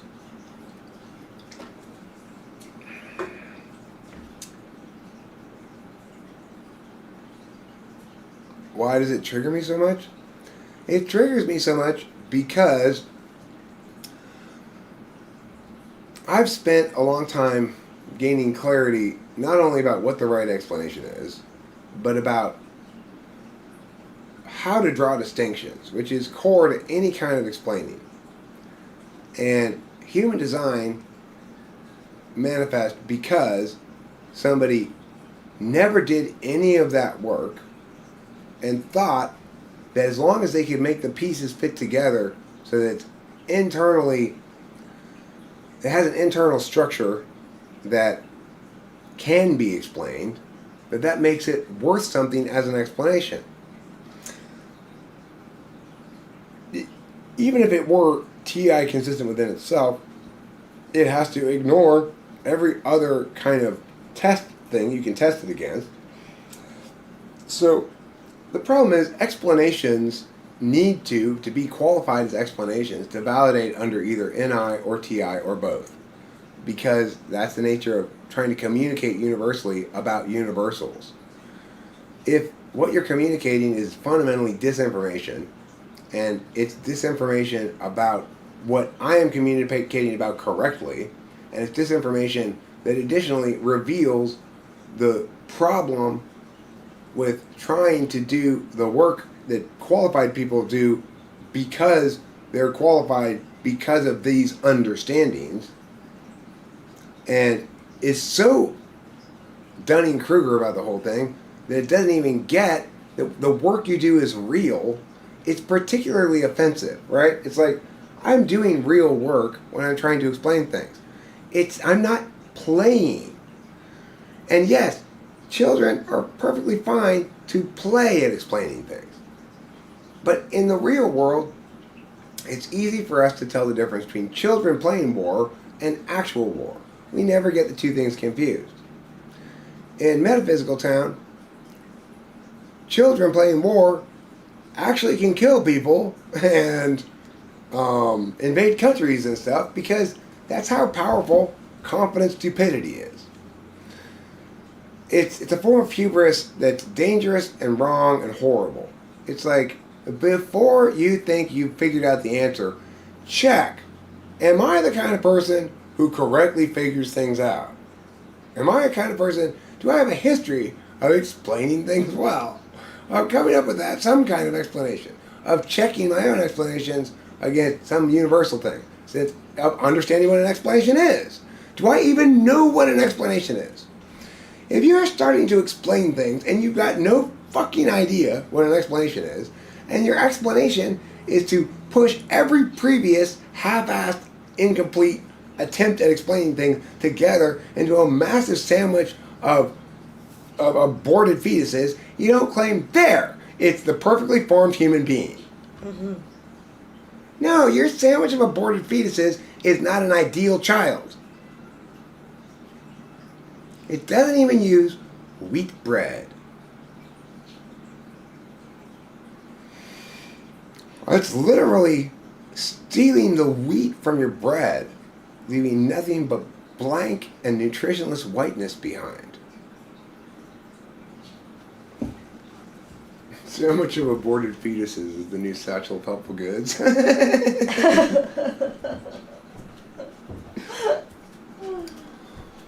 Well, look, the reason none of these aborted fetuses came out to be a healthy, functioning child is because we failed to shish kebab them all together. No, that's just, you have to be stunningly, offensively, Dunning-Krugerly dumb to run with that idea as far as human design has. Like, they've got us talking about it. Rachel knows whether she's a meower or a meower, even though it's complete fucking horseshit. Every fucking bit of it. It doesn't even resonate. That's the thing. That's what makes it so offensive. It's an ESTJ's fake intuition thing. It's the only way to explain it. It fails to do what it's supposed to do, be what it's supposed to be, explain anything, provide any clarity, or care at all. Because, after all, this is just a way we play. It's not a way that matters or something that does anything. It's just a way we play. Well, yeah, if personality type is a way you play, you're never going to be satisfied with the truth. The truth is, this explanation I provide for personality is exclusively correct, which means these other explanations are wrong and misleading and disinformation. But if you don't like that because you don't want guns to have, you don't want us to be safe around guns because you want to play war with the kids, and then be fine with your plastic guns.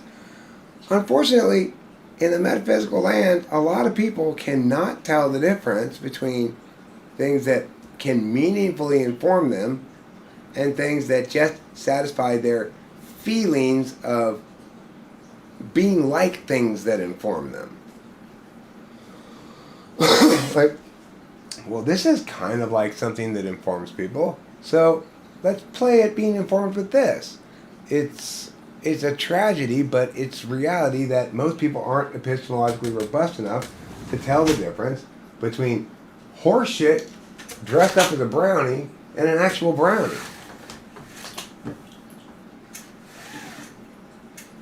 So yeah, we should condemn with all of our might things that confuse people like that, especially now that we have the non-confusing correct explanation available to us.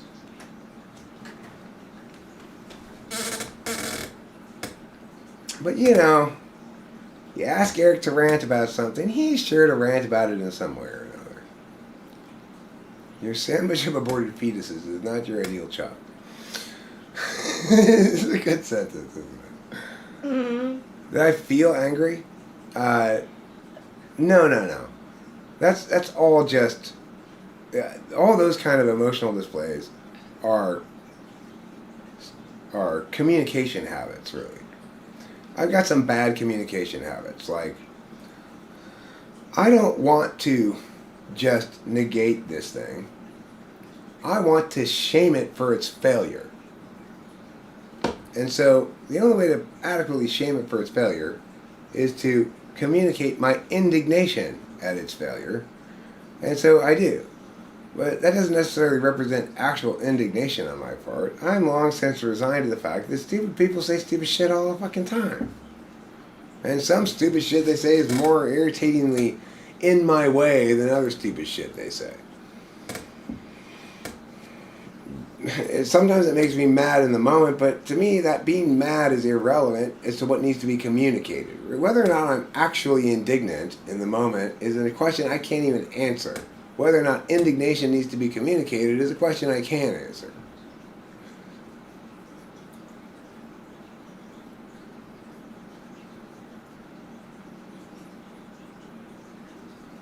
I guess E flat literally means skull, but symbolizes the road to life. It's a half step below E. I do know that. Yeah, Karma's Pimp had the same experience when he brought up his beloved Mayan astrology. The thing is, I'm not saying don't bring up human design because it makes me upset or whatever. I'm saying don't be into human design because it's complete horseshit. But whatever, I'm not in charge of what you're into. The reason it won't fly around here is not because I don't like it or it runs afoul of what I'm saying. It's because it's complete, unmitigated, brazen, unashamed, scofflawish horseshit.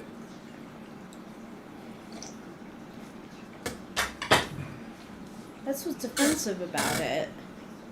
But neither Rachel or I are particularly prone to getting offended.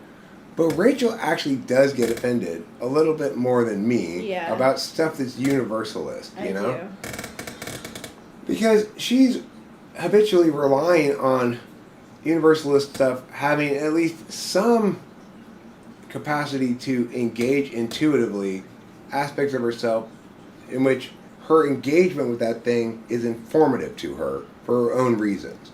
And that's what's happening there with human design.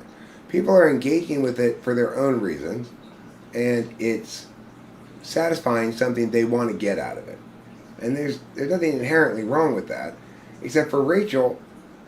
When she's doing that, she's assuming that the reason she's able to get something out of it is informative about herself is because it has some claim to universal correctness or holistic. It's linked to some sort of holistic universal thing that she can reliably expect to cascade down, even a little bit, in some extent, shed some light on something. Mm-hmm. The reason that's offensive to her is because it lacks that step one thing.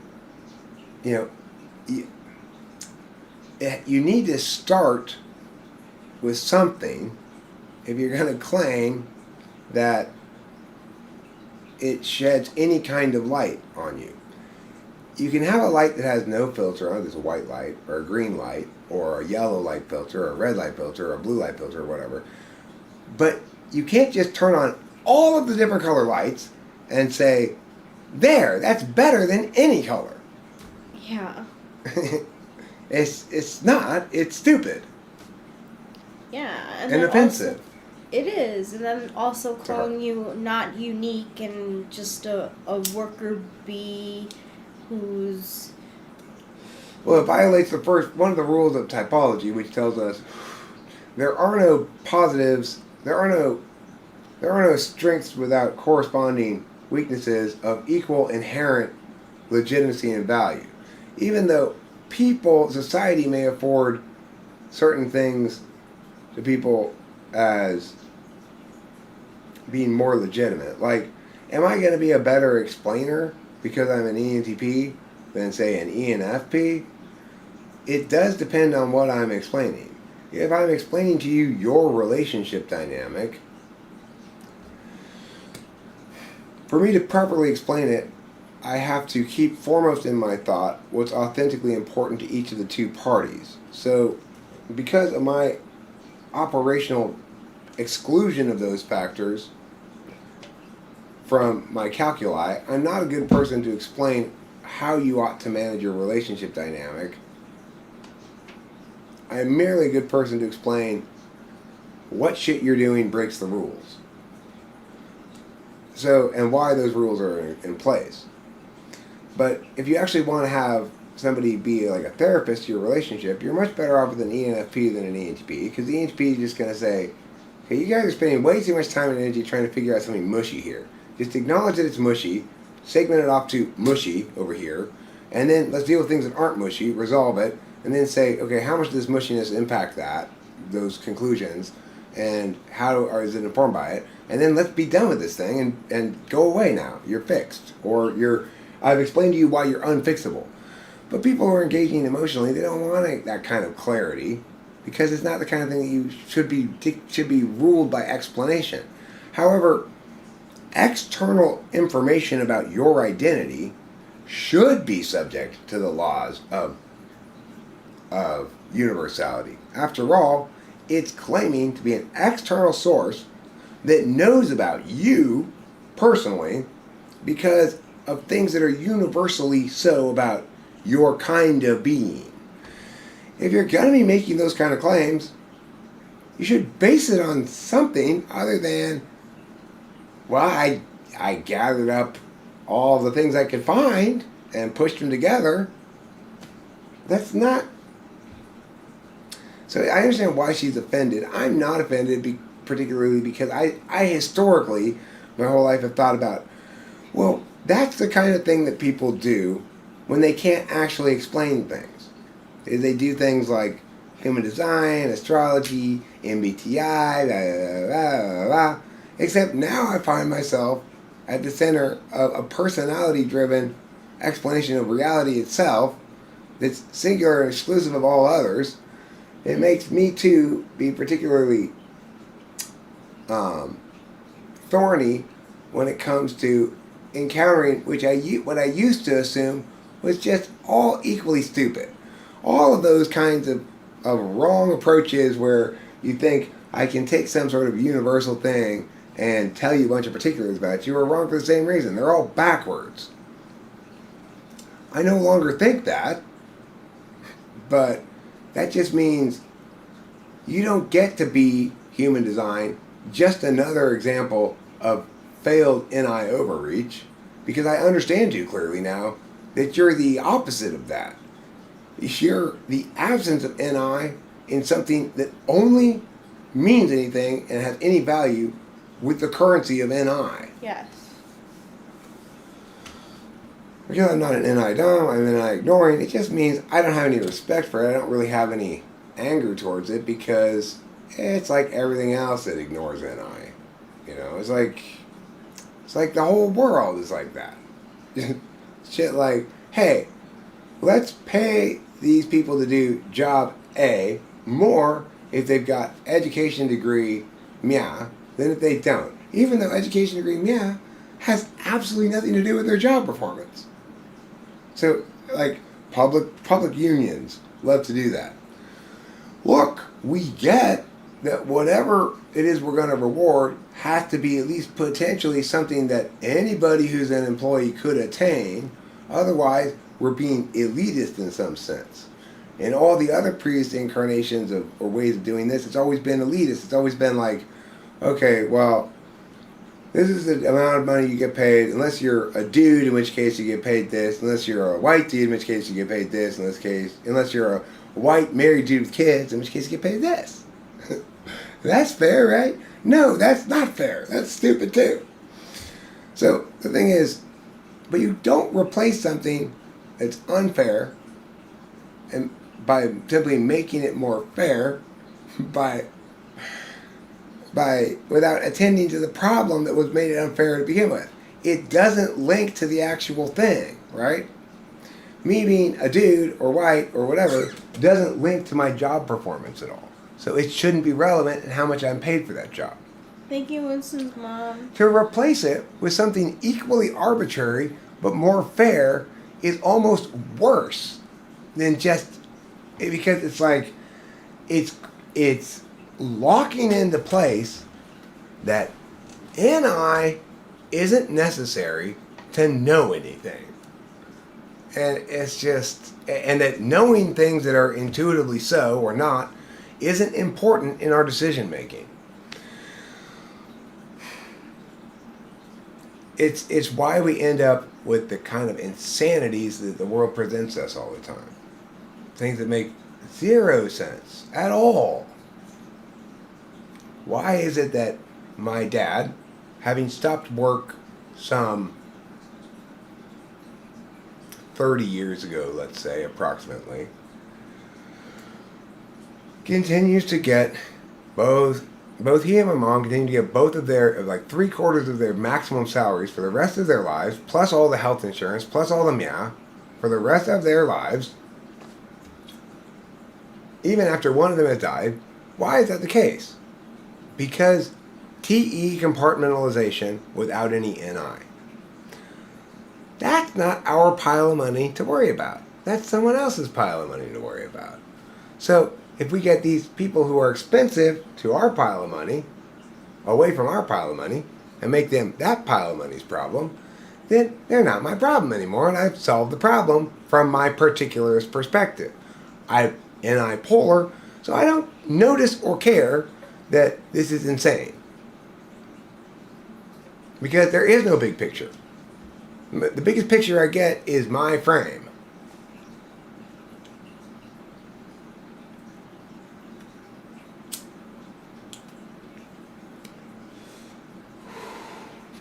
That's the kind of thing that happens when the world successfully eliminates the need for you to use any intuition to know anything.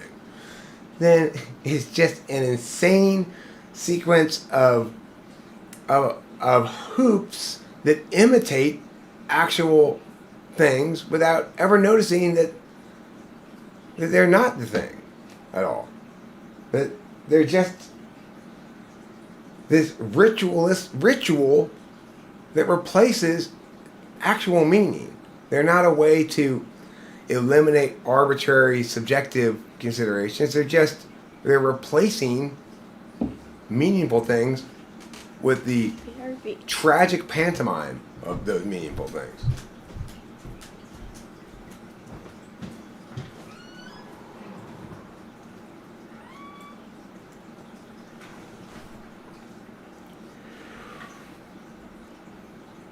It's like when I hired people, I didn't have a requirement, you must have a college degree, because I had a requirement that said, like, if I'm hiring a debate coach, you need to have, I can check to see if you are competent just by asking you some questions.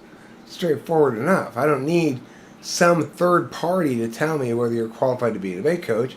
All I have to do is say, okay, let's see. Can you perm the K? If you have no fucking idea what I'm talking about, you're not qualified to be a debate coach. No, you can't perm the K. Duh. Do the K and something else. That's not a way around the K. K's are determinate and binary like that. You can't permute them. If you're applying to be a debate coach, you better be able to answer that question, or you don't deserve to be a debate coach. Because I've not delegated to the process of hiring a debate coach my intuition. I've not delegated to the process of hiring a debate coach some secondary thing that's supposed to replace actually being correct about it for reasons that are holistic with some bullshit pantomime of it. I don't care how many PhDs in debate you have. If you can't answer the question, can you perm the K, you've got no business being a debate coach for me. You're just going to lose me rounds. You're going to lose my kids rounds, you know? You don't know anything. You think you know things. Instead, you have the symbol of knowledge that we use when we don't actually check to see if you have knowledge. My dad has a PhD in philosophy, and I don't. So, if you are somebody who doesn't want to use NI to check to see who's holistically correct for a variety of reasons, none of which is singularly determinate, but holistically the indisputability of it is indisputable, but instead you just want to use heuristics, then you're going to conclude that he must be a better philosopher than his son. And if you predicate some decisions about things that either of us are saying on that assumption, you're guaranteed to be wrong and reinforcing a fundamental wrongness that has abused intuitives for the entire history of human civilization. Intuitives are intuitives because they intuit things, not because they necessarily can provide entirely resolute explanations or answers or justifications. Only ENTPs and INTPs can do that justification stuff, and even then, they're not NI conscious, so it's like none of the intuitives are really qualified naturally to win the argument that their intuition is determinant in the matter, even when it is. So, when the guy intuits correctly about plate tectonics, it takes 50 years for it to stop being called pseudoscience and quackery and so forth. He gets mocked and belittled for what's intuitively correct because the room's filled with fucking ESTJs. That can't be correct. It doesn't it doesn't meet the standard of my heuristics that don't actually check correctness. So it can't possibly be correct. Okay, you fucking tards. How come it is that the most retarded people, when it comes to being correct, are also the best at getting into positions of authority about things? I mean, what a fucking tragic farce that is, huh? Not that I have anything against ESTJs. I have immense respect for them where they deserve immense respect. It's when they start thinking that the immense respect they earn by never paying attention to what's true, really, allows them to tell us what's true. No, ESTJs. Your job is not to come up with the next tarot or whatever. God, talk about, well, but that's what I feel like directing my TE towards. Everything can be TE-SI'd. If it can't, it's not real. I SI'd all these various incompatible things, and I pushed them all together. Therefore, whatever, it's a thing, and it's just as good as every other explanation. It's even better because it's got more pieces to it. No, that's not what makes it good. Oh, God. Just go back to coming up with an evacuation plan for this building. That's what you're good at. Okay? Do that. You did an excellent job earlier when I put you in charge, ESTJ, of evacuating all the poop from my bowels. It all came out at once. There was no wiping hardly. The toilet bowl was filled with poo. You did a spectacular job. Just stick to that kind of stuff, okay? You know clearly what the status quo is. You know clearly what the outcome you want is. And you figure out how to get there. Fantastic. That's your job. Don't explain why your job matters or whether it matters. Don't try to come up with actual criteria to evaluate things. They'll always just be tragic farces of a pantomime of an actual criterion, because you're not qualified to do that attentionally.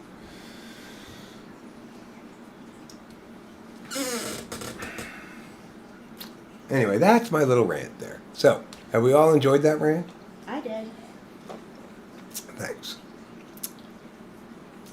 I found it informative.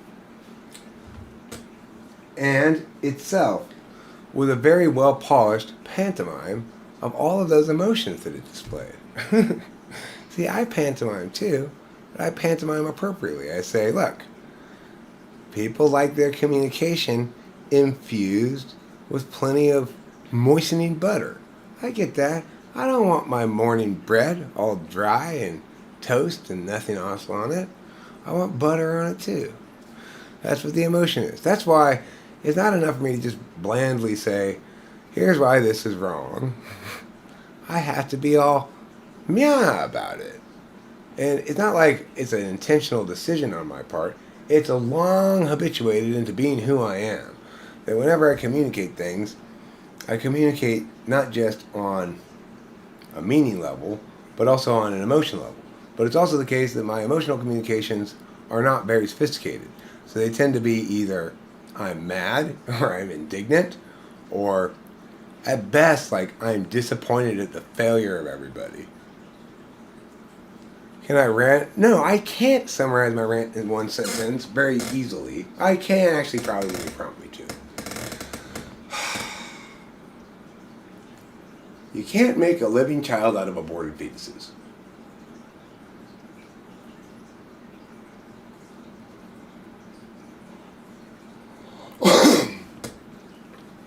You can't ordinate your way to identity. There's another way to put it. You cannot particularly ordinate your way to universal identity. It's insane to even try. You can't row a boat from here to Nebraska. There's not water all the way between here and there. You could, and that's what the human design has done. It's rowed a boat from here to Nebraska. It's successfully gotten the boat all the way from here to Nebraska without ever realizing that you shouldn't be rowing on land.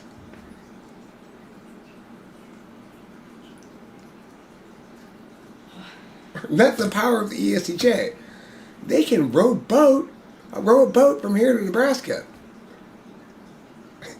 If you ever need to take a rowboat from Los Angeles to Nebraska, you'll require, in fact, an ESTJ, because anybody else will tell you you shouldn't go to Nebraska by rowboat from here. Only ESTJs will go, okay, clear, I got it clear. We're going from here to Nebraska, and we're going to take a rowboat. So what we're going to need to do here is focus on how to get the oars to dig more into the soil as we're rowing and all of that shit. That's anti-polar tackling the problem for you.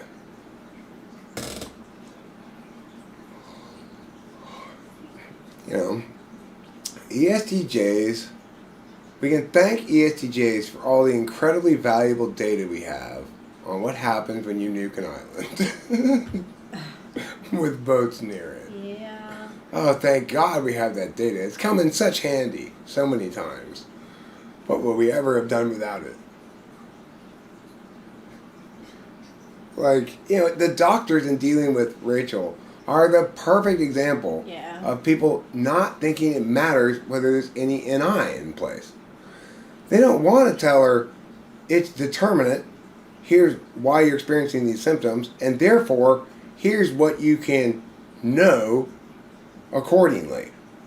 They don't think it matters whether she gets to know anything or not. They don't think it matters her experience of living beneath these mapping realities, or those mapping realities, whether they're left ambiguous or determinate, whether they throw out irresponsibly possible causes that are falsified by, very clearly falsified by what I and she are telling them at all. Doesn't matter, because they don't like NI. They don't like the fact that there's a holistic explanation for this that they can't test for empirically, and yet nevertheless a determinant for intuitive reasons. And so they so dislike it that they prefer to give her false information and say it's not determined. False information, if probably this or it could be that. False information about possible risks of that may go along with her symptoms because it's probably caused by something other than what we're saying is caused by it. They prefer to do that because they don't get the fact that an intuitive, an INFJ or an ENTP, operates map first. They're projecting their own territory first ways upon everybody. Well, of course we never know what anything actually is. We just soldier forward under various presumptions for no reason. You know, it's like, fuck off, you doctors. You don't get that the reason we want a diagnosis that's clear and determinate is so that we can move forward with those mapping indicators to eliminate other things and embrace certain things, right? It's not just for no reason. All of them wanted me to take MRIs too. All of them wanted you to take MRIs, and all of them wanted you to take a bunch of other random. Well, what we need to do here to figure out what's going on are more snapshots of your physical static being right now. That's going to inform us what's wrong with you more than anything else could ever possibly inform us what's wrong with you. It's only true if you're NI polar. If you have any NI at all, you take the facts of the matter and that are presented to you and go, okay, the correct conclusion is this thing that we can't establish with those kind of snapshot things, but it's nevertheless definitely the only correct answer because of intuition and logic and reasoning. Even though when things are sound on that ground, even though you might be unable to empirically establish it, they're always correct. They're never wrong. So it never turns out that even though I don't have an empirical test for Mia to establish definitively with a snapshot this reality of dynamism, that if you've established intuitively and logically with reasoning that dynamic process is in fact the holistic thing, then that's what it is. It never turns out that no, in fact, our tiny little snapshot is more informative about the whole picture than the whole picture. It only seems that way to people who are retarded in their intuition.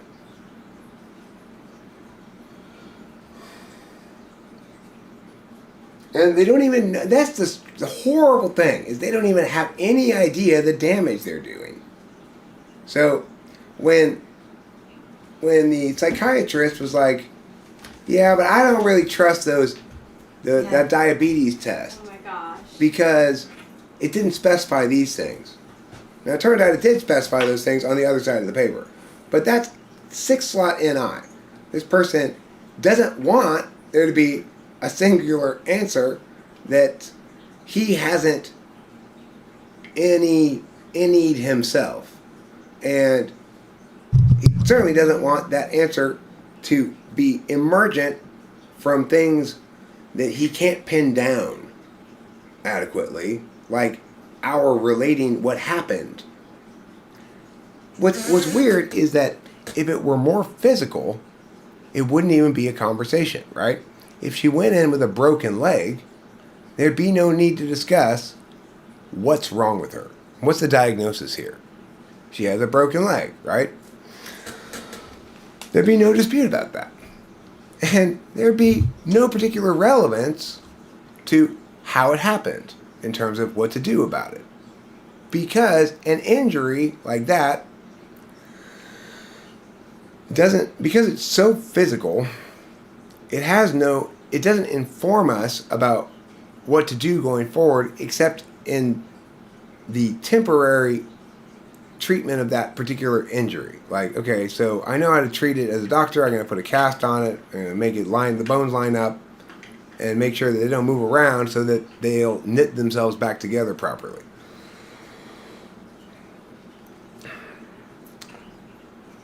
There's just as much need for clarity when it's something that's not a broken leg.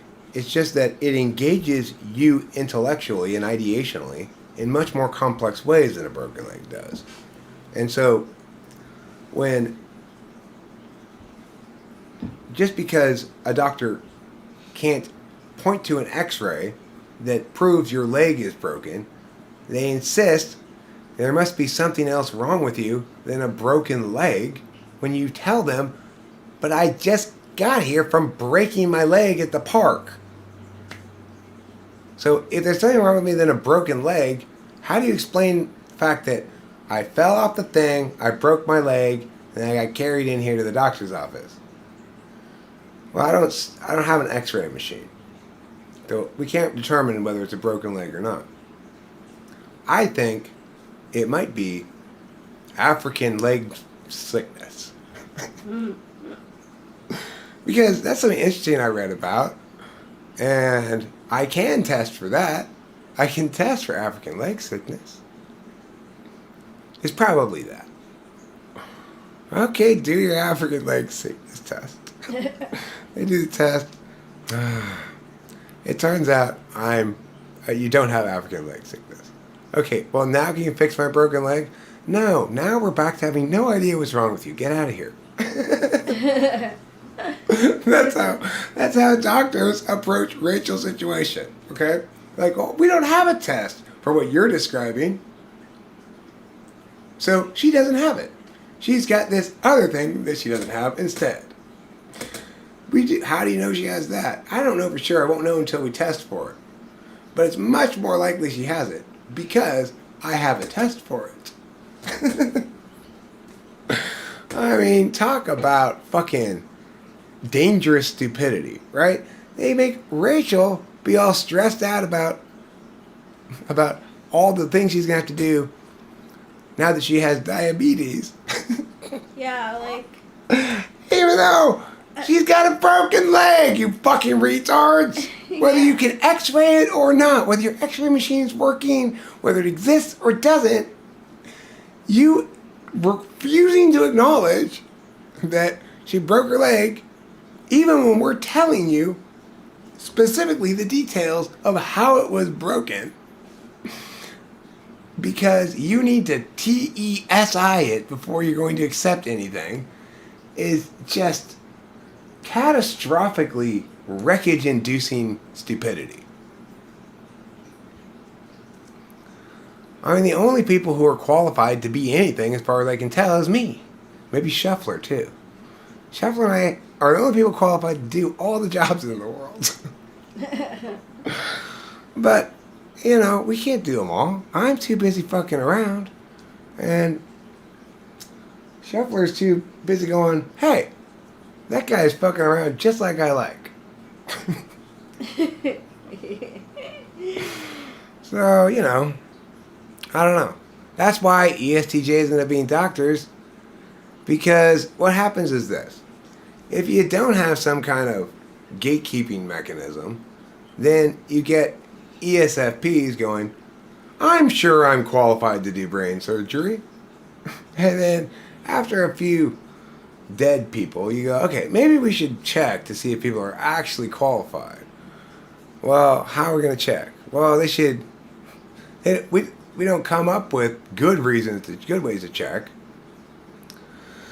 Find somebody who definitely is qualified to talk to that person, and with both TI and NI confirm that they're qualified enough.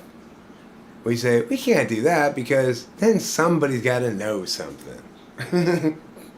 We need to have something that requires nobody to know anything in order to know things. And then you end up having the things that we're supposed to use to confirm that you're actually qualified to do what you do replace actually being qualified. That's what school has done, right? School, in its original understanding of things, is supposed to educate you such that you actually have qualifications to do something. Instead, it's replaced qualification.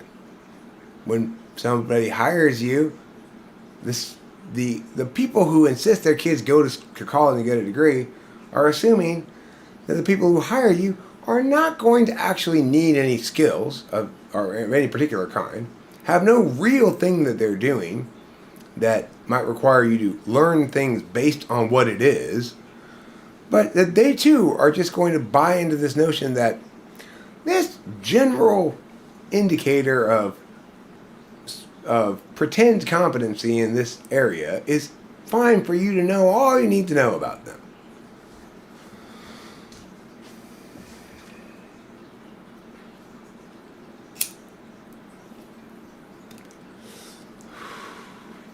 When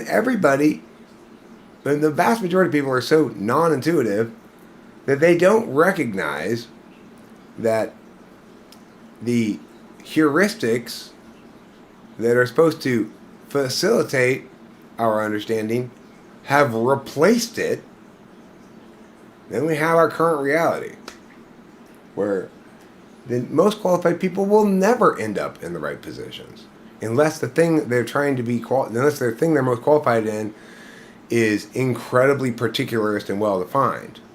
In other words, it doesn't have any splay. It doesn't matter if my pilot is a little more rude or polite to me over the talking part, provided I get from destination A to destination B. From originating spot A to destination B, alive and in one piece and on time and on schedule.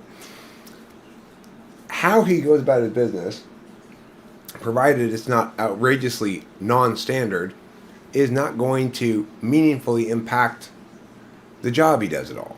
So it's fine to have heuristic-driven, hoop-driven kinds of things for that kind of job, because that kind of job doesn't require any intuition, almost ever. It's very, very rare that you're going to be flying along in your jumbo jet and there's a tree in front of you all of a sudden, and you need to realize you got to turn in time or you're going to crash into it, because there are very few trees at 30,000 feet.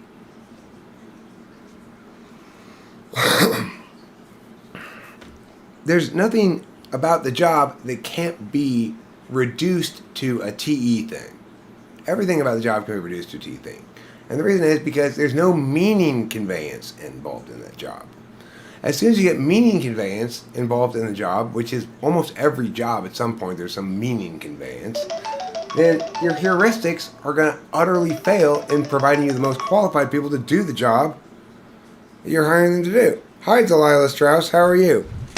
Hey, I'm good. I was just calling to. Guy's dad died in the episode. They were talking about dad's dying, so I was just calling to make sure you were still alive. Yeah, I am still alive, sweetie. That's adorable. I do the same thing to you. Every time I get one of those sad things that makes me cry about, and I realize, oh, there's this other person who's incredibly precious to me that I constantly forget about. Yeah, no, same. I was like, yeah, it's been a couple weeks since I've talked to this guy, this one dude that I know named Eric, and so it just made me sad. And I just wanted to check on you. I love you, Delilah. Earlier today, I was telling people about the term you coined, open butt sitting, because Trouble, the cat Trouble, he's guilty. He was guilty this morning of open butt sitting on my foot. And it made me realize I had not had occasion to use that term since Lacey. I hadn't had any creature open butt sit on me since then. Yeah, Zuko doesn't do that either. But when dogs or something do that, I still remember, Lacey who did that. She was a very big perpetrator of open butt sitting. And what I mostly remember about it, more than even the open butt sitting from Lacey, is the brilliance of the term you used when you explained to me what you were objecting to. Yeah, I mean, it's the best descriptor, I guess, of it. Yeah. Okay, my beloved FI Polar daughter.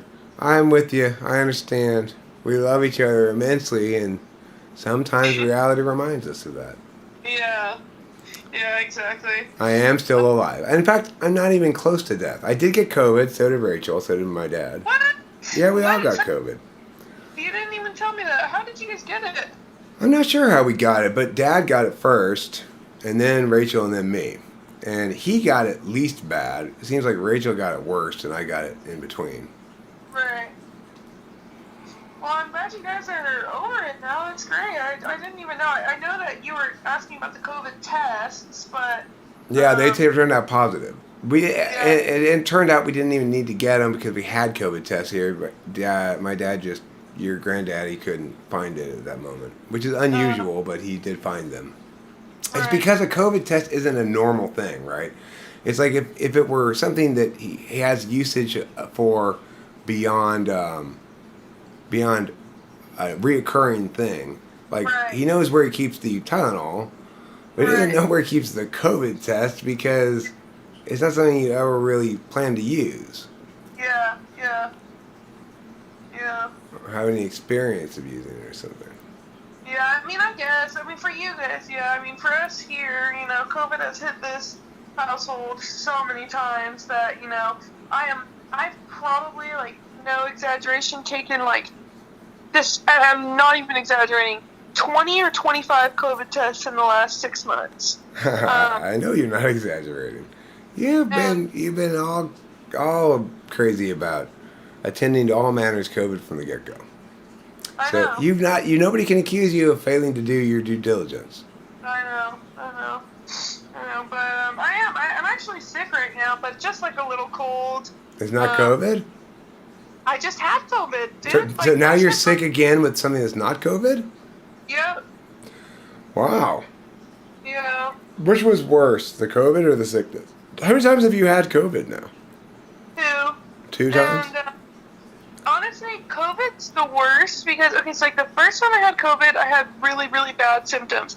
Second time I had COVID, my symptoms weren't horrible, but what like kicks my ass is this brain fog it gives me. Like, I swear it lowered my IQ, like having COVID. And so that's what really messed me up. Also, like, I got like the stomach flu both times that I had COVID.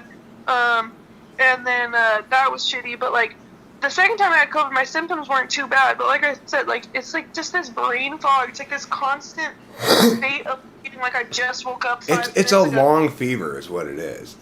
My initial symptoms of my symptoms from COVID and Rachel's too were days upon days of fever, and that's gonna cause that feeling of brain fog.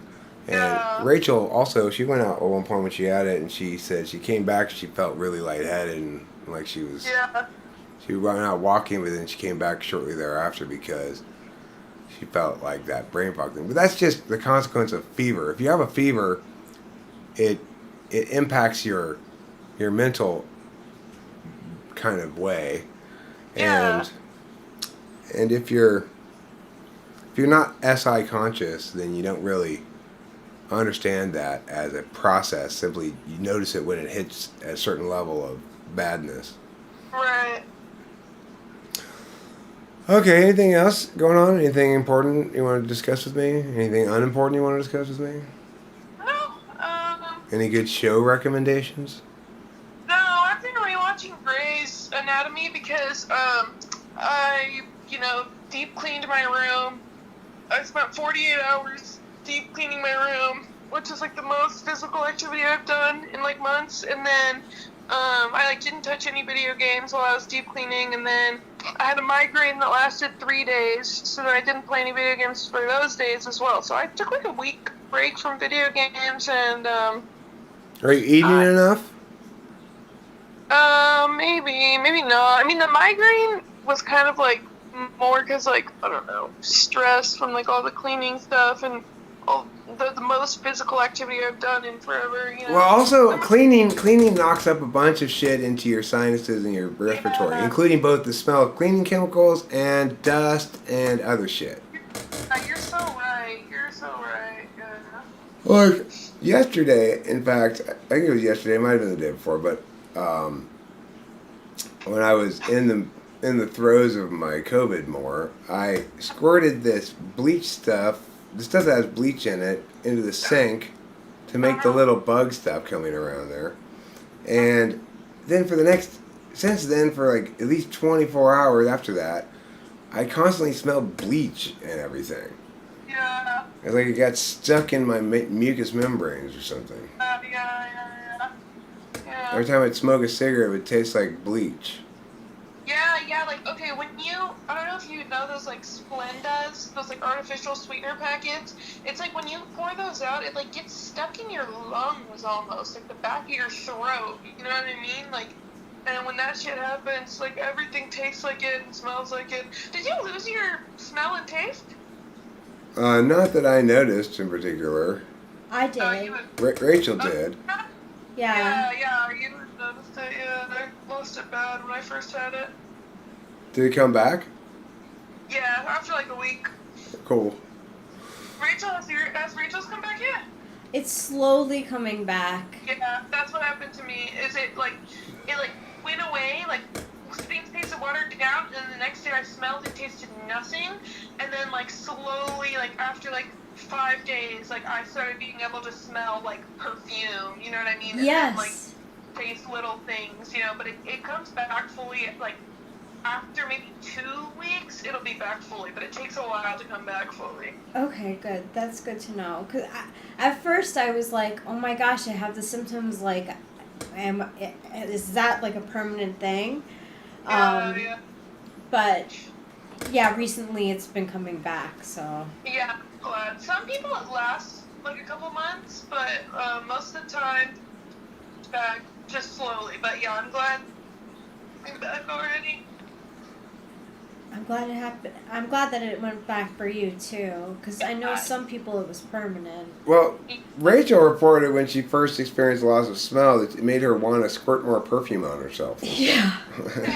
I mean, it's because you lose that awareness of like how you smell. You know what I mean? Like I remember like when I first had COVID, like, and I was just feeling like ass. Like I wasn't showering at all, but like I had absolutely no awareness of how I smelled. Like I bet I smelled like shit, and like Zuko pooped, and I completely didn't even notice because I couldn't smell it at all. Like I literally had to go look in his litter box, and I was like, oh my god, like you just pooped. Like, I cannot smell this shit at all. Like I probably smelled terrible.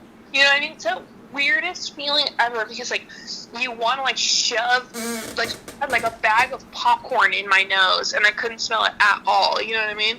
Yeah. Smells weird. It's like when I used to smoke DMT periodically. Depending on the DMT, sometimes for days afterwards, everything would smell like DMT. That's interesting. I just couldn't get the DMT smell out of my respiratory system or something. Interesting. Some things just stick. All right, baby cakes. I love you. Alright, love you too. Have a good day. I'll see you soon. We'll hang out, okay? You, me, and Rachel will hang out. We'll do something pretty soon, okay? Sounds good. Thanks for not being dead. You're welcome. You too. Okay. Bye. Love you. Love you too. Bye.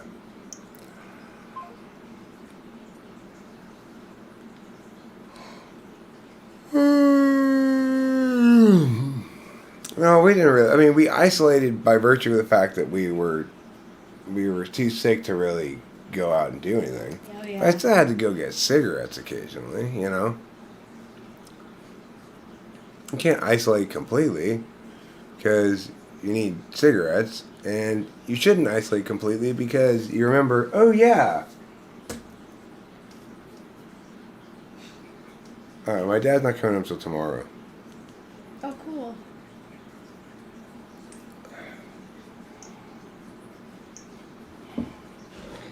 Cool, thanks.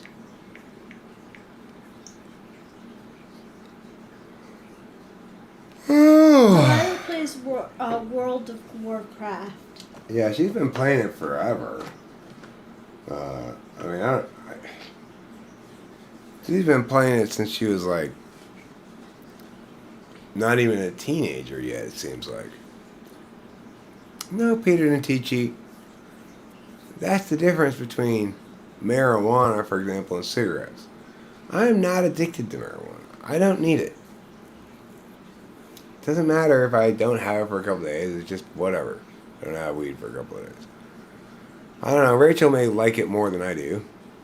But I don't think either of us expects the world to provide us a minimum number of bong rips a day, or else you're going to freak the fuck out, you know? Yeah. Whereas cigarettes are different. It's the only thing I've ever been genuinely addicted to. Even when I was a meth addict and a alcoholic, those were shorthand terms that were misleading. I wasn't actually addicted to meth, and I wasn't actually addicted to alcohol. I am actually addicted to cigarettes.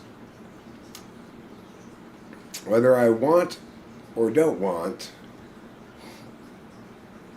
hey, don't judge the legitimacy of a need based on how it came to be, Peter Dentici. Like, you need my foot up your ass. That doesn't matter. You get my foot up your ass, regardless of whether you need it because you asked for it, or whether you need it because you're just inherently wrong. Either way, you get it. We don't worry about why Peter Dentici needs my foot up his ass. That's not important. You just need my foot up your ass.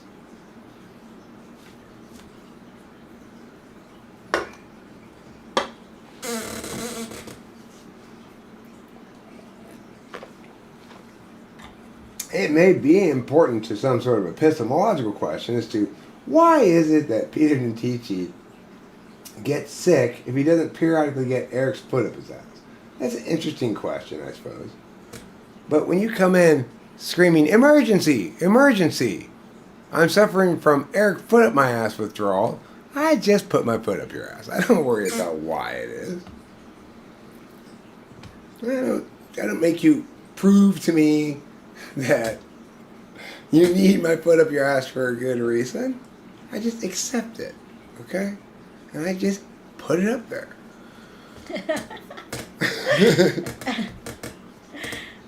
Just so everyone knows, Eric actually motioned his foot going up in the air.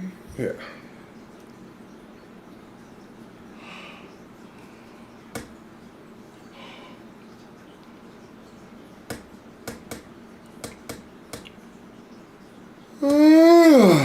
I may be indeed correctly named Mr. Fuzzy. I'm not saying that's a bad name for me. It's an accurate description. It's a fair name. It encapsulates a lot of Eric in just that simple name, Mr. Fussy. However, even though I'm Mr. Fussy, it's still the case that I need cigarettes in a way that's more true than other things that I say I need when I really want them. What I should say is this. I may say to you, I need whippets right now.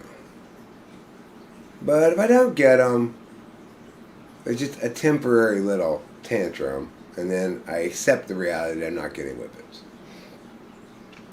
That tantrum doesn't go away and lead to acceptance with cigarettes.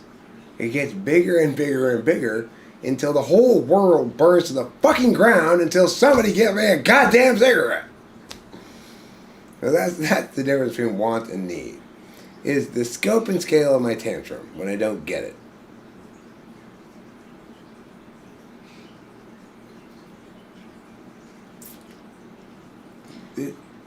Go ahead, Rachel. I'm really upset over that double charge thing from Free People.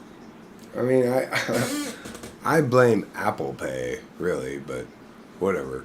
It's like Rachel bought something and they charged us twice for it. And they said, we called them and they're like, well, is it completed or pending? I said, pending. They go, oh, well, that's Apple Pay. One of those two charges that's taking away from the money you have available to you right now in actual cash will drop off before it becomes finalized. It's how Apple Pay does things. Well, if that's how Apple Pay does things, then that means you always have to have in your checking account at least twice as much money as the thing you're buying. Now, usually that's fair and fine, and it was the case in this case too. You know, that we had more than twice as much money as the thing she was buying, but it's still annoying because it's like, you know, I'm trying to keep track of like how much cash we have, what bills are coming in that have to be paid, where I'm getting money from again next time, etc. And there's this, and then I get mad at Rachel and go, "You spent more than twice as much money as we talked about you spending." And then it turns out she didn't. But we just have to wait for Apple to decide that it's satisfied that it's held on to our funds long enough to finalize the deal. It's like that fucking hotel in Laughlin. Yeah. We go there and check in, and I think I paid for the thing when we check in. In fact, they explicitly tell me that I not only pay for it, but an additional charge that will be refunded to me. They tell me explicitly. So, you know, I'm operating as though that's the case. That from that point forward, when I check my account, the money that I spent on the hotel room was already gone. In reality, they don't charge me until like a week and a half later. That's a long time. And it's like, okay, fuck you. It's one thing to not tell me directly that you're charging it to me right now, and then me discover that I falsely assumed that you were charging it to me right now. It's another thing to tell me directly that this will be charged to your account right now, blah, blah, blah, blah, and then have that be completely a lie. Yeah. So, you know, it fucks up people's finances when, you know, a week and a half later into a different sort of fiscal quarter, so to speak, of reality, you go, wait, I thought I had 500 more bucks. What happened? Yeah. You know? Yeah, like, I'm definitely not going to use Apple Pay anymore. Like...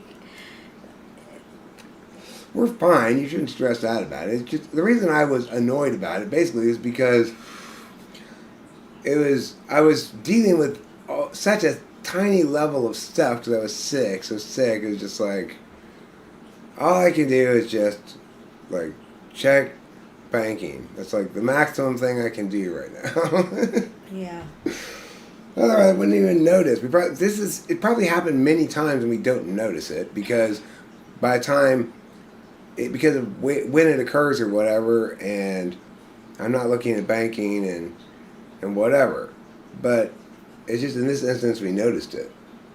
That's the kind of bullshit Apple pulls, you know. We're Apple. We're the thorn in the side of normalcy. Yeah, like, is it... Whatever. The thorn in the side of standard operating procedures. I'm definitely not going to use it anymore because I'm not happy with the double charge. That's not...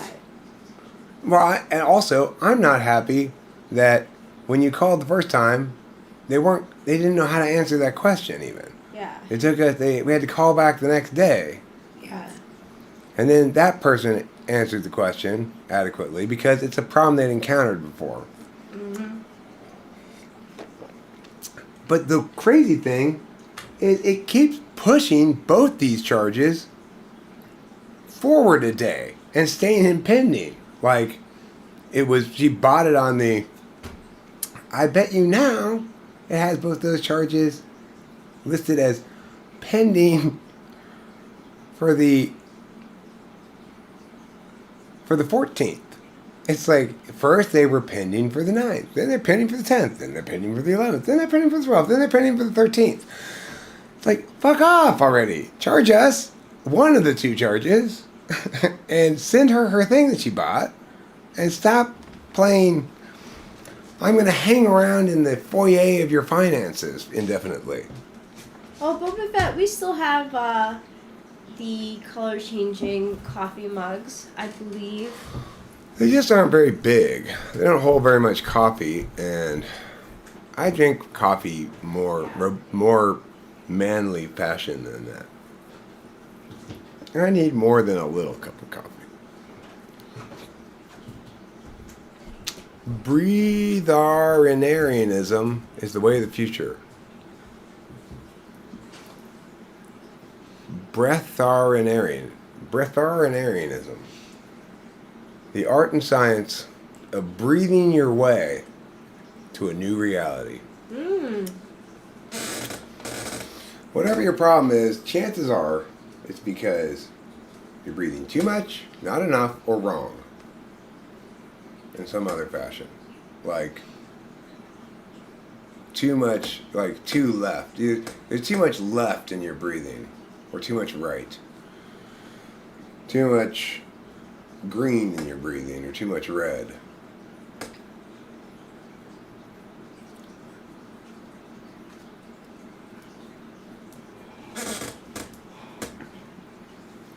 The reality is almost every problem can be boiled down to one problem. Your butthole is not getting enough sun particles.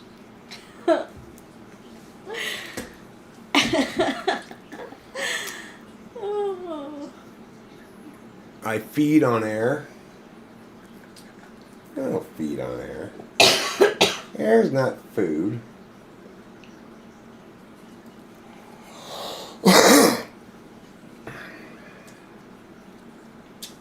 Air is more like,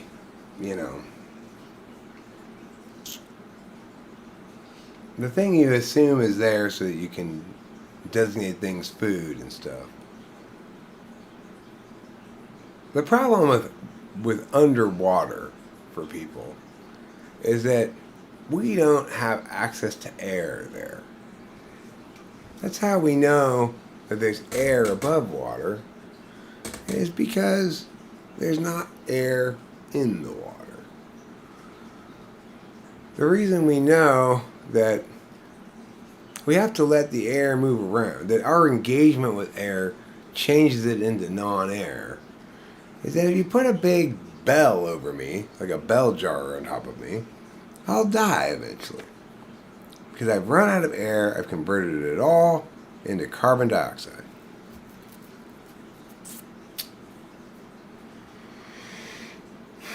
But I mean, that's no more surprising than the fact that you can't re-eat your own poop. Our biological processes produce are ones that convert meow into meow. But that doesn't mean that things that are subject to that conversion process are all like food.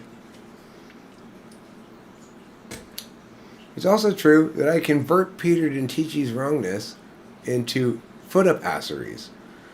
That doesn't mean that I'm eating his wrongness. I'm not eating it.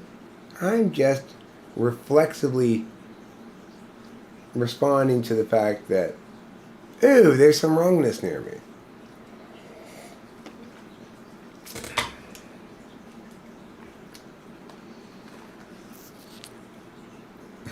Yes, a foot haberdashery. Peter Dintici, that is absolutely spectacular. Your butt is my foot haberdashery.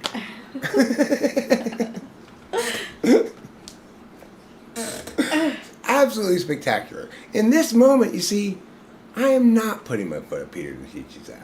Why? Because he's not wrong. And that's the hilarious irony of it, is he's not wrong about his butt being my foot haberdashery. And that's why I'm not putting my foot up his butt. Believe me, Eric has tried. It's generally true, whatever it is you're talking about. But not everything, okay? I do tend to try a lot of foolhardy endeavors. I have a whole lifetime of attempted and failed foolhardy endeavors because I am an NE Dom, which means I'm trial and error.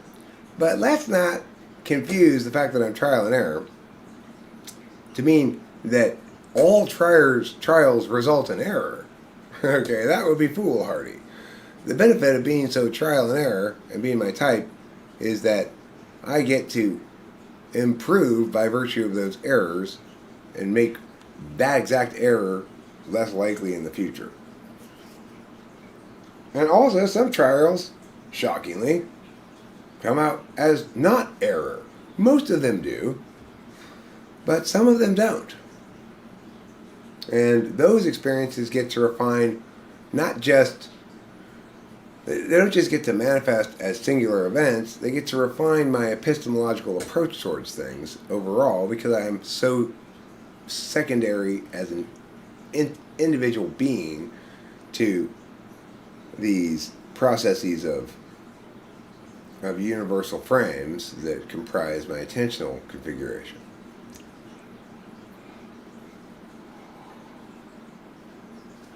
So yes, trial and error involves a lot of trials and a lot of errors, but the reason it involves a lot of errors is because you're trying to get one that's not an error. And when that occurs, then you don't have to correct it. The goal of trial and error is not, this is like a TESI idea of trial and error. Well, we're engaging in trial and error. Therefore, we're supposed to try things so as to produce errors. Trial and error, the purpose of it is to not have errors. Regardless of if the mechanism of it is error producing, it's a mistake to forget that core thing, which is there's a guy who's trial and erroring in order to not be wrong. That's the overarching driving thing about it.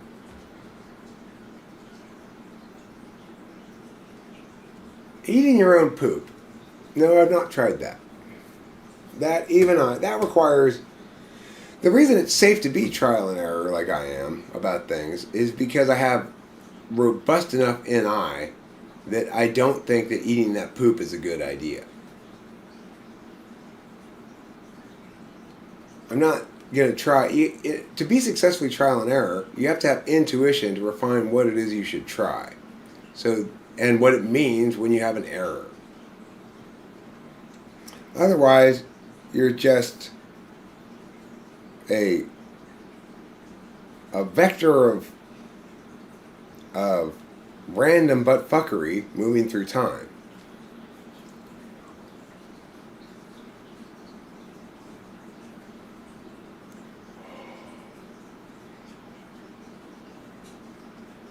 Nobody's above the metaframe, Ghost of Jung. Absolutely nobody's above the metaframe. The metaframe says that the reason you're wrong links to you first and foremost. Now, what you're seeing as a claim can be treated as an object independent of you and evaluated on its merits, and should be if it's making claims that are supposed to be communicatively true.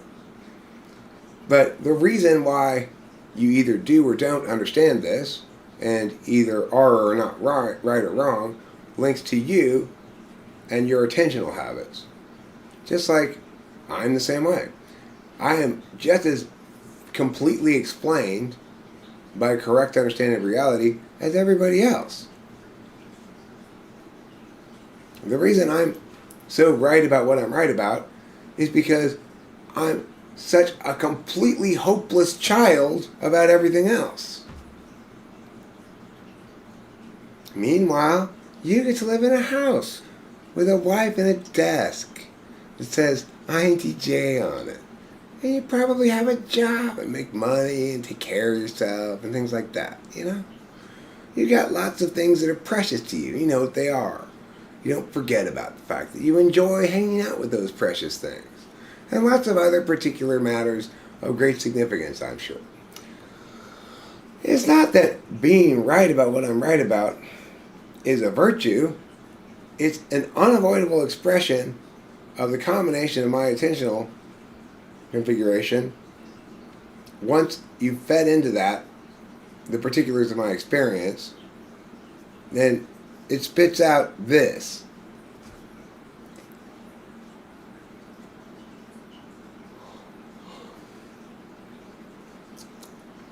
And this is a complicatedly conflicted thing.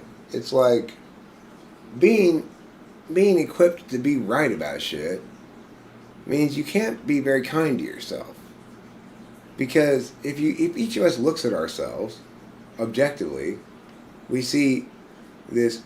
If you're capable of doing so, and only a few of us are capable of doing so, you see this horribly deformed partial person who definitionally must struggle most in areas where they subject themselves to the most critique in ways that they're conscious of anyway. In other words, I may struggle most in FI, but I'm like my daughter. I just don't even realize it until I call her after a couple weeks because I watched a show in which a father character's daughter died before he had a chance to say goodbye. And so then I call her. It's like she just did, in tears, not getting, being like a tiny child, not getting that scary thing doesn't actually impact this person, needing confirmation on this really basic ground, right? But that kind of wrongness never concerns me. I don't even worry about it. I'm so dumb I can't even see it. In contrast, other kinds of wrongness that I can see and I'm dumb about, I'm guaranteed to beat myself up in those specific areas. They're implied by what I am.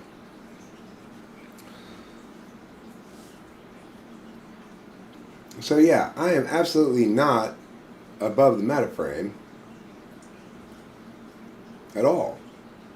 That's to the extent that somebody wants to shit on what I'm saying, they try to position it as Eric. It's always Eric's right. Eric's above what his explanation is. Absolutely not. The reason my explanation is absolutely correct is because I'm never above it. It's inconceivable of me to even frame it like that. Let's see what this person says. You do need to get a TWFP shirt ASAP. Why stop at ethics then? Well, I can accept the fact that I haven't established for your satisfaction, that I'm correct about whatever it is I'm saying I'm correct about. That's fine. You might have your own criterion regarding what qualifies as adequate justifications or the kinds of justifications you want to feel as though you internally adopt something as a paradigm or something.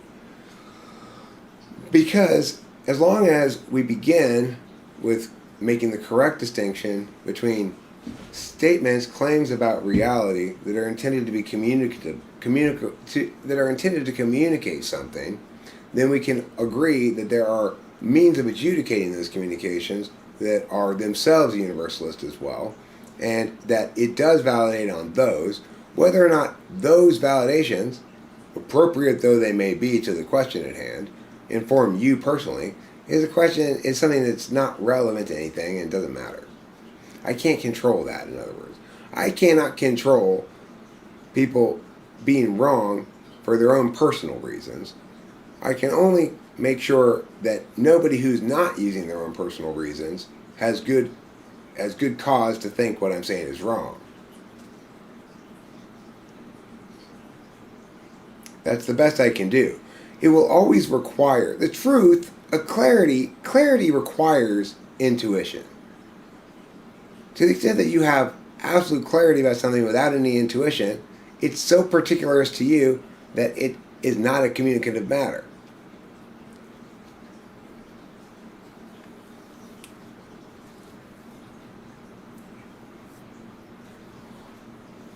Regardless, yes, it's possible to cast aspersion on something universal, that's making universal claims and that validates on universal validation metrics.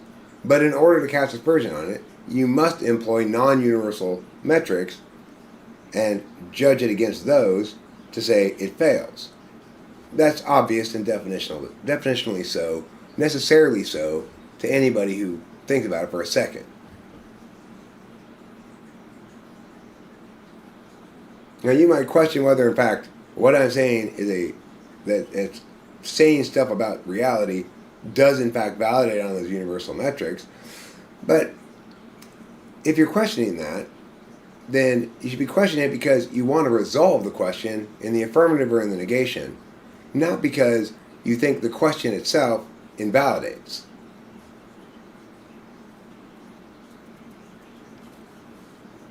Boy, I'm laying out the truth today, huh? Well, I don't want to tell you what you should do, right? You do whatever the fuck you want. But I'm just explaining that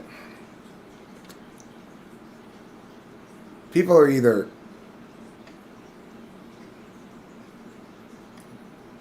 that you can make the 8s in this deck wild, which means they can be an 8, but they could also be any other card. Or you can make them not wild, which they're always 8. But you can't make them both at the same time in the same game. And if you are doing that, then you're not really playing a game. You're just playing, let's pretend to play a game with cards. Now, oh, I've got an 8. It's wild. Oh, I've got an 8, but for me, 2s are wild. Oh, well, I've got an 8, but for me, 4s are wild. Okay, well then, that's fine. You're not actually playing a game. You're just like children looking at cards and pantomiming the motions of people who do play games. And that's fine. But it's not a reason to think that there's anything wrong with the rules of this game, or that we shouldn't play games like that, or anything of the sort.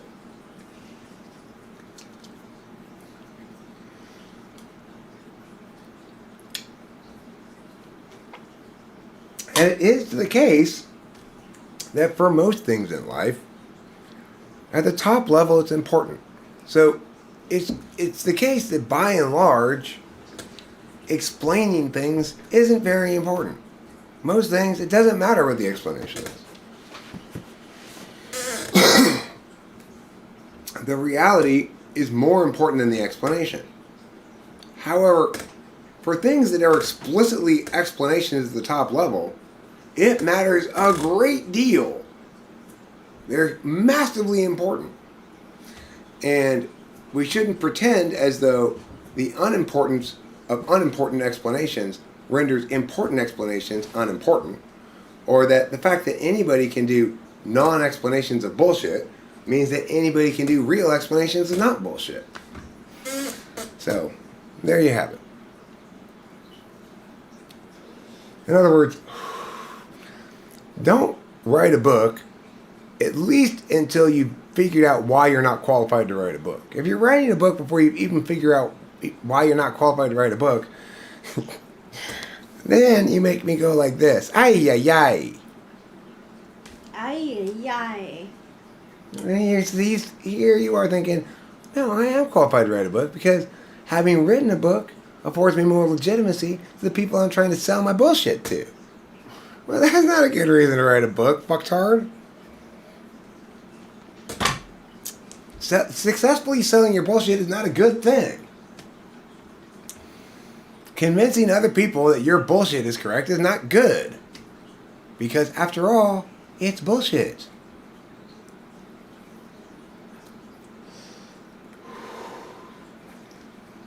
Well, that's good for me. I get money.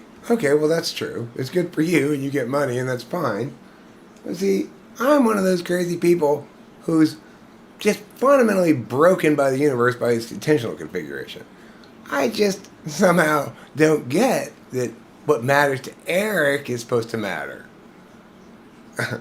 I just am paying attention all the time to what's correct. We need people like me to be in charge of maps as accordingly. Because you just put Mount Shasta wherever the fuck you want it to be. It doesn't matter to you where it is. I'm with Shuffler. Shuffler says, at Winston's mom, I see, but Eric's model groups them differently from meta-analytics to executors, and the grouping is not the same as Kiersey does. I don't follow Kiersey either. Look, I want to stress all of those kinds of groupings are taxonomical and therefore arbitrary in nature. You can draw circles around commonalities between types however you want. You can call them quadras, you can call them artisans, you can call them whatever. The thing is, if you forget that the only reason to draw the circle is because you're trying to make a point from that circle being drawn, then you're working the wrong direction. We don't understand dynamics so that we can lock down particulars. Locked down particulars may be explained in their manifestation by these dynamics, or may inform us about which configuration of dynamics you have. But to think that we can know with NI in ways that help us to understand better our dynamic process of being by reductively indicating that we're static label meow meow is fucking not right. It's just wrong. It's backwards and stupid. That's not how reality works, and it's not how mapping should work. The only people who get entirely why that's so fucking wrong are people who are fixated on the mapping of things to the exclusion even of their own well-being.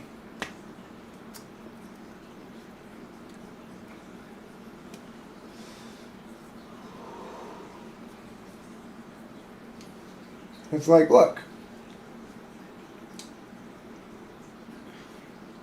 this river is the thing in between me and where I'm going. Therefore, this river is a wall. That river is not a wall. You cannot understand it as such without removing from it what it is and placing as a priority instead a single particularist frame of reference.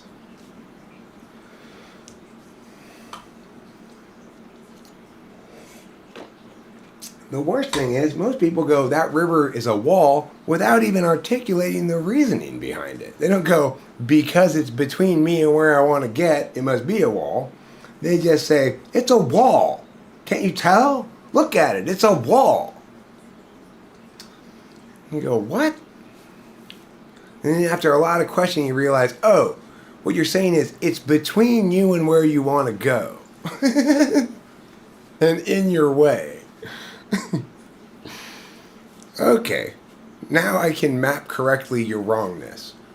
If you're a mapper, that's all that really matters. You know, it's like you go, this is weird. I don't have a map for this. Why is this person standing there insisting that this river is a wall? So then you ask them questions to figure out how they got to be so wrong. And you figure out, oh, they've mistaken identity for a particularist relationship they have to something for their own purposes.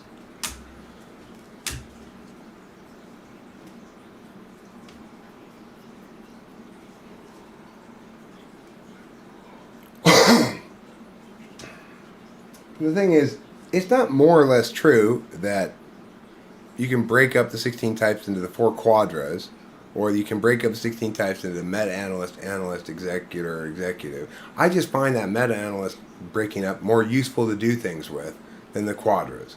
Because what the meta-analyst categorization focuses on is the metaphysicality or physicality of your 1 and 2 functions.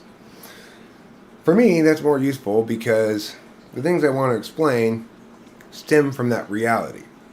But it doesn't mean that breaking the same set of things into quadras because they all have the same conscious functions is wrong. It's just a different taxonomy of the same set of facts.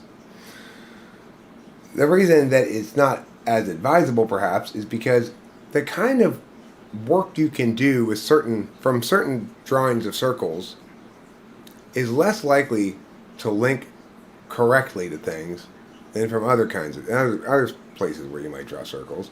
But it doesn't matter if you're a deft mapper, you won't be incorrect regardless of where you draw the circles, because you understand what you're doing is just drawing circles around things that don't change in order to highlight commonalities between those things, to make a point about them. I'm confused. Like, so Peter Dentici say that Winston's mom is a 5'8" 4". Like, honestly, I don't see any 8 in Winston's mom. I don't see any 8 in her either. But regardless, you're doing that backwards thing, right? You're saying you're treating your individual car's carburetor problem as though you could understand it as a function of being a convertible. It doesn't work like that, right? You can't. Your car may have a carburetor problem, but it's not because it's a convertible, and it doesn't inform us about the likelihood of convertibles having carburetor problems. And it's important to understand what we're talking about, where it is in that sense, you know? It's easy for us all to identify our own particularist carburetor problems. And it's tempting for most people to extrapolate from their meaning. But those meanings will always be misleading and wrong because it's backwards. It doesn't work like that. It only works one direction. You might be able to describe somebody's engagement with the world via these strategia they use when they're afraid of something, or when they're angry at something, or when they're ashamed of something. But even if you can describe it that way, in order for you to say that the phenomena you witness are the outcome of those processes rather than something else, it has to be in an encompassing model that explains everything. You don't think it's necessary for any piece to stay the same. So it's like you can't explain something when you're changing the meanings of words all the time. You can't both have these Enneagram types be descriptions of what they purport to be descriptions of, and also explanations of the same phenomenon in another breath. They can't,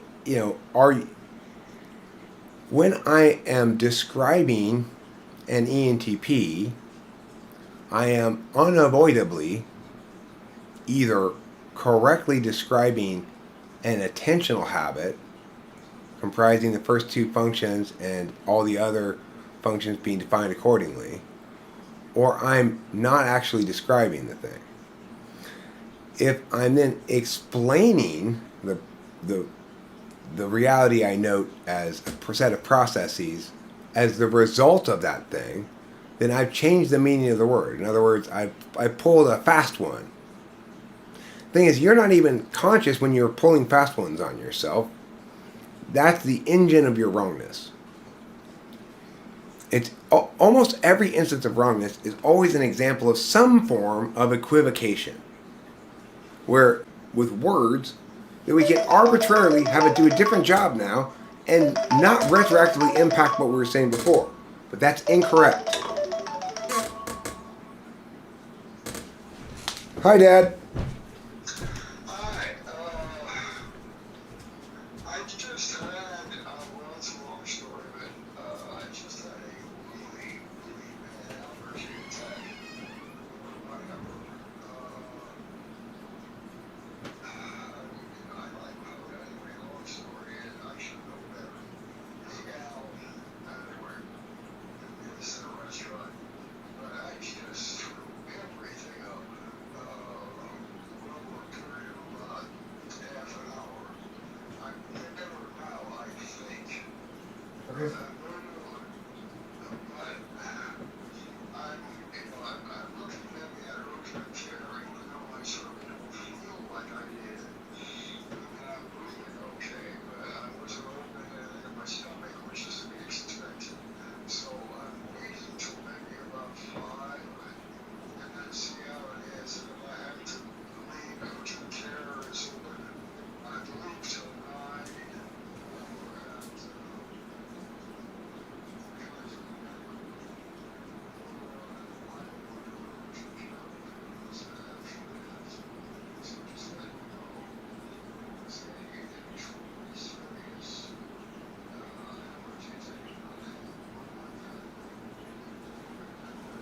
Do you think that by allergy you mean like sneezing and stuff, and then that caused you to throw up, or you mean you got allergies to food you ate? Just showing up everything. Okay. So maybe you got food poisoning.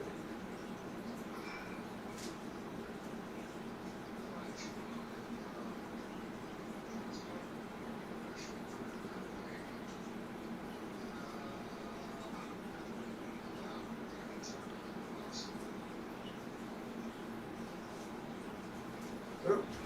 You hung up on me yet. Okay. I will call you back.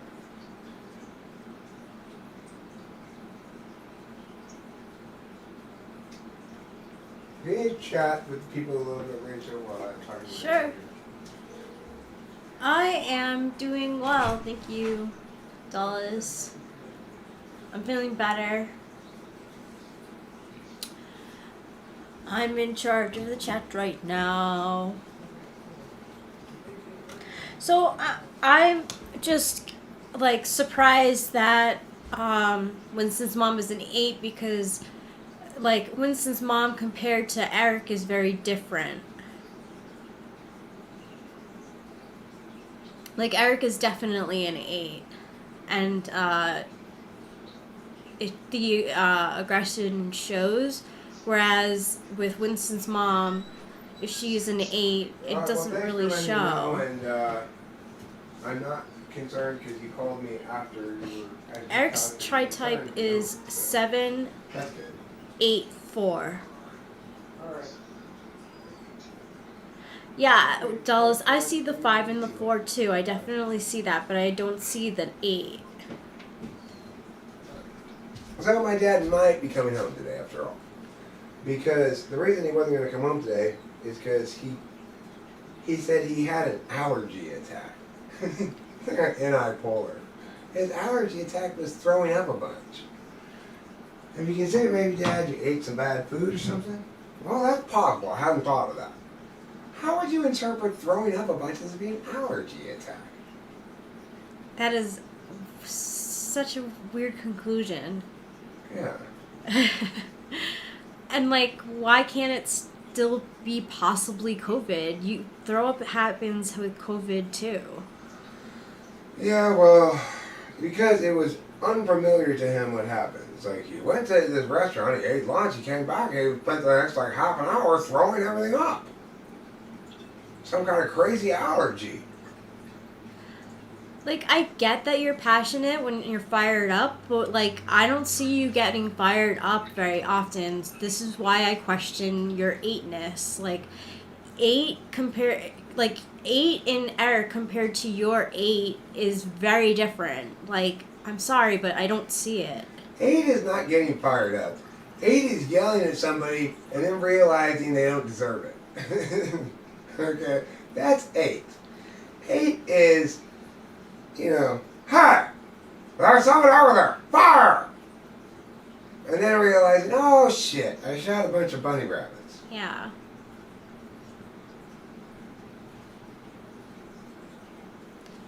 Taylor is an ESTP 8 too. Like, he's very like, he'll try to push people's buttons and stuff. And cause controversy. And the thing is this, you can only have that shit work one way. It is the case, pretty correctly, that you can predict to me that I'm going to want to play. And if you interfere with my play, I'm going to get mad at you. And if that doesn't make you stop interfering with my play, I'm going to take my ball and go home. That's 784. But it can't both accurately describe and predict how I'm likely to react to things and explain why. It can only do one of those jobs. And so what Peter Ntichi keeps doing with the Negrum is he tries to make it do both of those jobs without recognizing that once he's shifted its role, he's invalidated everything he said about it when it was under that role. That's sticky.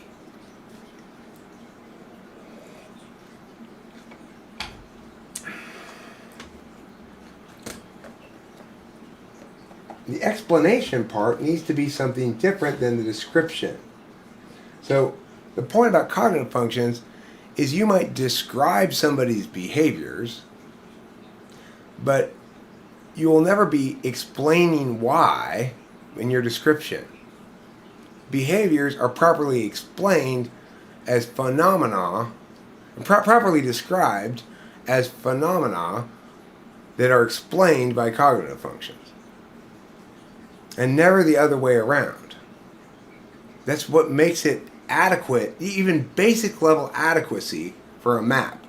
If you have, sometimes this represents a mountain and sometimes it represents a lake, then you never know when you look at the map, when you see that thing, whether it's actually a mountain or a lake.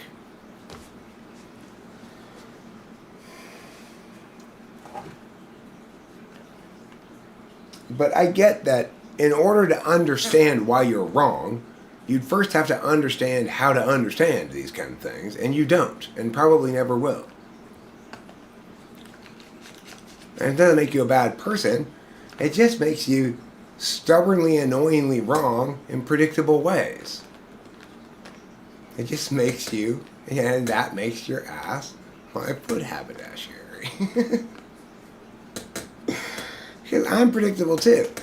But the fact that I'm predictable and you can describe those predictions doesn't mean you're explaining them, and you can't use your description to explain, or else it's no longer a description, it's an explanation. It can't be both. If you try to make it play both roles, then you invalidate every bit of work you do under either of those roles because you fail to acknowledge that you can only fill one of those roles.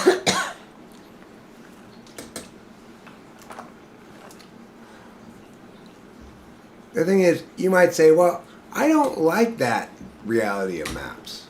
I countervalue that reality of maps. I disabuse everybody that reality of maps is important. Fine, but it's still a reality of maps. And what you're doing is attempting to provide a map. You might not recognize it as a mapping endeavor inherently right out the gate. And you might not respect what maps are for, or what necessary limitations must be imposed upon something for it to be a useful, correct map. It can't have actual lakes and trees on it. It has to only have representations of those things. And once you've established the role of a given thing, it can't change as you're mapping without invalidating all the work you did before. That's the key thing to note here, is that as you continually roll around in possible expressions of things, you guarantee that no expression you make is worth anything to anybody else as a communicative thing. It may be worth it to you to communicate it because you like the way it feels to communicate it. It may provide the illusion or impression of clarity about something. But to the extent that others are enamored of that, you're just confusing them so that maybe someday they'll be just as confused and wrong as you. And the best thing I can hope for is that I'm never going to get you to understand this, probably, but I might someday be able to get you to understand that you've got no business trying to make maps. Because you have no idea how to do it. And in fact, you hate it. You hate map making and the laws of map making intensely. So the only thing I can do is hopefully convince you that you hate map making and the laws of map making so much because you like to pretend to make maps. And that's fine. Pretend to make maps all you want. Even say to other people, hey, do you want to pretend to understand things with my pretend map with me? But don't present it as though it actually explains things, or with a map that, no. You can take this map, go away from me, and use it to drive from here to someplace else. That's not what you're doing. You aren't making real maps. You're playing at pretending at mapping. And the only thing that I can maybe teach you via my well-articulated expressions of contempt and dismissal towards your nonsense is that, hey, maybe Eric's got a point. Maybe I should evaluate whether what I'm doing is complete nonsense or not. But you won't. So, whatever. You just keep telling people, maybe you got diabetes, when they don't.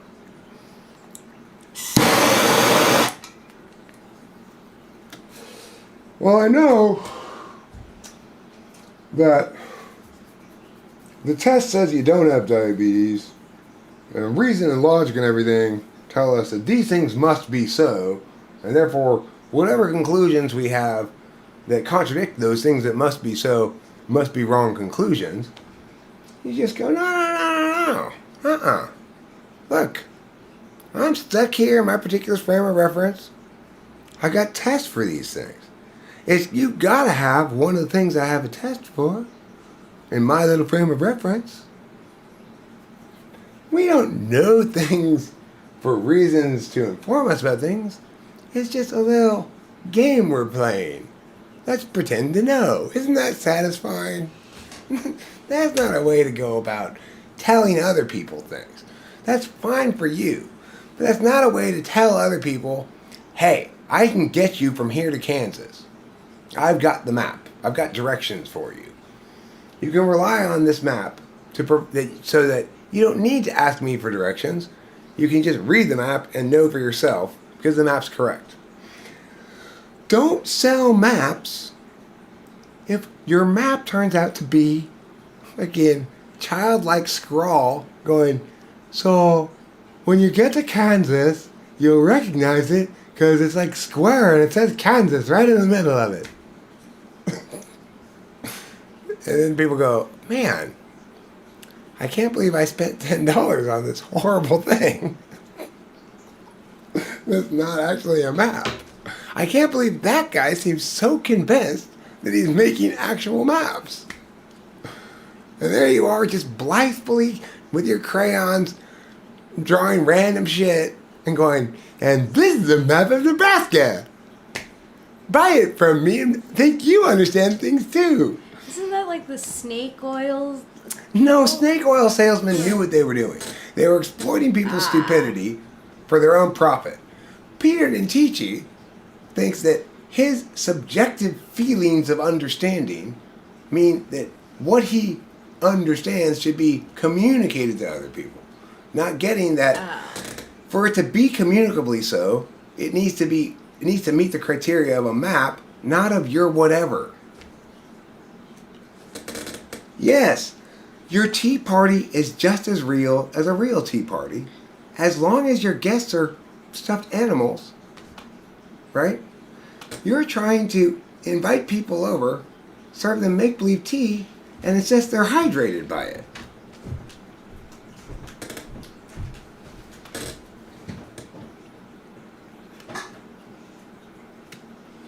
But it's not even for your own benefit. You think you're helping people with their dehydration problem. And it's like, okay, what do you do with that, right? A snake oil salesman, you go, I get it. They're greedy, they don't give a fuck about the truth, and so they just exploit people's stupidity for their own gain. I get that, we can understand that easily enough. You just point to the fact that this particular manifestation of wrongness that they're exploiting for their own gain should be negated for the following reasons in ways that, and then you collapse that down into understandings that communicate so that people learn, okay, this category of thing is likely to be bullshit because they're never going to be able to do the work themselves, right? Peter Ntichi is a much more nefarious sort of thing. Peter Ntichi, Ghost of Jung, everybody else out there in the personality community who thinks that this kind of stuff isn't subject to labels like disinformation. It absolutely is. It just requires intuition.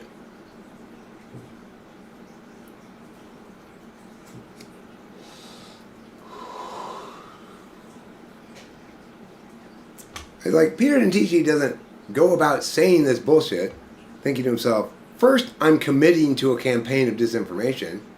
He's assuming that because he and I are from what his perspective looks like the same motions, that we must be doing the same thing. He's like a child scribbling in colors, thinking he's writing a contract like his dad, the lawyer, does. But Like I said, that's only acceptable if you don't try to open up business as a lawyer with your scribbles.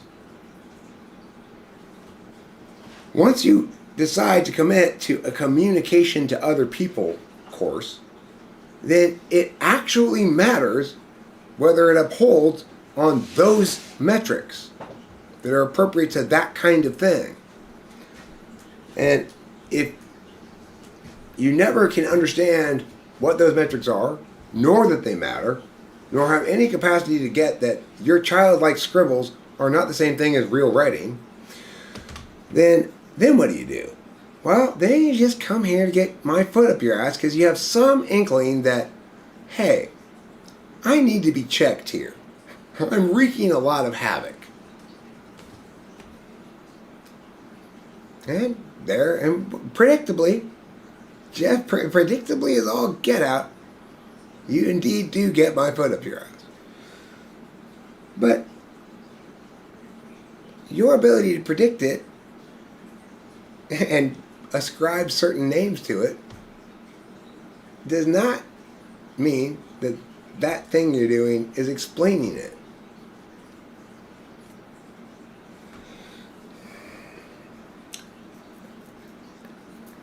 See, I told you, it was just like a Bartholong Doggergonk. I told you it was one of those. I've explained to Bartholong Doggergonk as a creature that does the following thing when I do the following thing. So why does he do the following thing when you do the following thing? Well, because he's a Bartholong. Well, what's a Bartholong? Something that does those things. It's like, okay, dude. Can you just tell these ridiculous little things to your stuffed animals and not to actual people who might be confused by them because they're not all as clear about why exactly your fucking insane wrongness is insanely wrong as I am? But no, he can't because that would require some understanding.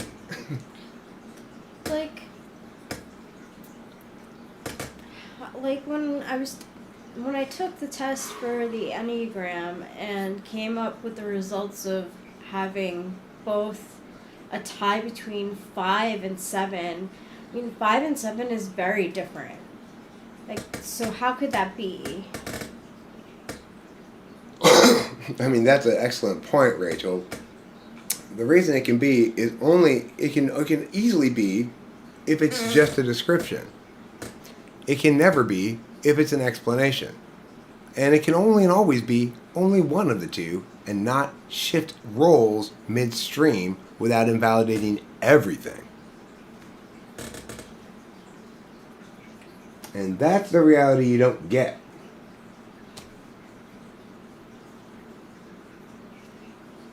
Think basic questions like Rachel just rose. If in fact it's an explanation, then how can you be half 5 and half 7? It's an approach to something that's fear, right? It only works that way as a description. Because universals don't always produce predictable static things because of the nature of stasis versus dynamism, right? So this peach tree may produce one fruit on it that's messed up looking, and it looks more like an apricot than a peach. So if you're going to describe Rachel as a kind of peach tree that produces half of the peaches that look like apricots, that's conceivably okay. As long as you recognize that you cannot then use that reality as an explanation for anything, right? It's already filled. It can only do one job, and it's already filled that job. Since you don't get that, you're guaranteed to constantly be wrong about everything that's communicable universally. Until and unless you accept that reality, you can't correctly map anything. Because mapping is a process of dealing with that reality.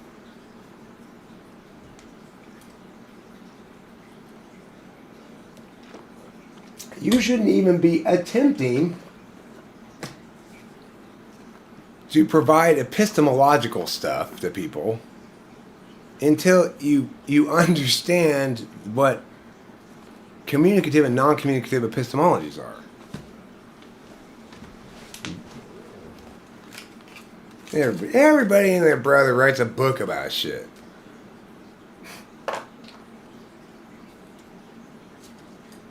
Why haven't I written a book about this really yet? It's twofold. One, before I write a book about it, it's a final book that explains everything, I better be damn sure I know what the full explanation I'm going to be explaining is in the book. And I better be damn sure it's the right explanation. It's not like art, okay? I make lots of songs. Some of them are good and some of them are terrible. And that's okay, because each of them exists independently of the other ones, as its own little entity. It doesn't inform across like that, because it's art, not explanation, not intellect. Intellect is subject to a different law than art is. If you don't allow things to be what they are in their proper domain, that's where disaster occurs. You know? I don't tell you how to play make-believe. So don't conflate your make-believe with real shit.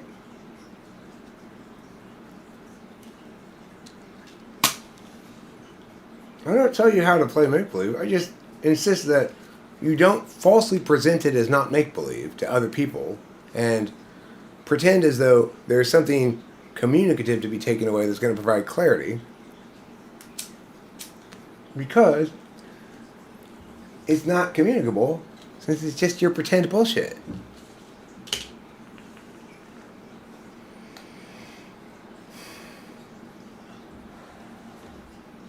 You know, but whatever. At least you're here listening to me kick you around. That's good.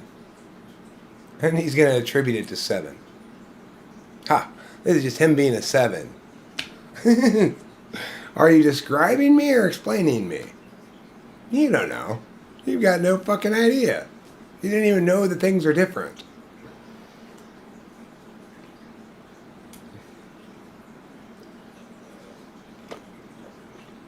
Hi, Godfrey. Hey, Godfrey. I'm busy kicking around people that pissed me off a long time ago in the chat without looking at the chat again for a long time. I'm currently doing that thing. You said something 40 minutes ago that I'm still reeling on. I'm totally being a 9 right now by, like, being passive-aggressive. Like, pointing out things that are, like, bothering me. You're just using what's at your disposal because of particular reasons that you don't need to justify. You're pointing your Eric where you want him to attack. Yeah, because, like, honestly, it's annoying. I don't know what to attack, so I'll just go where I'm pointed. I know I love my precious Rachel. Thanks. I like to see her happy. If she feels like having that particular wrongness or this particular wrongness torn apart by my gnashing teeth, then fine. I'll tear those apart. I appreciate it because human design, I think, is BS and is pretty, like, negative based. It's not really... It's the teal swan. It's the teal swan of aborted fetus sandwiches. Oh. So, you know, it's like, from my perspective, Peter Dintici's wrongness is very not special. It's very common. I could pick on infinite instances of that kind of wrongness. It's just that Peter Dintici happens to bring it right in front of me, so he's the particular incarnation of that kind of wrongness that I'm kicking around. Human design, same thing. There's a lot of stupid ass shit out there that doesn't deserve any fucking attention, but the reason it gets my attention today is for a good reason. I understand and can explain why. Because the arbitrary is doing the job of the arbitrary. It's saying, which particular instance of this same kind of wrongness are you going to thrash today, Eric? That's only something you can determine from the particular's perspective. Well, which one does Rachel want me to thrash today? That's letting things be where they're supposed to be, right? You don't if you can't keep the particulars where it's supposed to be and the universal is where it's supposed to be, then stop trying to explain things. That's why I bring up certain topics so that you can explain them to me. Well, the thing is, what happens is, Rachel, you genuinely get emotionally troubled by things that are wrong. I do. Because your way of going about business is to try to figure out what's right about things. Yes. Surely there's something right about this that can inform me in a meaningful way. And when there's nothing at all right about it that informs at all, you get angry, like, Yeah. I can't believe this thing was presenting itself as having some useful information. Yes. I can. I never thought for a second that it ever even had any possibility of presenting any useful information. So it's always a bit of a surprise to me when you're like emotionally engaged by its wrongness. Because I go, oh yeah, you're a receiver. Yep. It takes a few balls thrown at you for you to realize this quarterback is fucking garbage. Yeah. It does take I can tell you that's not even a quarterback. That's like a dog shoving around footballs with its nose. And so it's not surprising to me, or it doesn't make me angry when it doesn't throw me good passes. But Rachel's a receiving type. She determines that that thing claiming to be a quarterback should not be claiming to be a quarterback only after it's thrown passes that sail miles over her head or just roll along the ground to her and other non-pass things. And she goes, hey, why is this fucker calling himself a quarterback? Yeah. Yep. 100%.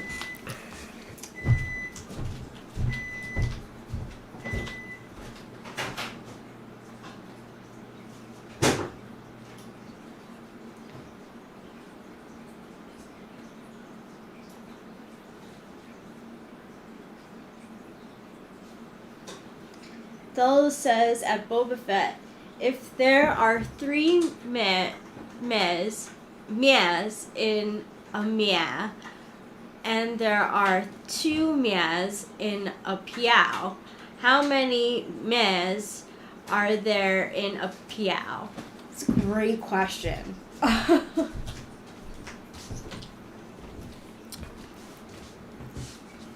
The answer is a Negrum 9. Right? The answer is explained by your Enneagram type.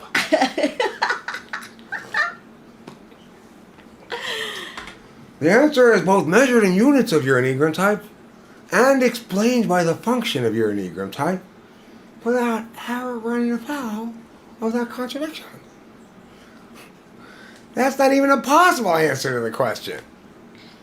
I think Eric is really good at finding out people's tri-type, the way that he asks the questions of the head, heart, and gut. Yeah, it's the best way to tri-type somebody, and it's very quick and straightforward.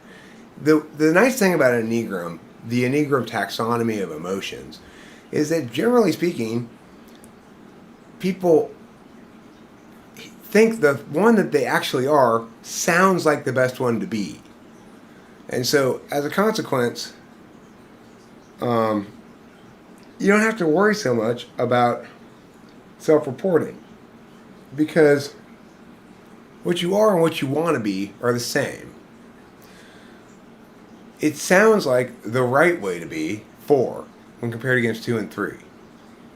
Now, 5, 6, 7, it may sound more like the right thing to be a 5, but once we establish that, no, this is a descriptive taxonomy of how you are, it's indisputable to me that I'm a 7, not a 5. No, it cannot then, we cannot say at any point that it explains why, because we're already using it for some other purpose.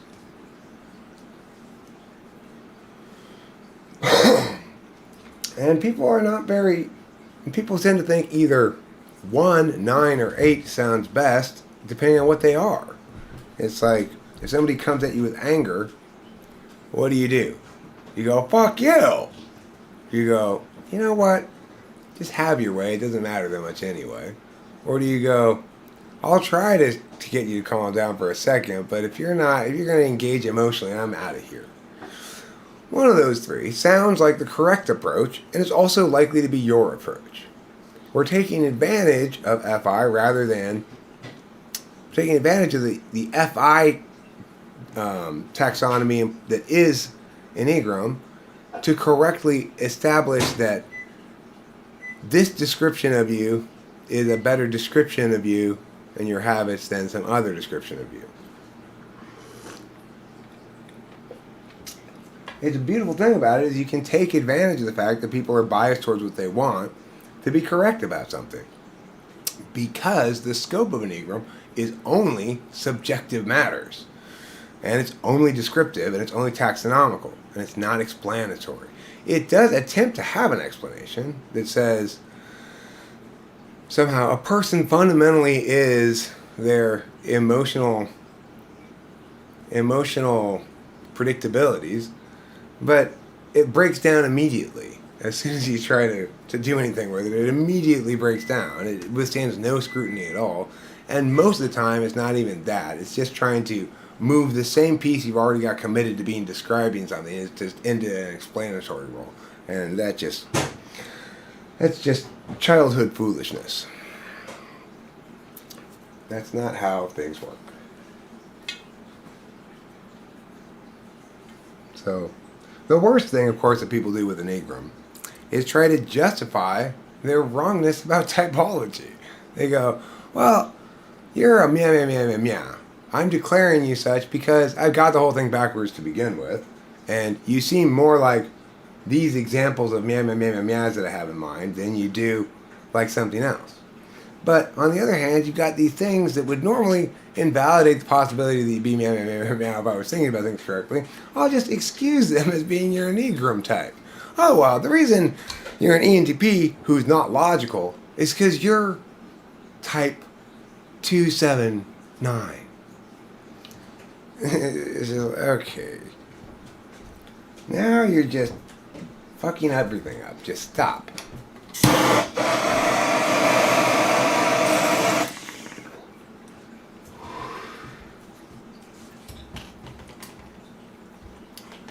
That's all I'm saying ultimately is, look, I get that not all of life is about being rational and being correct, okay? Most of life is not about that at all. For most people, almost everything that matters is not about that at all. But there is at least one thing that is about that, and that's selling maps to people. If you're going to sell maps to people, before you get in the map making and selling business, affirm the values implicit to map making.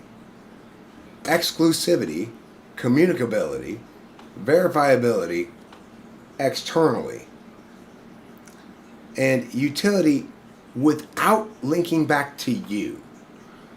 Once I sell you the map, you need to be able to rely on it without asking more questions about it, right? It needs to actually explain things correctly. And once I've informed you that 100 miles is this much on the map, it needs to always be that much on the map. It can't change. Or else your map is no longer a map that helps people. It's a map that hurts people.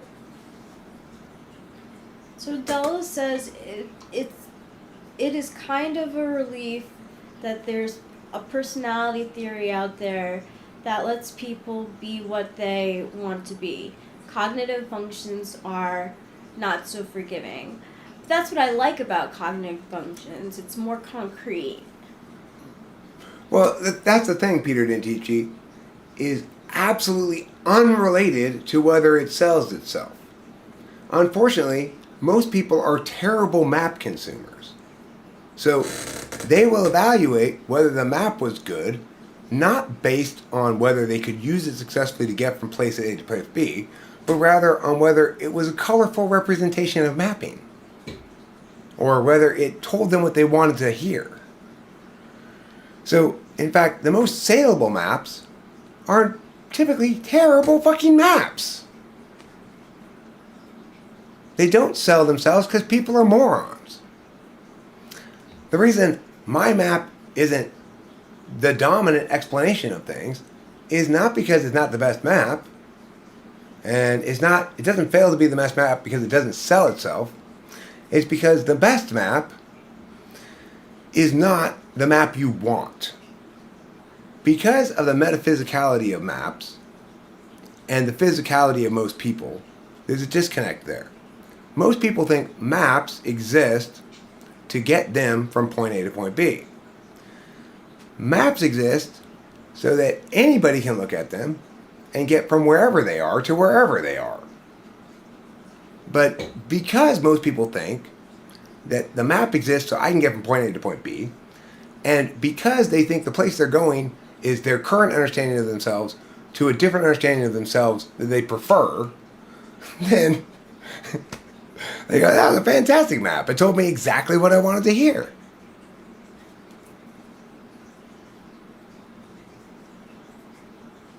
The point of your statement is that it's not necessary for you to explain. No, it's absolutely not necessary for you to explain anything to me at all.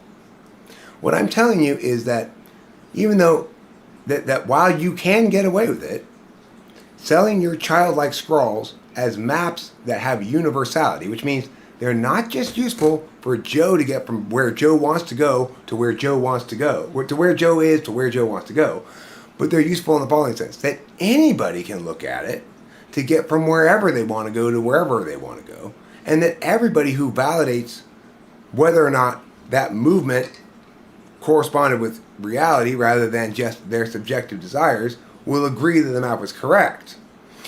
Unfortunately, there aren't very many people who can do that important work. Most people are lost in a wash of subjectivism like you. It's unfortunate when somebody who's awash in subjectivism also is so awash in it that they don't recognize their childlike scribblings as only maps for them. They're not maps, really. They're pretend maps that they are feeling things about.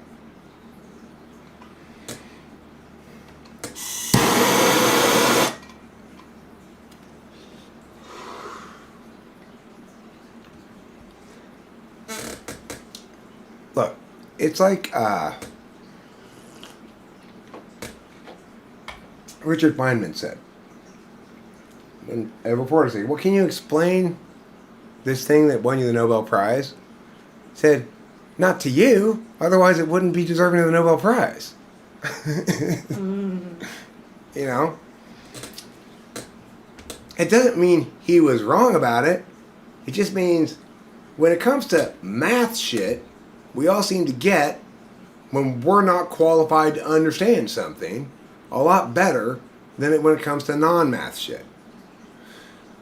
You wouldn't go up to a Nobel Prize winning mathematician and say that because you've got some scribbles with numbers in it that you prefer, that it's just as good as the actual answer to a Meow Meow's conjecture, which has lived on for hundreds of years until this guy solved it. That you're playing around with numerals is the same thing as that guy's actual figuring shit out.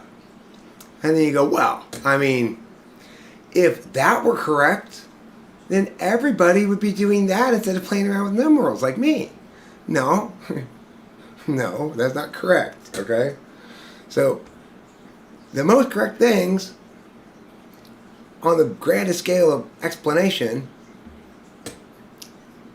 when they most need to be explained, most correctly, will always be ahead of the curve.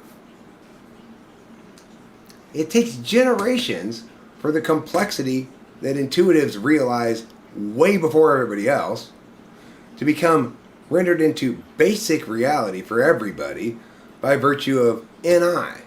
People communicating NI whole totalities that allow the complexities of it to be noduled. Hey, Chris Chapin. The big amazing thing about reality right now is that I'm like Richard Feynman, but that reporter hangs out at my house and continues to ask me stupid ass fucking questions all the time. And doesn't get the answer is definitive. The reason I'm right and you're wrong, I can't even explain that because that requires way more knowledge than you have.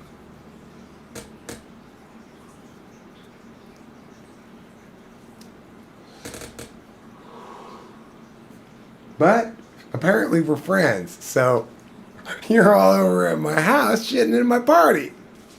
You know, it's like, I'm just trying to explain things around here, God damn it. You know, and because I'm an explainer, I like to explain things with explanations rather than this combination of my own farts and sweat. Mm-hmm.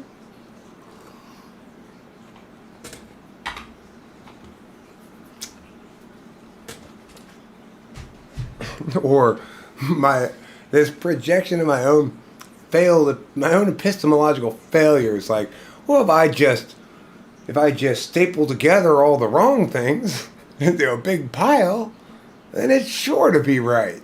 Like human design, you know. That's a huge problem. But that's a challenge that metaphysicians have necessarily, is that we're dealing with something definitionally that clarity about is in dispute, even when it shouldn't be, because it's not a physical object. We never disagree about whether that's a dog or a person. But whether this explanation is correct or not is just as definitive and clear-cut and unequivocal a matter. But because it's not a physical matter, it's something that we don't automatically, we have to use more than just our intuition to be correct about. The beautiful thing about physicalities is all it requires is our intuition to be correct about. We're still not correct about physicalities 100% of the time, but it's always the case that our incorrectness is resolved by further observation.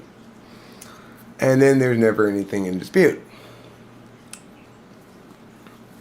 The challenge for somebody like me is to get somebody like you to understand that that same absoluteness exists when you're talking about communicative matters, and you should respect the importance of communication because other people are not necessarily perfect at bullshit kicking like me, you know? A lot of you in your obvious nonsense, whatever it is, are likely to fool many, many people. You look how many people Teal Swan has as subscribers. Just look how many adherents Human Design has, or any number of other bullshit things. How many people does Melissa Talks have as a subscriber when all she's doing is a bunch of videos saying ENTPs like me and you, pretending like everybody who's her subscriber is another ENTP. She's just doing this whole like, let's not care about whether we're describing or explaining or anything. And let's just commune over positive things I can say to you that you'll go, yeah, that's true about me, I'm special, and think we're doing something. Well, you are doing something. It's called a circle jerk. But the problem is you're positioning it as something else, and people are interpreting it as something else. What should we do about that? I don't know exactly. All I can do is continue to explain why, knowing that only people who have the requisite knowledge can even understand what I'm saying, or have the requisite functional, attentional valuings to allow themselves to understand what I'm saying, even potentially, you know? If it's inherently offensive that the map preclude certain realities by virtue of establishing others, then you're never going to ever be right about anything, and you'll never get why I'm right about anything.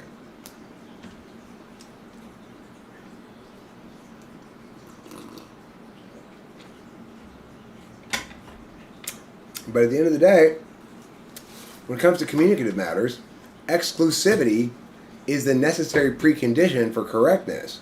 You can't ignore exclusivity and pretend like you're correct, which is an exclusive thing. Don't tell me what you're right about. Tell me why everybody else is wrong. You're like, no. My correctness doesn't work like that. Then it's not a form of correctness. Because it's not accepting exclusivity as inherent to the process of making maps that communicate things to everybody. There are no non-exclusively correct maps, except insofar as they're mapping things that aren't mapping the same ground. They've got to map different ground to be non-exclusive. You can't map the same ground in two different ways without running into exclusivity problems. If I tell you that in the middle of this picture is a lake, and I tell you that the mountain is to the north of the lake and the forest is to the south of the lake, there's no other way to map it that's not exclusive of that. I might change the focus of the map, like instead of paying attention to whether it's a lake or a mountain or a forest, I'm going to pay attention to elevation, topography, or something like that. Then I'm simply mapping another aspect of the same reality.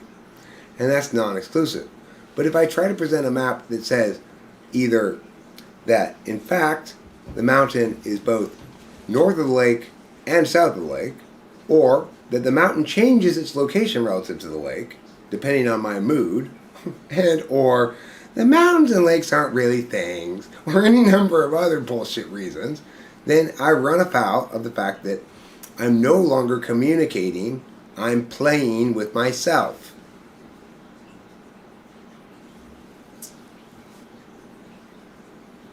Teal Swan is a horrible person. Horrible person. Yes, this shirt I got after watching. I'm not saying you did anything wrong, Peter Ntichi. I'm saying you are being you inherently. And it's a reality I find frustrating, because you being you means thinking, believing that you're communicating things that are worth communicating. You're not lying to us. You're not falsely representing what you think to be the case. But it's like when I railed against that one guy regarding Dr. Les Carter about his dealings with narcissists. It's a perfect example. I had to do that before I realized, oh, I'm not qualified to think about things from that frame of reference. Like, what he's talking to individual people who've actually had experiences with actual narcissists. And so when he's talking about these behaviors of theirs as being narcissistic, he's assuming he's talking to people who've actually had experiences with narcissists. Meanwhile, I'm trying to impose this universalist frame on it and go, we can't use that as a standard for determining whether a behavior is narcissistic. That behavior is not necessarily narcissistic. And what it does to everybody is it tells people that if you get angry and yell at people, you're more likely to be a narcissist. Well, of course, that's not what he's doing. He's not trying to make a universal map of narcissism. He's trying to engage individual people who have narcissists in their lives with how they should personally go from point A to point B. So at first, I too suffered from this blind self that was not even aware of the fact that my childlike scrawl was not a map for that kind of thing. It was not that kind of thing, right? It's not appropriate to use universalist mapping tools to adjudicate somebody's particularist advice. But because I'm a mapping type who's constantly evaluating everything in terms of mapping placements, I quickly jettisoned that behavior of mine because I recognized it as an example of what I'm talking about. The challenge for you is, and I don't know if it's one you're able to even understand, let alone meet, is to recognize that you're doing the same thing I was doing there, which is imposing the wrong frame on the wrong thing, but that what you're doing is much more dangerous. Because what I was doing is correct, ultimately, that if you use that stuff he was saying for the purpose I was saying, assuming everybody uses things for, falsely, incorrectly assuming everybody uses things for, that it will lead you astray. And ignoring the fact that that's not what anybody's doing there. No, it's not intended to be used that way. Nobody's using it that way. And that it is correct within its frame of reference accordingly. And that insisting that everything be subject to your universalist frame of reference, Eric, is just a form of abject stupidity. Whether or not you're capable of having that kind of informative moment about what you're doing, I have very much doubt about, because it will require you to be a mapping type. But you wouldn't be doing such a terrible job of communicating universalities if you actually had the capacity to understand them, because you're not a bad person. So what to do with a conundrum like Peter didn't teach you is one of the things that we talk to death around here. Okay, so since we've been talking about Teal Swan, Boba Fett and Karma's Pimp is going to get a card from her. Teal Swan's deck of cards. And here. you get to listen to her BS knowledge. The thing is, her cards are fine, yourself. but when you read her little book, you realize every card is determined to tell you what's wrong with you. Yep. Here you go. Karma's Pimp. Let's come out first. Aplomb. Right? Aplomb. Aplomb. I've got a lot of aplomb. What number is that? It's 71. Look, aplomb is appropriate Oh my god. sometimes and indicative of Tiffany hood other times. What is this? Oh, that's so small. You want these glasses? And it's a pretty lengthy. Do you want me to read it? Sure. If you have drawn this card upright, you are lining up vibrationally with victory and overcoming opposition through your confidence. Now is the time to assert yourself and be bold. You did not come to this life to live carefully and to stay safe. You may need to look after yourself at this time and be confident in expressing your needs and wants. Otherwise, you will not get your way. See? What? Right? This is a time to know fundamentally who you are and what you stand for. If you were going to die 1 year from today, what would you do and how would you want to be remembered? If you have drawn this card, confidence is the order of the day. Self-assurance will get you what you want. Confidence is not to be confused with aggression. If you have drawn this card, you must come to terms with your own aggressive impulses. No matter how denied it may be within you, aggression is part of human nature, part of your innate survival mechanism. Aggression cannot be simply suppressed. To do so will only turn it inward on yourself. Except aggression's not a state of being or an emotion or something. Aggression is a term we use when you've concretized unacceptable behavior. So, I mean, this kind of bullshit is so frustrating to me because it's like you have to be so foundationally wrong about everything to have not only created the deck card, but wrote this whole fucking little book of complete fucking nonsense. Look at how long that is. How much time did she spend writing this only to not say a single thing? How crazy is that, you know? It's like she spent so much time writing all these words to say nothing. Aggression can be very destructive, but it is also a powerful energy that can be channeled creatively. Aggression is not an energy, okay? There's no aggression that doesn't involve somebody else. It's an interactive phenomenon, not an emotion or something. This is a time when you need to be aware of your impulses or anger. If you have drawn this card, the time has come to really focus on developing your self-esteem. This is not the time for introspection. This is the time to develop the confidence and claim your place in the world. Okay, so let's see what she says here. First, she says, you're lining up vibrationally with victory through your confidence. And then she says,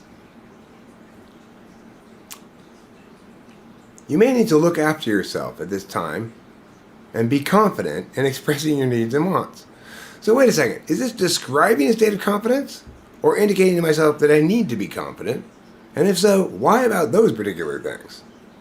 Why don't I be confident about what's correct rather than my needs and wants? There's no indication whatsoever.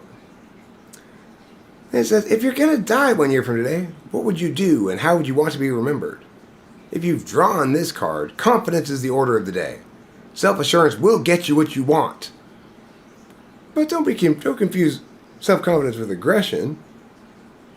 And she proceeds to go, aggression is something that's not aggression. And it's also not confidence. Okay. She said, aggression can't be simply suppressed. Instead, what? This is a time when you need to be aware of your impulses or anger. It's time to really focus on developing your self-esteem. Right. Okay, so is this indicating that confidence is what I have, confidence is what I lack and need to develop? It tries to put one thing in multiple roles, right? In the same way that I'm talking about, you can't have something both fill this job and the next job without caring at all what you said the sentence before. Einstein. But the development of physics has shown that of all the conceivable theoretical constructions, a single one has at any given time proved itself unconditionally superior to all others.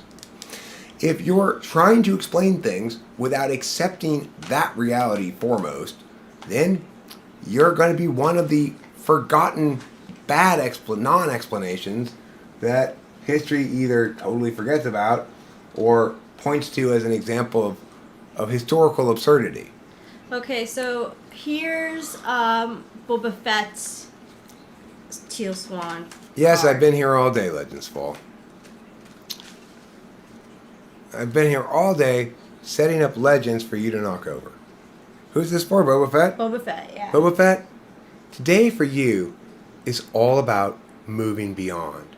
Here, let me read the Teal Swan book for you about moving beyond. If you pulled this card in the upright position, that means today's all about moving beyond. What this means is you need to check yourself to find out whether you're moving beyond. Additionally, what it means is that you're not moving beyond enough. That's what's wrong with you. Love, Teal Swan. Huh? That's basically, I'm sure, what her book says. That means this, and also this other exclusive thing. And also, it's what's wrong with you. Because you're not like me, wise, like Teal Swan. I see clearly. That's why I expressed absolutely nothing in this whole little book.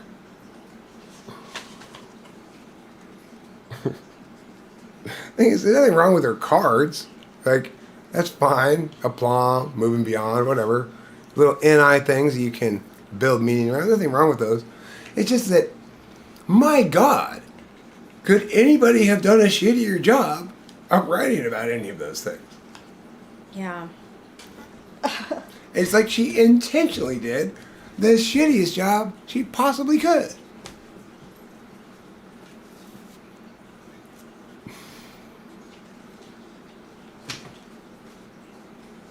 You know, it's like, it's fun, yeah. It's like what Dulles says there about Teal Swan's little booklet there. It's, what did he say here? Word salad sprinkled with aplomb. Candied aplomb. Would you like your word salad garnished with candied aplomb nuggets? Aplomb is like ease of of handle. Like, you know, I didn't just do it reluctantly, strugglingly, or whatever. I did it with aplomb.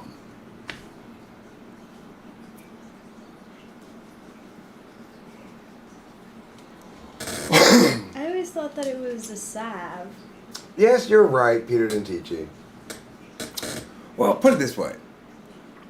She or somebody else could do an equally shitty job, and it'd be a different kind of shit, either softer or firmer or whatever.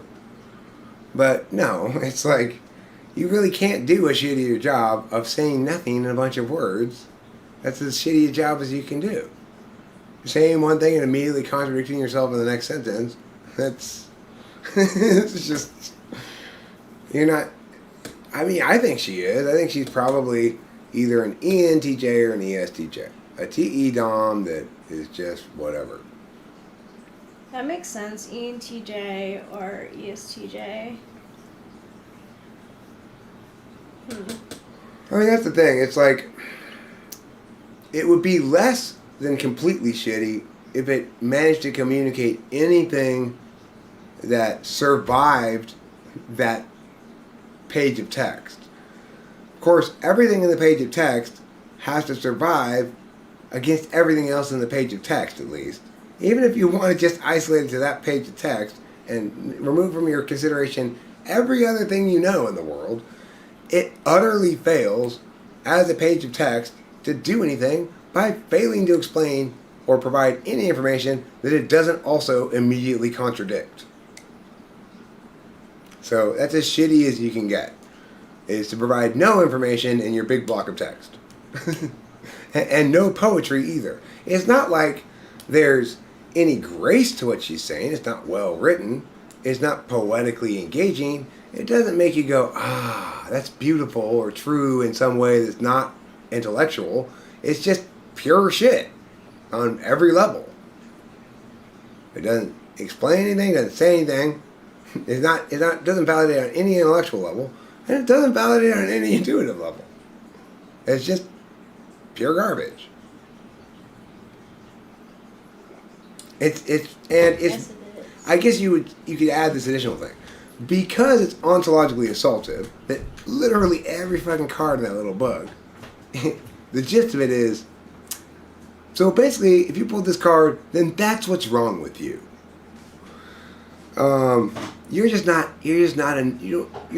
You have an inadequate relationship with this word, unlike me, Teal Swan, who can diagnose you by this card and your failures, even though I know nothing about anything. I will happily pull a card on your behalf, except Rachel put them away. I know. Here. I will gladly give you the deck again to read. The thing is, if you understand what these things are, then you have no problem with the deck at all. And I don't have any problem with the deck. I want you to know that these designs are also her designs as well. That they're her paintings. Oh, they're so beautiful. Like this horrible shit. The thing is, there's nothing wrong with this deck if you understand what it is. The person who definitely does not understand what this deck is Teal Swan. She has no idea what this deck is. Otherwise, she wouldn't write again a whole little book of nonsense without ever even realizing she's not saying anything, unless she's pure, say, snake oil salesman, which she might be.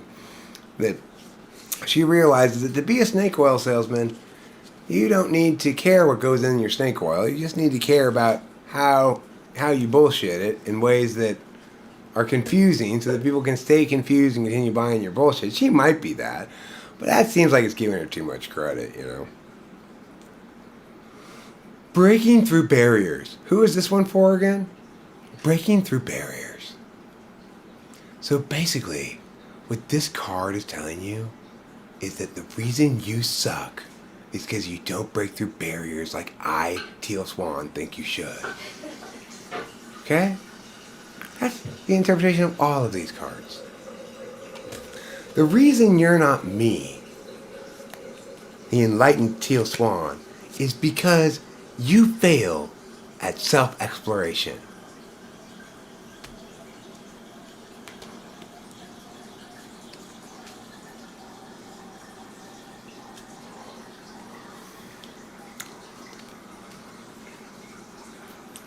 And of course, what does everybody who successfully sells bullshit, most importantly, and first and foremost, necessarily do?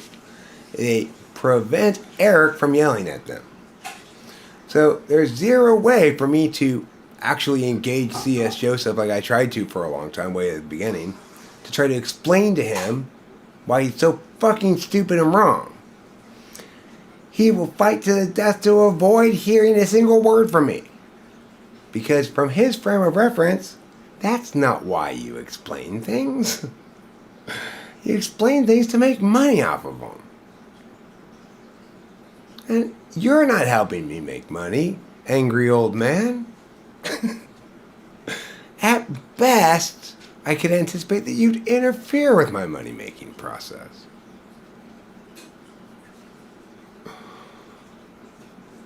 And that's at best. I don't even know if we can conclude that at all. So of course he's not gonna care about pointing out that he's totally wrong. That's not relevant to whether I'm making money off of this. I'm sure the same thing's true of Teal Swan. As long as you see the truth as something you can make money off of, then it doesn't really matter if it's true. Because whether or not it makes money is your consideration, and only certain kinds of truths are profitable. Nobody wants you to tell them you're boring and have little potential to ever creatively impact anything. Nobody wants to be told that. That's not a truth that they want to buy. And the less creatively and intuitively impactful they are, the more they don't want to buy that truth. They want to buy the opposite truth. The one that informs them that they're very special and creative and that everybody should listen to them because they're so wise and special and good and whatever. And that's what they want to hear. Listen. Integration. The reason you suck is you're not integrated like me, Teal Swan. That's the TE frame. The FI frame is integration. Oh my God. What a lot of people don't recognize is that what you've done in your specialness is integrate multiple realities into a whole that causes you to resonate in a bright, shiny glow. And that's going to sometimes confuse people. And that's just because you're too special for them. FI and TE approach to the same card, right? TE, you suck because you don't do this well enough, and here's how to do it. FI, you are the master of this thing. And people go, oh, I'll pay for that. Yeah, I'll pay for that. I'll pay for you to tell me how great I am over and over again. After all, I don't need it to be accurate because I'm just experiencing it as a particular thing. I don't really care how I actually am. I just want to be convinced that it's spectacular. I just want to be told that it's spectacular. Potential. What you have is the potential to change the world. Your special resonance, you are a highly sensitive person. Only a tiniest fraction of the population has the potential that you have in the area of potentiality. People pay you money for that, even though it's not worth anything. People pay for that all day. It's like the thing I don't have is not it's not that I lack the ability to feed people bullshit that they like the taste of. Is that I find it.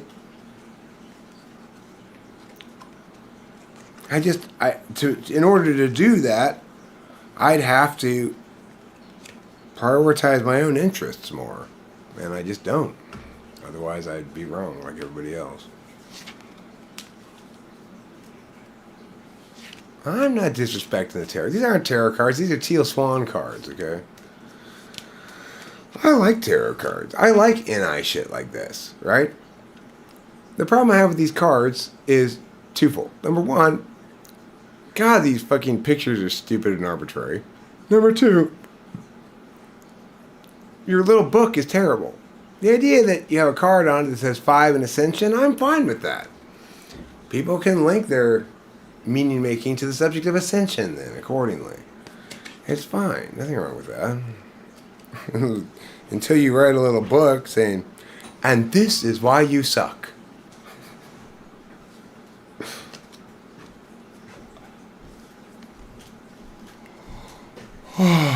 I guess we're about ready to start winding down. I don't want to officially start winding down yet, because we're only about ready to start winding down. But let's discuss the pre-winding down. Let's wind down to winding down, okay? Who are we doing another? I don't even know who I'm pulling these cards for. Dania, here's your card. You get optimism. You know what's so amazing about you, Dania? Is you bring a nuanced, high-quality optimism that almost nobody ever has. That's what makes you special, important, and magically great. Well, I'll pay for that. I'm happy to pay for that. Here, Karma's Pimp, the meanie. What makes you so great is you're never the meanie. You provide people a glowing, stellar example of kindness in a world where most people aren't highly sensitive enough like you to resist the role of the meanie.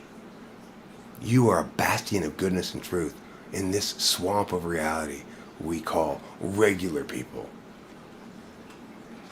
Concept's like, hell yeah! That was totally worth $10.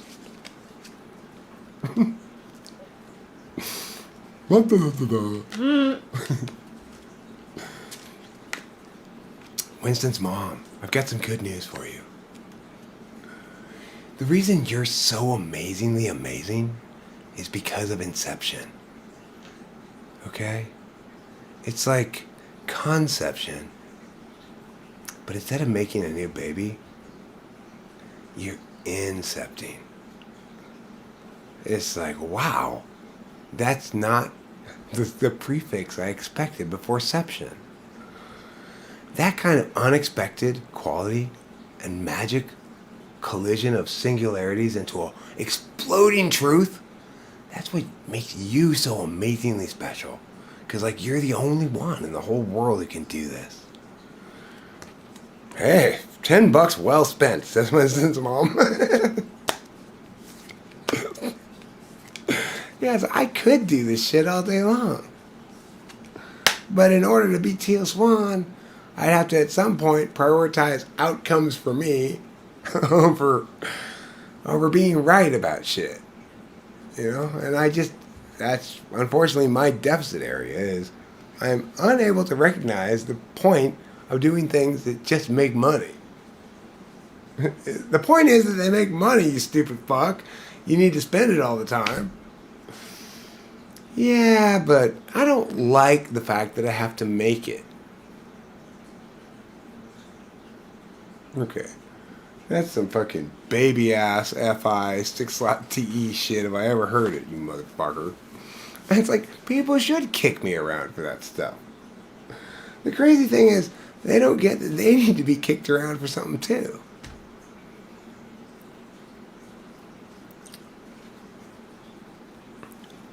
Who else wants a card? Who else wants to really feel like their $10 is well spent? Fly Guy. Here you go. Oh my God. Fly Guy. What makes you so amazing is that you take the diversity of the world and the diversity of yourself and you render it into a rich tapestry that's so meaty and satisfying that nobody else can weave such a diverse and spectacular tapestry like you can. That's why you're given number 1, 5, 15. The 5 represents how awesome you are, and the 1 represents how you're the only one who's so awesome. $10 well spent, says Fly Guy.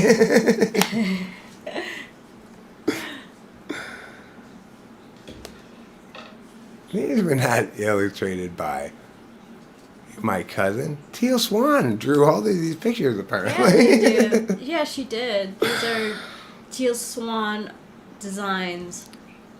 So this is like very expressive of 6-slot NE. Well, I need some random shit for the card. Let me see if I can mechanize a random image protocol.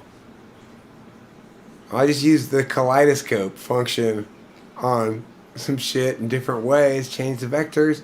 Voila, I got a picture for every single one of these cards. Who was, what'd you say, what slot was that? 6-slot NE. Who has a 6-slot NE? ENTJs. Oh. I could be wrong. It could be TE being predominant at the expense of 3rd-slot NE if she's an ESTJ, for example. But I don't think she is, because if you look at that little book, it's just instrumental NI, completely ignoring TI, and the only FI consideration that really comes up into her consideration is this going to make me more money? I want that. Namaste. Namaste, motherfuckers. You bought my deck of cards. Yeah, I spent $45 on... $45? Yes, on I this? did. Yup. Wow, $45. Teal Swan. Yup. Mm-hmm. You're really proving who's the idiot around here. It's me. I can do what you're doing 1,000,000 times better than you're doing it. But I'm too much of a moron to do that. You might say it proves that Rachel's the idiot because she's the one who bought the cards, but there's nothing wrong with your cards. Oh my gosh. When I was like in my hermit mode in New York, I would sometimes pull the Teal Swan cards and I'd be like, let's see if it'll like help like cheer me up. And it never did. Every time we would get one and it would tell me like this like a half-ass advice, like it just made me feel bad about myself. Right. Whereas if you were going to try to engage with me as a YouTuber who was providing a particular service, let's say you're a tarot person and somebody says, I'll pay you $20 so you can do a reading for me on your live stream or something, I'll super chat you $20. Well, what they want to hear, they do not want to hear you tell them things like, oh, looks like you're going to have a shitty day because you suck at meow and everybody thinks you're stupid. Nobody wants to hear that. They didn't pay $20 for that, right? They did not want to pay $20 to hear they're going to have a shitty day because they suck and everybody thinks they're stupid. Nobody wants to pay $20 for that, right? What they want to pay $20 for is this.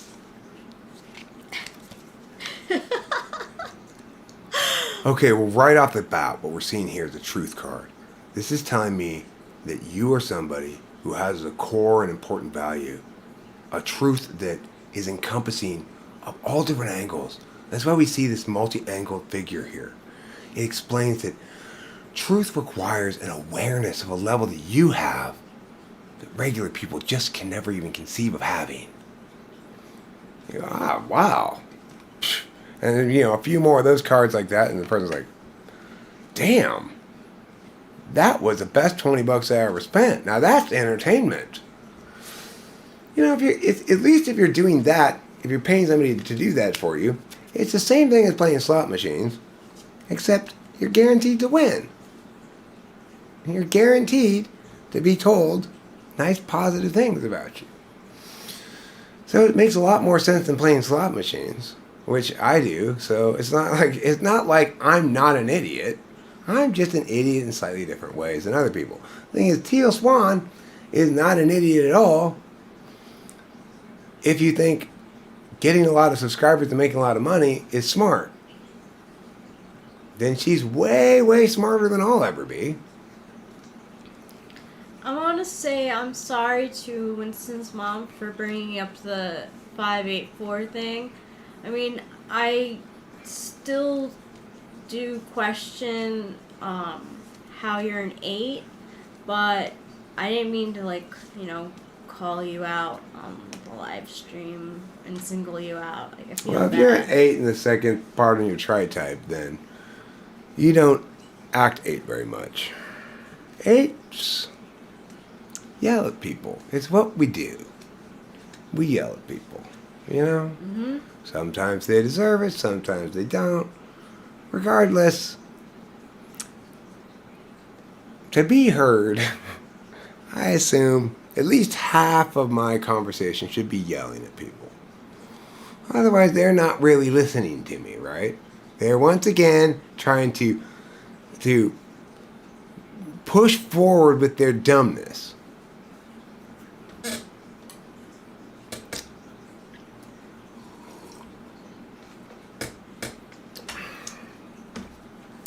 New school fortune tellers only tell you nice things. Well, new school fortune tellers also don't tell you any fortunes. They just tell you about how you are. Shuffler, the reason why you're so amazingly amazing is because of your ability to conjoin different worlds. The world of holistic oneness with the world of creative deviance into this horrible picture. How does this represent conjunction? Okay. It doesn't. It's just a random picture. And Peter didn't teach you, the thing is that, yes, 8s assert themselves, and how they do it is another story, is not totally true, because Eric's dad is an 8, and Eric's dad, is assertive in the same way that Eric is. I see it in both of them. Well, the thing is, it may be the case that an 8 resolving into an emotional display of being angry is going to be asserting themselves. But it is not the case that that's the only way to assert yourself, nor is it the case that everybody asserting themselves is doing so in an angry way. And the core thing is the anger part. The fact that disagreement results in, you're not going to push me around, I'm going to push you around. That's 8, okay? And Eric's dad does yell. Yeah, he does yell. Yeah. As Eric does. And every other 8 does, ultimately. Because, at the end of the day, 8 describes something specific. It says, when you are encountering something or someone who's making you mad or expressing anger at you, are you going to react with anger back? No. If either of us is going to be the bully, it's going to be me, motherfucker. With appeasement, be the bully if you want, get what you want, because you're just being a baby, kind of 9. Or are you going to be avoidant, like, I don't like the fact that there's anger involved in this at all, so I'm going to try to get you to deal with it in a non-angry way, and if I can't, then extract myself from this. That's what we're describing here. When we forget that that's what we're describing, then we get to be wrong about things. I'm not really happy with adding astrology to the Enneagram. So Winston's mom says type 8, the challenger, ruled by Pluto, Mars, Aries, and Scorpio. Why are they mixed together? Well, again, type 8 is not a type, right? Enneagram does not really produce types. What it does tell us is when an individual faces a circumstance engaging anger, how are they going to approach it consistently, or reflexively. Not all the time, not 100% of the time, it's reflexively. What's their reflexive habit of response regarding these kinds of emotional engagements? If you're trying to do it the other direction, you're doing it backwards and you're wrong. So it's not the case that being 784 means I am a meh type. It means specifically that I can be predicted to deal with anxiety-inducing realities by trying to fiddle as Rome burns, so to speak, and that I'll be able to point to multiple instances of that occurring. And similarly, that when I'm dealing with somebody who's trying to push around, that I'm going to assert that no, if any pushing around is going to happen here, it's me pushing you around, not the other way around. And then lastly, when it comes to shame, that you can predict that my reality in terms of how I respond to shamings is going to be not, but I'm too helpful to be shamed, and not that I'm too high achieving to be shamed, but instead that your norms are bullshit. So that's what happens with Enneagram, is we're describing emotional habits with very finitely scripted trigger events. And when we try to make it be something other than that, if we're going to even attempt it, we better be sure we know how to fly that kind of plane, namely explanation plane. If we don't know how to fly an explanation plane, then right away what we do is start reassigning things that already have certain jobs to some other job, right? And then we invalidate everything we've said before and after.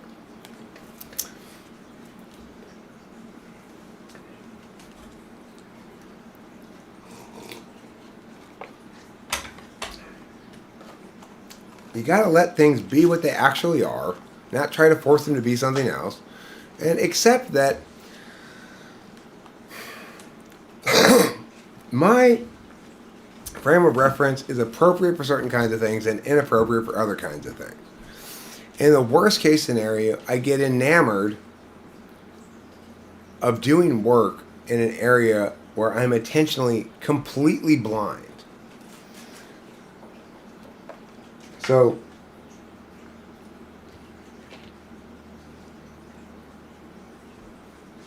you know, if I were trying to be a player who's balancing multiple chicks that I have in these undefined relationships where I get to bang them all, and claim to be really close and have these wonderful, intense emotional experiences with each of them without actually nailing down any statuses about any of them, I'd be being me in the totally wrong place. I'd be guaranteed to fuck everything up. And it might be possible to be a dude who does that without creating massive amounts of wreckage. But you'd have to be very deft about knowing what you want, what's important to people on the particularist level, and various things like that. I'm never going to be competent or qualified to do that kind of work because it requires an intentional nuance that I lack. So what we want to do, and if we want to make it into a prescriptive thing, what we'd say is, I want to periodically, no matter who I am, check myself to make sure that, given the fact that I'm necessarily blind in some areas, that I'm not being me in areas that require too much of that.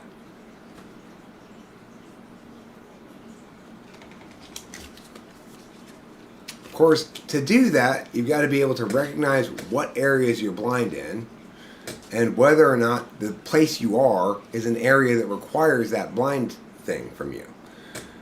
It's very difficult for people to do because, after all, they're blind about that shit. So, it's not like there's anything wrong with Peter Dentici. He's just a regular person. He's 99.99% of the population.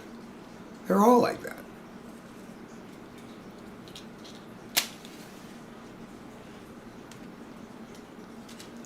For some reason,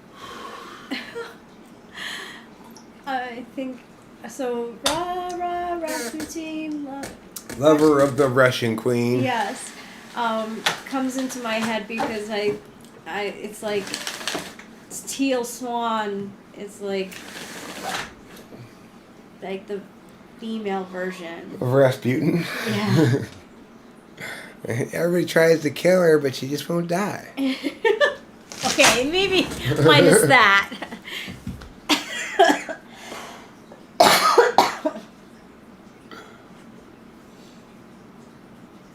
Hey, Moon Faye. And the thing is, we all hang out periodically in varying areas, not always maximally conducive to who we are. I spent many years going to family barbecues with my second wife and just enduring this banal torture without really being aware at any point that the fact that I hated it mattered. So, we all get stuck places where we're not fit to be doing work. I'm not fit to be at that barbecue because to be at that barbecue at all means I've failed the first test.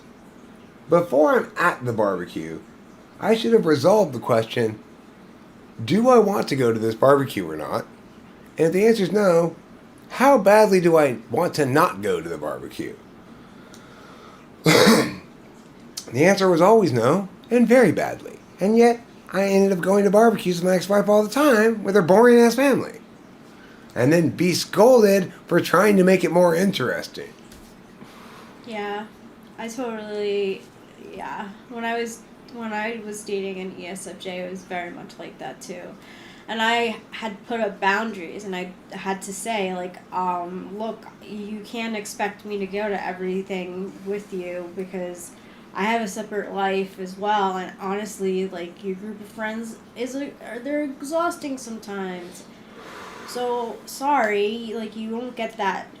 And like you don't get to have 100% of me all the time. And that's much better 6th slot FI than my 7th slot. The point is, I spent all my time trying to make judgments down here. Whether or not it was fair for me to be scolded for doing this thing to make this more interesting, as opposed to this other thing I might have done, those kind of questions are moot and irrelevant, right? They're completely moot and irrelevant because they're just proof that I never was qualified to even go to this barbecue in the first place. To be qualified to go to that barbecue, I would have had to be willing and able to address the question of whether I wanted to go to it first, and how much I didn't want to be there, and the fact that those things were relevant to my experience, and that my arbitrary bullshit was just as legitimate as her arbitrary bullshit, because they were both arbitrary bullshit, right? But because I didn't intentionally have the chops to do that, I ended up having ridiculous arguments about whether or not this thing I did to make it more tolerable for myself was acceptable socially to my wife. Oh. And that's exactly what happens when you get stuck in places you don't have the equipment to even begin to be at, right? If you don't know anything about what's important to you, what matters, how much you hate things or not, or whether or not, if you think everything that you like and hate, you have to justify to the world, then you've got no business being at this activity, the whole purpose of which is because you like it for no reason.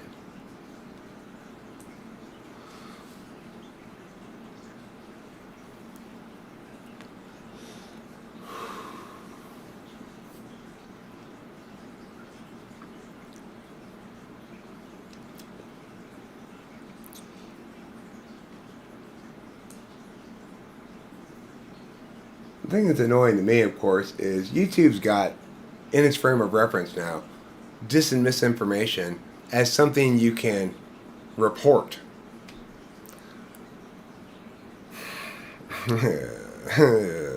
YouTube,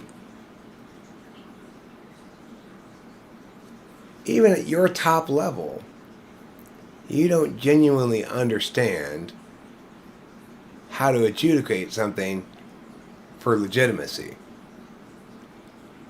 You still are relying on heuristics, like whether you agree with the CDC or something. But whether you agree or disagree with the CDC, whether you're correct or not, depends on why exclusively.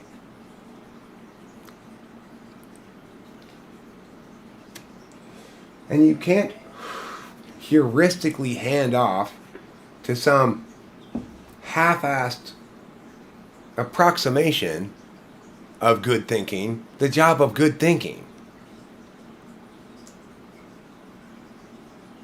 You're never going to be able to meaningfully evaluate things for their legitimacy without actually evaluating their legitimacy. You can't come up with some fake shortcut.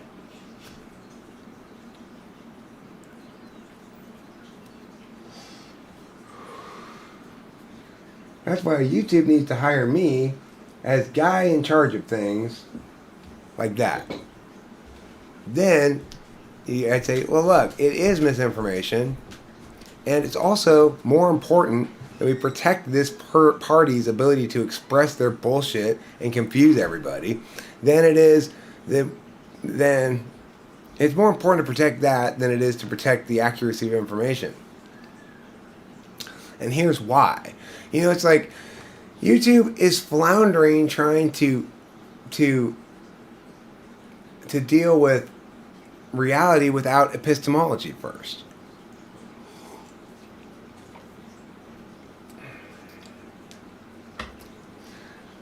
It's like you can't pick on Mia as being disinformation while just letting C.S. Joseph slide indefinitely with his completely confusing, misleading bullshit. You know, it's like just because something is more metaphysically mappy doesn't mean it's not subject to critique. But the point is, it's not okay for YouTube or anybody else to go, you don't get to express yourself because you're too blind to recognize that you're talking bullshit. And almost always it is that. To the extent that Melissa Talks has any concept at all that she's not an ENTP, it's maybe after years of being hammered with that fact. And even then, she's going to say, well, it doesn't matter because that's not why I'm claiming to be ENTP. Should you punish her for disinformation, prevent her from speaking her truths, quote unquote? No, you shouldn't, even though it is disinformation and misinformation.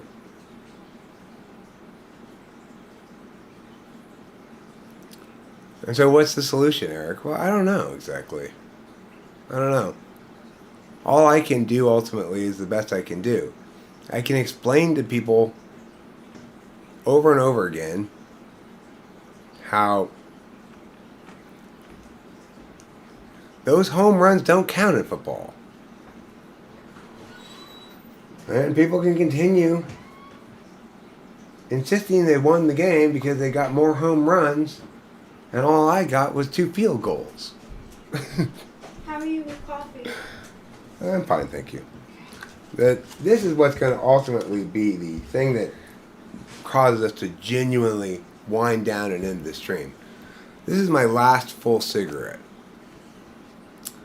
Now, history has proven to me many times over that when I've got a full ashtray of butts of various sizes, they're not all tiny little butts. Some of them are more fat butts.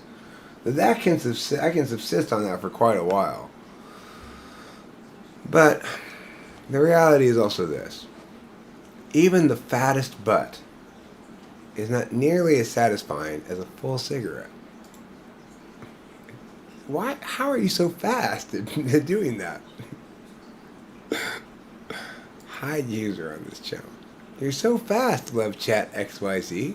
Yeah, so fast. You must have amazingly fast typing fingers. That's the sort of thing that conclusions people draw in the absence of the right information. Obviously, it's a bot. It's not somebody typing it in with their fingers. But if you assume everybody who's putting things in the chat is typing it in with their fingers, then you're prone to saying absurd things like that. And that happens all the time in life. People assume things and they say absurd things based on those assumptions that are patently false. You think that love chat XYZ might be a narcissist, Fly Guy, because of its love bombing tactics? You might be right. I'm already being influenced by that love bomb to make me want to go talk to Love Chat XYZ some more. Hey, Love Chat XYZ, you sure seemed really interested in me. Tell me more about you. All they have to say is the same thing over and over again. I'm the best adult dating site. I'm the best adult dating site. Like, gosh. You know, given how quickly you can type with your fingers all this stuff over and over again, I'd expect more engagement from you. After all, you're able to communicate so fast. Why are you only communicating the same thing over and over again? That's where hilarity stems from, you see? It's like those kind of mistakes are what cause hilarity. If you want to know the true cause of hilarity, it's frame lock. It's always frame lock.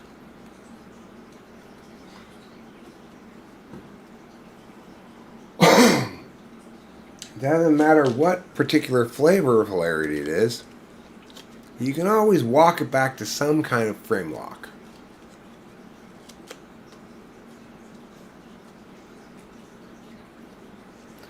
We do have a mailing list. I know this because I receive emails from them periodically, quite frequently. I think Winston's mom might be in charge of it. She's really good at, like, actually sending out emails. It's pretty impressive. I'm impressed as hell, because I might think that was a good idea someday. It doesn't matter how enthusiastic I was about it. I'd never actually follow through and make it happen.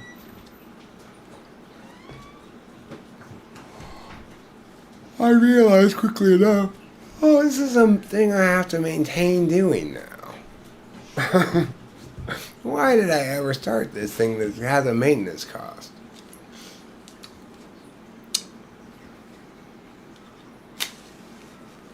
It's like brushing my teeth now. It's like, okay. Another thing I gotta do to put off entropy a little while. Like, well, I guess I'll brush my teeth. In full knowledge that they're just gonna get dirty again. But that's just part of the process of being, I guess. Right? Dishes, clothes, teeth, hair, body. Just stop being like that. Yeah, I agree. Stop needing me to do something that doesn't fix a problem. Okay? I don't mind washing the dishes once, as long as from that moment forward, they never get dirty again. There's something inherently fucked up about this thing that every time you use it, you have to clean it afterwards.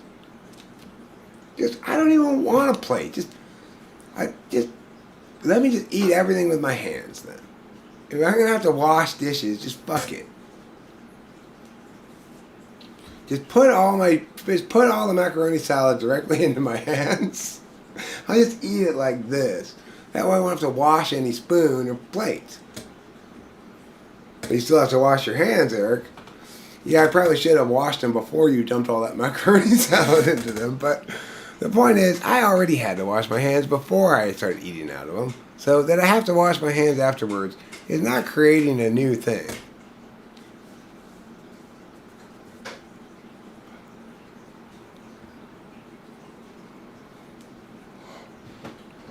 Frame locking is a term we use in fighting games? Really?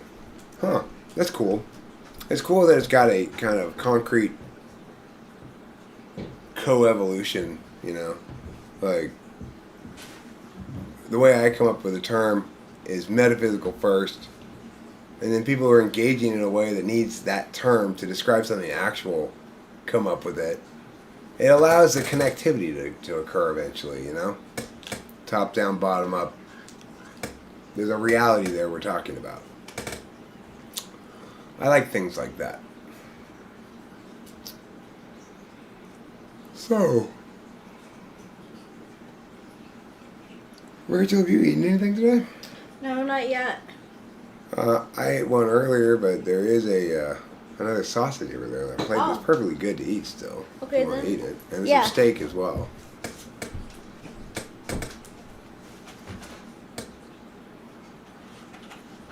I think there's another sausage, is there? Yeah, there is. Okay.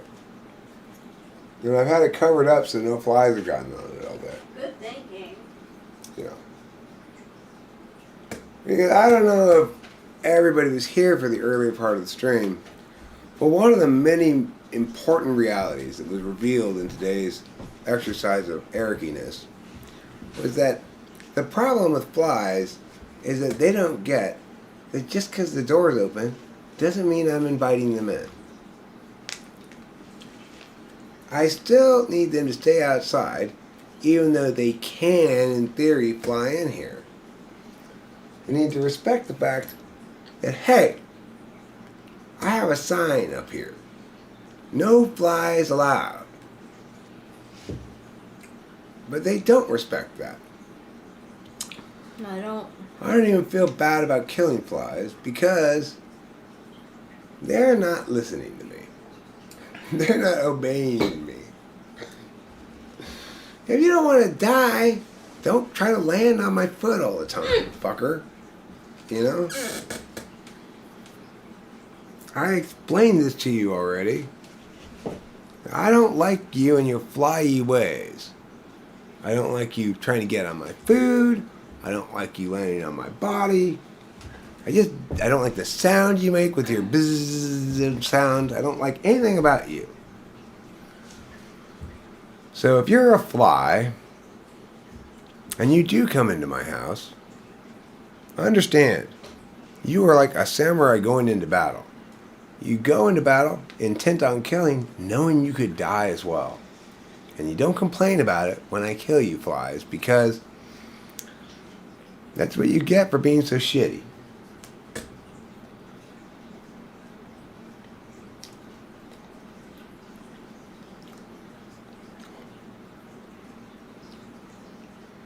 Most things, even bugs, I feel this sense of obligation about killing. Like, even if I don't like those bugs, I'm not going to kill them for no reason.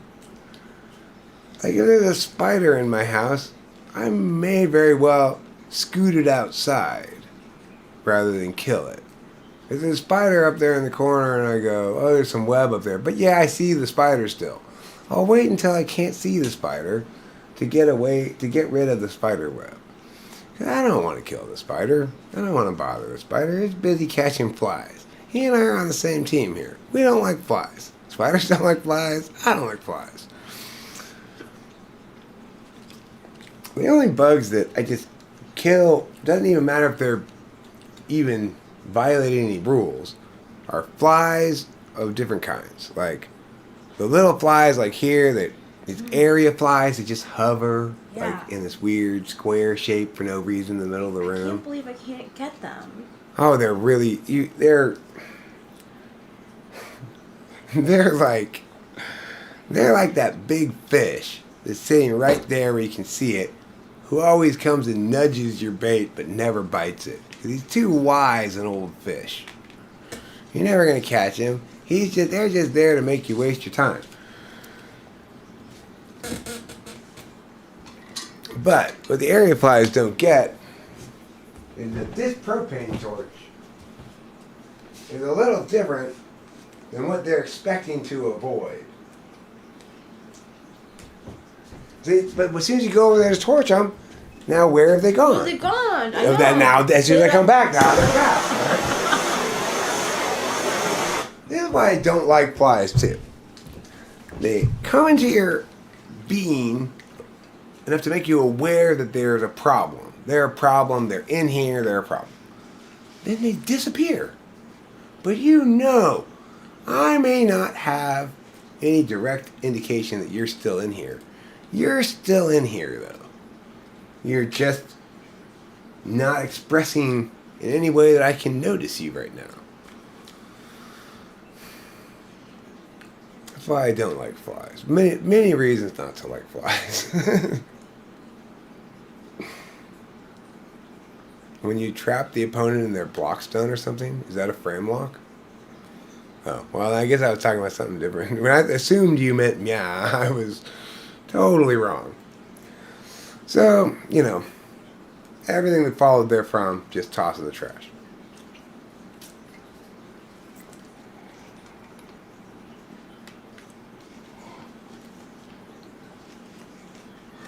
Let's call it, you know, at least I do the gestures of housekeeping there. Oh, I realized I was wrong about my assumption about what you meant by that. I didn't do a very careful job of housekeeping. I didn't go back and say, okay, so therefore invalidate all of these specific things. But at least I made a gesture at it.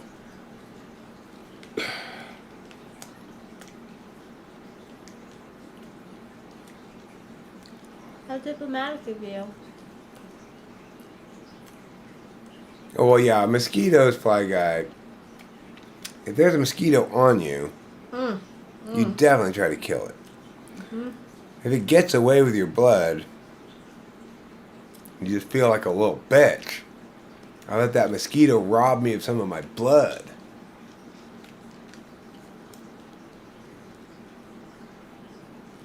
I should have stood up to that mosquito better, you think to yourself. It's like every nine's thought. My poor baby. Being a 9 never has to burden you negatively. Again. Unless, unfortunately, it should ever happen that I'm the one who's mad at you. Do we have real mosquitoes in LA? Not that many of them. Mosquitoes are not very common here because mosquitoes breed in still water and it's not very wet in Los Angeles. But, you know, like, I think it was last year, there was this part of a pot that was constantly being filled with still water here in the yard by the sprinkler. And I went out to try to figure out how can I deal with this in a way that's not going to piss my dad off. Because, you know, like I pointed out before, he notices everything. So I think what I ended up doing was scooping the water out of it periodically because I wasn't sure what I could do that wouldn't piss my dad off or he wouldn't notice. He still noticed me doing it and got mad at me until I explained why it was bad to leave sitting water there to breed mosquitoes. Then he took over the job of dealing with it. I think he just poured poison in it in typical ESTJ fashion. Oh, something bad? Kill. Yeah, not even something bad. Sometimes good stuff like the clover, they're all gone. Oh, you I found tore out all the clovers? Yeah, he killed the clovers. Well, they're weeds, Rachel. You need to spray weed killer on weeds. So sad. It's like our pine tree. Except he didn't take it all the way out. I guess because he understood that we had some attachment to it, maybe. He just chopped it in half. Yep. He just chopped off half of it. Yep. I don't like this tree here. It's, you know what? We're in a drought. Okay, particularist guy. That Christmas tree that we planted there is insignificant on this drought issue. It's come the fuck on, you know. You just don't like the fact that there's a tree there that you didn't plant there. I wasn't accounting for this in my general accounting of things. Well, that's because you didn't put it there. I put it there. Yeah, that's the problem, you see. There's something here, and I didn't put it there. That's what all he should have said about it. But instead, because he thinks that to communicate things, you need to communicate things that carry some universal weight, he comes up with some bullshit reasons. Okay. But of course, I recognize it doesn't matter what his reasons are.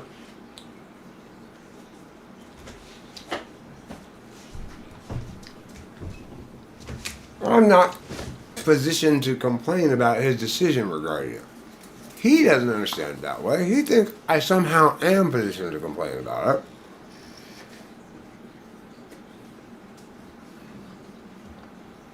it.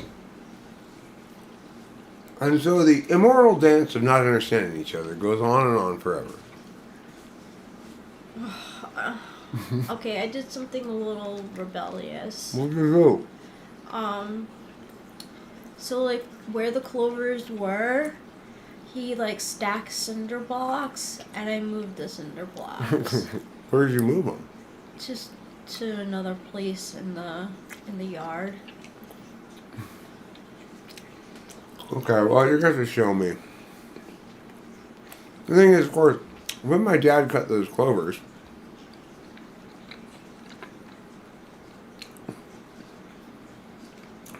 part of the reason why he does shit like that is because we never express to him what's important to us. Yeah, so he doesn't have any He idea. doesn't have any idea why he should have any value for those things, because just because we value it, for him to understand that, we'd have to express that to him. But we don't ever feel like we're in a position to tell him what we want or care about or anything. Because we're an INFJ and an ENTP. Mm-hmm. We don't realize that what we want matters until Dad's already killed all the clovers. And then we go, oh, I like those clovers, though. I moved two. There's still one on top of it. So the patch is still covered because I once I was doing it, I was like, I can't do it. Like I have to leave it because I have to talk to him and let him know that that patch was growing 4-leaf clovers. That means something to me. That's so woo-woo. Well, like... But that's fine, Rachel. The point is, because you're an INFJ and I'm an ENTP, we'll never tell him that. It doesn't matter how much we talk about right now, it being matters to us or whatever. It'll never matter enough for us to actually preserve the clovers. Because that's too much work and engagement and whatever. You know, it's like... And like... We're not even going to realize it's important to us until it's too late. Shuffler, yes, clovers. But these, honestly, the patches that were killed had 4-leaf clovers in them, which are very rare and special. She's found a number of them since she's been here. Yeah. And so, you know, that means something to me. Most of all, what it probably means to you is you enjoy the process of looking for and finding clovers I that do. are four leaves. I do. And once that patch of clovers was killed, that activity was taken away from you, and you feel also as though you have no way of complaining legitimately, so you want to reveal somehow that you're mad about something, but what if it was a bird's nest? He stacks things so there's a little square corner in the deck area where birds like to put their nests, It's on top of this little lamp that illuminates the patio. And his dad, so in order to make it so that these birds don't make a nest, stacks like stuff on top of stuff to make it. So there's no room Yeah. between it and the eave, Yeah. right? So he's not in the birds gonna know. Right, but at least he doesn't get rid of them while they have a nest and babies, okay? Like, he realizes that his solution was inadequate to prevent them from nesting. He'll wait till they're done with their nesting and then adjust so that it doesn't happen again. At least that. It's like if he were to just take the nest and say, fuck you, parents and baby birds, and kill them all, Oh, yeah. I think everybody would be horribly appalled. Yes. I mean, my mom and I spent my childhood having these kind of battles with my dad. Both my mom and I are like, stop spraying poison on shit. Like, So Moonfei asks, so does FI 6/7 often mean you don't know what you want /value till it's irretrievably gone. irretrievably gone? Well, it's just because you're unconscious in your FI, certain things related to FI are under-attended to. One of the things related to FI that's under-attended to is preserving its availability to you by doing things that you can do to prevent it being harmed in advance, even though there's no threat to it. So Rachel had no idea there was any threat to the clovers. So because her FI is countervalued / unconscious, it's never going to occur to her to distinguish between things she likes that aren't under any threat to determine which of the most important things she might proactively prevent getting harmed, even though it doesn't appear to be under any threat. If you're FI aware enough, then you have those kinds of awarenesses beyond just enjoying things right now. You know, you don't need to resolve the question of how much you like it, as long as nothing's changing, right? Hey, Dark Sunshine. But FI polar is best expressed as what happened with my daughter earlier, you know? Yeah. She was watching some show where a girl's dad died. So she calls me and she's crying to check to make sure I'm still alive. And with people you hold precious, if you have any understanding of FI at all that's nuanced, you choose to spend time with them. But if you're completely blind to it, like me and Delilah both are, we both do the same thing. When I watch something, then I'll call her. I'll suddenly realize, oh, I love my daughter more than anything, and I never even think about her. And then I'll burst into tears and call her. And then we'll chat for a little while, and then we'll both forget about each other indefinitely again. It's better to be blind because it's like you're a baby and you know you're a baby. 6 slot's the worst slot, no matter what function's there. It's the worst slot. Don't remind me. Because you're both shitty at it, good at judging how shitty you are at it, and self-critical, as well as critical of other people being shitty at it, which subjects you to more external criticism about it. So it's a clusterfuck of awfulness, 6 slot. So bad. Having FI, right, in my 6 slot. Right?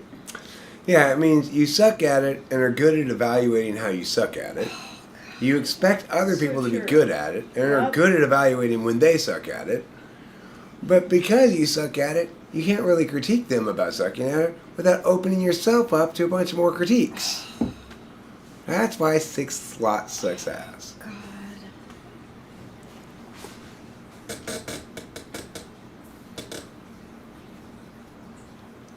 How does an ESFJ learn to not be upset over other people's projecting onto them?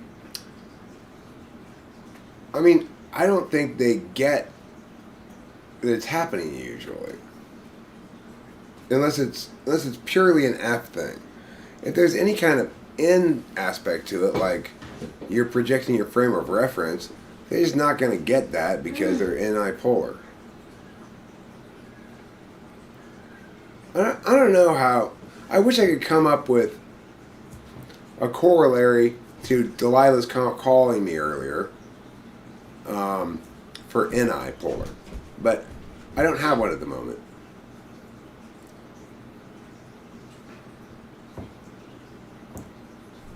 It's like, at least with FI polar in that instance, you can describe what's happening. Delilah watched something that engaged her emotionally as a media object that triggered a recognition in her that her particularist frame had an equivalent, and that she realized, oh shit, I forgot about my kitten that I got 2 weeks ago. It's been sitting in the trunk this whole time. So then you panic and you call and go, oh shit, are you alive? Okay, phew, somebody else took you out of the trunk. Good. And someone else has been feeding you and everything. So you're not dead. Good. Okay. My point is, you're incredibly important and I cherish you so much. I'll talk to you again in another 3 weeks. With no sense of there being a contradiction there at all.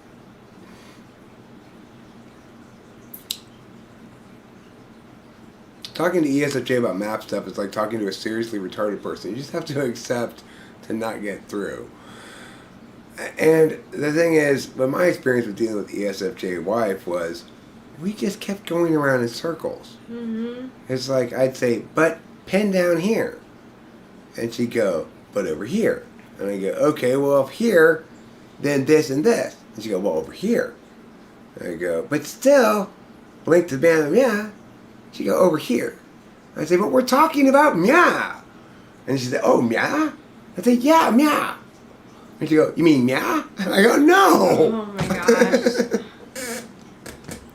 It was this weird circular runaround thing where you never got anywhere with any conversation about anything. And it's so, like, weird, too, because they're nice with their FE, but... You can tell that they're trying to be a team player, yes. right? But somehow, mind-bogglingly, the point of this conversation seems to evade them eternally. Gets through, yeah. Evade them forever. Forever. I would constantly have the same arguments with the dude that I was dating, like, about how we had poor communication, and he would say, yeah, I understand what you're saying, like, I'll work on that, and it would just happen, like, over and over again, where something that I said was misinterpreted, and then I would get upset. Oh, it was so... It goes like this time. Look, we're not communicating well. ESFJ says, well, remember this one time you didn't communicate well? And you go, okay, well, actually, I wasn't communicating poorly there. That's an example of how we're not communicating well. You see, what I was saying was this, and what you were understanding was this. We're not communicating well. But don't you remember that one time we did communicate well? Yes. And what I'm trying to say is, can we step up a frame level to recognize that these individual instances inform somewhat about communication? The answer is always no, we can't. We never can do that. We can always have to go back to the particular thing and say, but this other one time was like this, and this other one time was like that, and this other one. And no matter how much you try to connect those singular things to make a point, the point's always interpreted as, yeah, but this other one time was meh. Yes.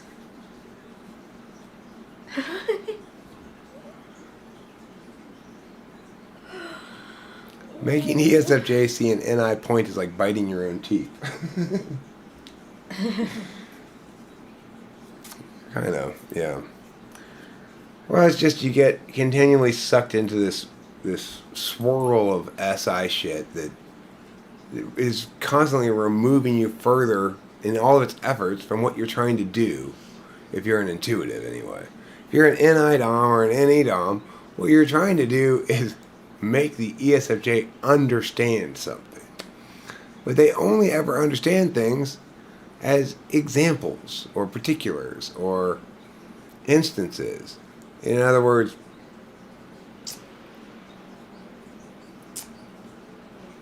are you mad at me about saying this or that? No, I'm not mad at you at all.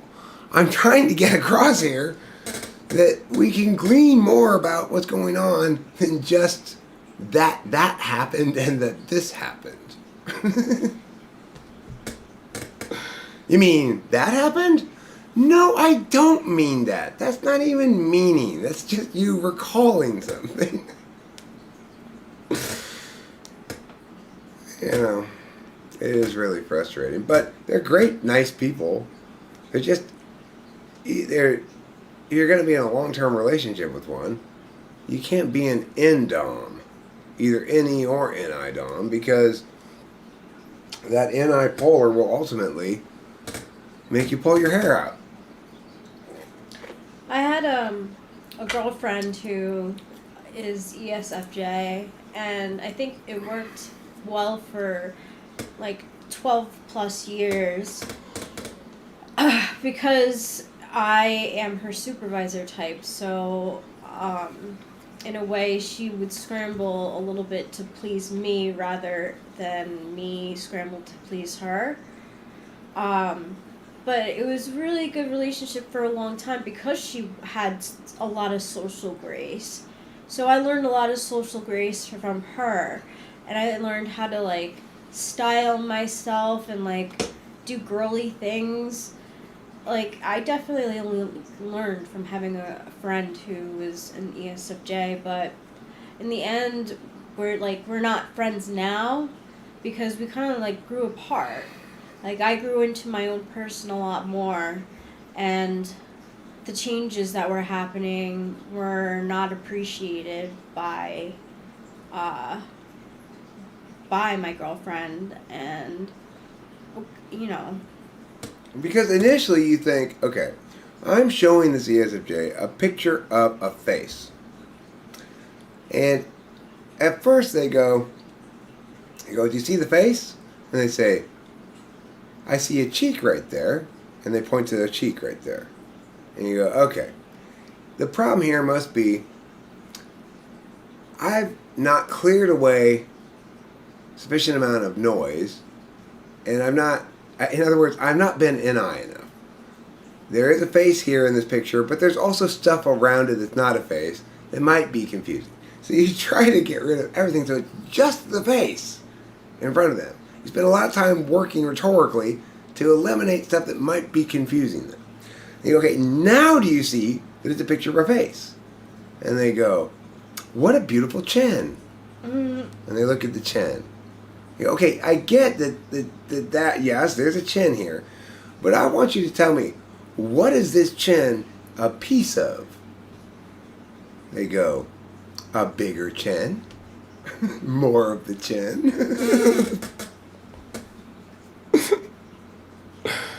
Yeah, okay, never mind. Just never mind. I don't know why I bother having these conversations. You gotta be ENTP, NI ignoring, and FI blind to have those conversations for as long as I had them without ever learning from them that you're never gonna get anywhere. It's like that. It's like my conversation with Liz went on for years, trying to explain to her rationally why her expression of damage from childhood abuse was irrational, and therefore she should stop doing it. Eric, you have to be the world's biggest idiot to spend that much time explain to somebody how their pain-driven emotional irrationality is a problem because it's emotional and irrational.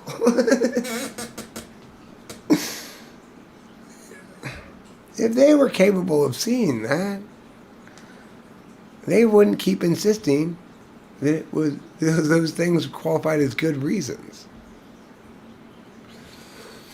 Your metaphors are made out of tears and frustrations. Yeah.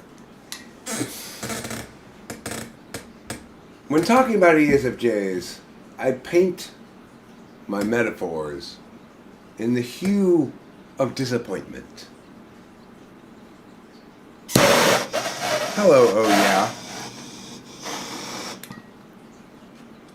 You know why this stream is titled Relax, for fuck's sake? That's intended to be directed towards Betting Tips 3000. But instead, what happened, what I expected to happen, happened. Him and his whatever shitty slot SNI concluded that because I timed him out, I don't like him, or he ostracized or condemned or something. None of those things are the case. It's just his FI polar caused him to express something in a way that 95% of people would interpret like meow. He meant it in some other way, probably. But nevertheless, I didn't like the way it sounded at all. Even while I was kind of aware that he probably didn't mean it exactly like that, I wasn't entirely sure, so I just timed his ass out. Yes, he deserved it by normal metrics, but then he leaves these comments saying, I can't believe you would do that to poor me, this 24-year-old kid who's got FE polar. It's like, how could I possibly steal your girl? I'm not worried about you stealing Rachel, right? I'm just saying, you can't say shit like that about her without me timing your ass out, even if you didn't mean it that way. And also, I'm not going to hold against you your failures. Like, just because you fucked up yesterday doesn't mean you aren't welcome back today to try again. I'm a big believer in infinite second chances for authentically motivated people. I can't always apply that rule because I've encountered authentic people who nevertheless cannot stop themselves from destroying everything. Even while being entirely authentic in expressing that they feel bad about what they've done and that they don't want to be like that and they're going to not do that again. They just do it again anyway. There are such people, but most people aren't like that. Thank you. Thank you, darling. My wonderful specialness. Oh, you're my wonderful specialness too. So,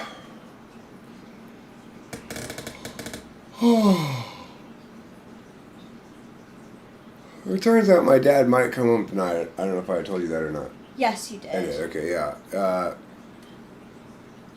His weird relationship with unexpected SI stuff. He was telling me, I'm trying to determine if I need to go to the doctor for this allergy attack that made me throw up for 30 minutes.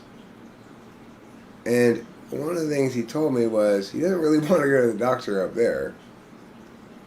So he may end up trying to make it back here before the urgent care near Kaiser closes down here. Hey, if you're that sick that you need to go to urgent care, how the fuck are you going to drive 4 hours? I was just gonna say that. Like, You know? But, see, that's the thing. If you think the status is like, am I sick? Deserve are these mysterious things that are holistic things that cascade down and you'll never understand them, then you come up with crazy shit like, I puked after lunch, so I had an allergy attack.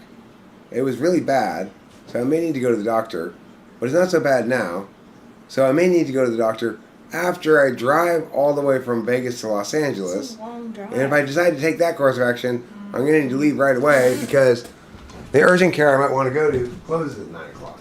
Like, okay. Somebody's not... Wait, oh. That doesn't make any sense. Oh, so now he says he's thought about it. He thinks I'm right. He thinks now that instead of having an allergy attack, okay, glad to hear it, that in fact he had food poisoning.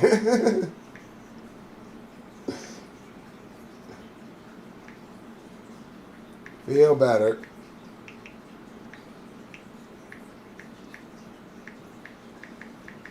See.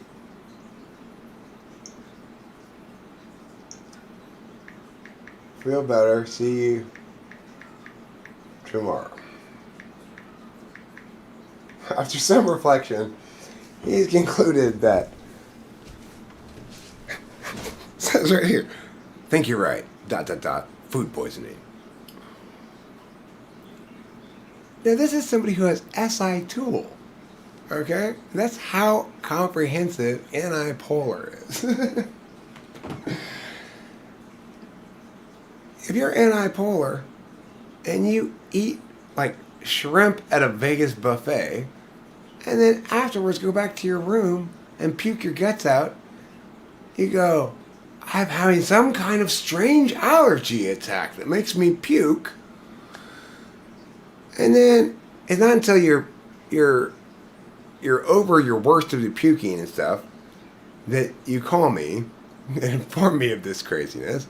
And I say to you, as any sensible person would, are you sure you didn't just get food poisoning? And then an hour later, after reflecting on it for a while, you conclude, I think you're right, Eric. I think my stomach problems and sudden vomiting thing may have had something to do with the shady food I ate in Vegas.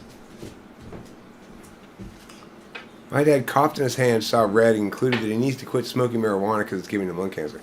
That's exactly the reason my dad quit smoking cigarettes. He used to smoke cigarettes in Europe until one day he said he coughed in the shower and saw some blood in his cough. And he quit cold turkey and never smoked since. It was like, of course there's a little blood in your cough. That just shows that you're getting all your bodily fluids involved in the party. Why exclude some of your bodily fluids? I also expect there to be semen and mucus in my cough, as well as spit and sweat. It needs to be full of all my fluids. What does a 7 mean? It means it's more than 6 but fewer than 8. And don't even get me started about partial numbers. So-called partial numbers are just a conspiracy by the Chinese to prevent us from being satisfied by nice whole numbers. Last time I went to a Chinese restaurant, I got a fortune that said, "You will be encumbered by our partial numbers henceforth." They were right. It turns out my meal was like 732. But the 32 didn't represent 32 things, but rather portions of one thing. And I said, whoa. Are you trying to tell me there's something between 6 and 7? That sounds like woohoo to me. Me too.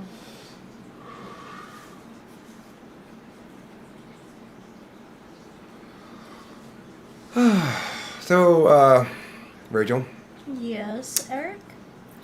I'm thinking maybe of wrapping up this stream here, and maybe you and I engaging in some particularist stuff. like I could use a bath or a shower. I'm feeling very sticky and gross from last night's Sweat Fest 2022, which was my last night of sleep. And then I was thinking we'd go get a pack of cigarettes and maybe, I don't know, something, take a walk or something. Okay. Something like physical, something that's not just Eric talking more. Okay, yeah. Because I think even everybody who's been here the whole time at this point has got to be getting sick of Eric talking. If you're not, congratulations. You're an excellent listener. Even if you're not paying any attention, just having this voice droning on and on with its various degrees of indignation and or harumpery. There's been a lot of harumpery today. Harump. Harump indeed. You're a hero. Heroes work here, for sure. They aren't me.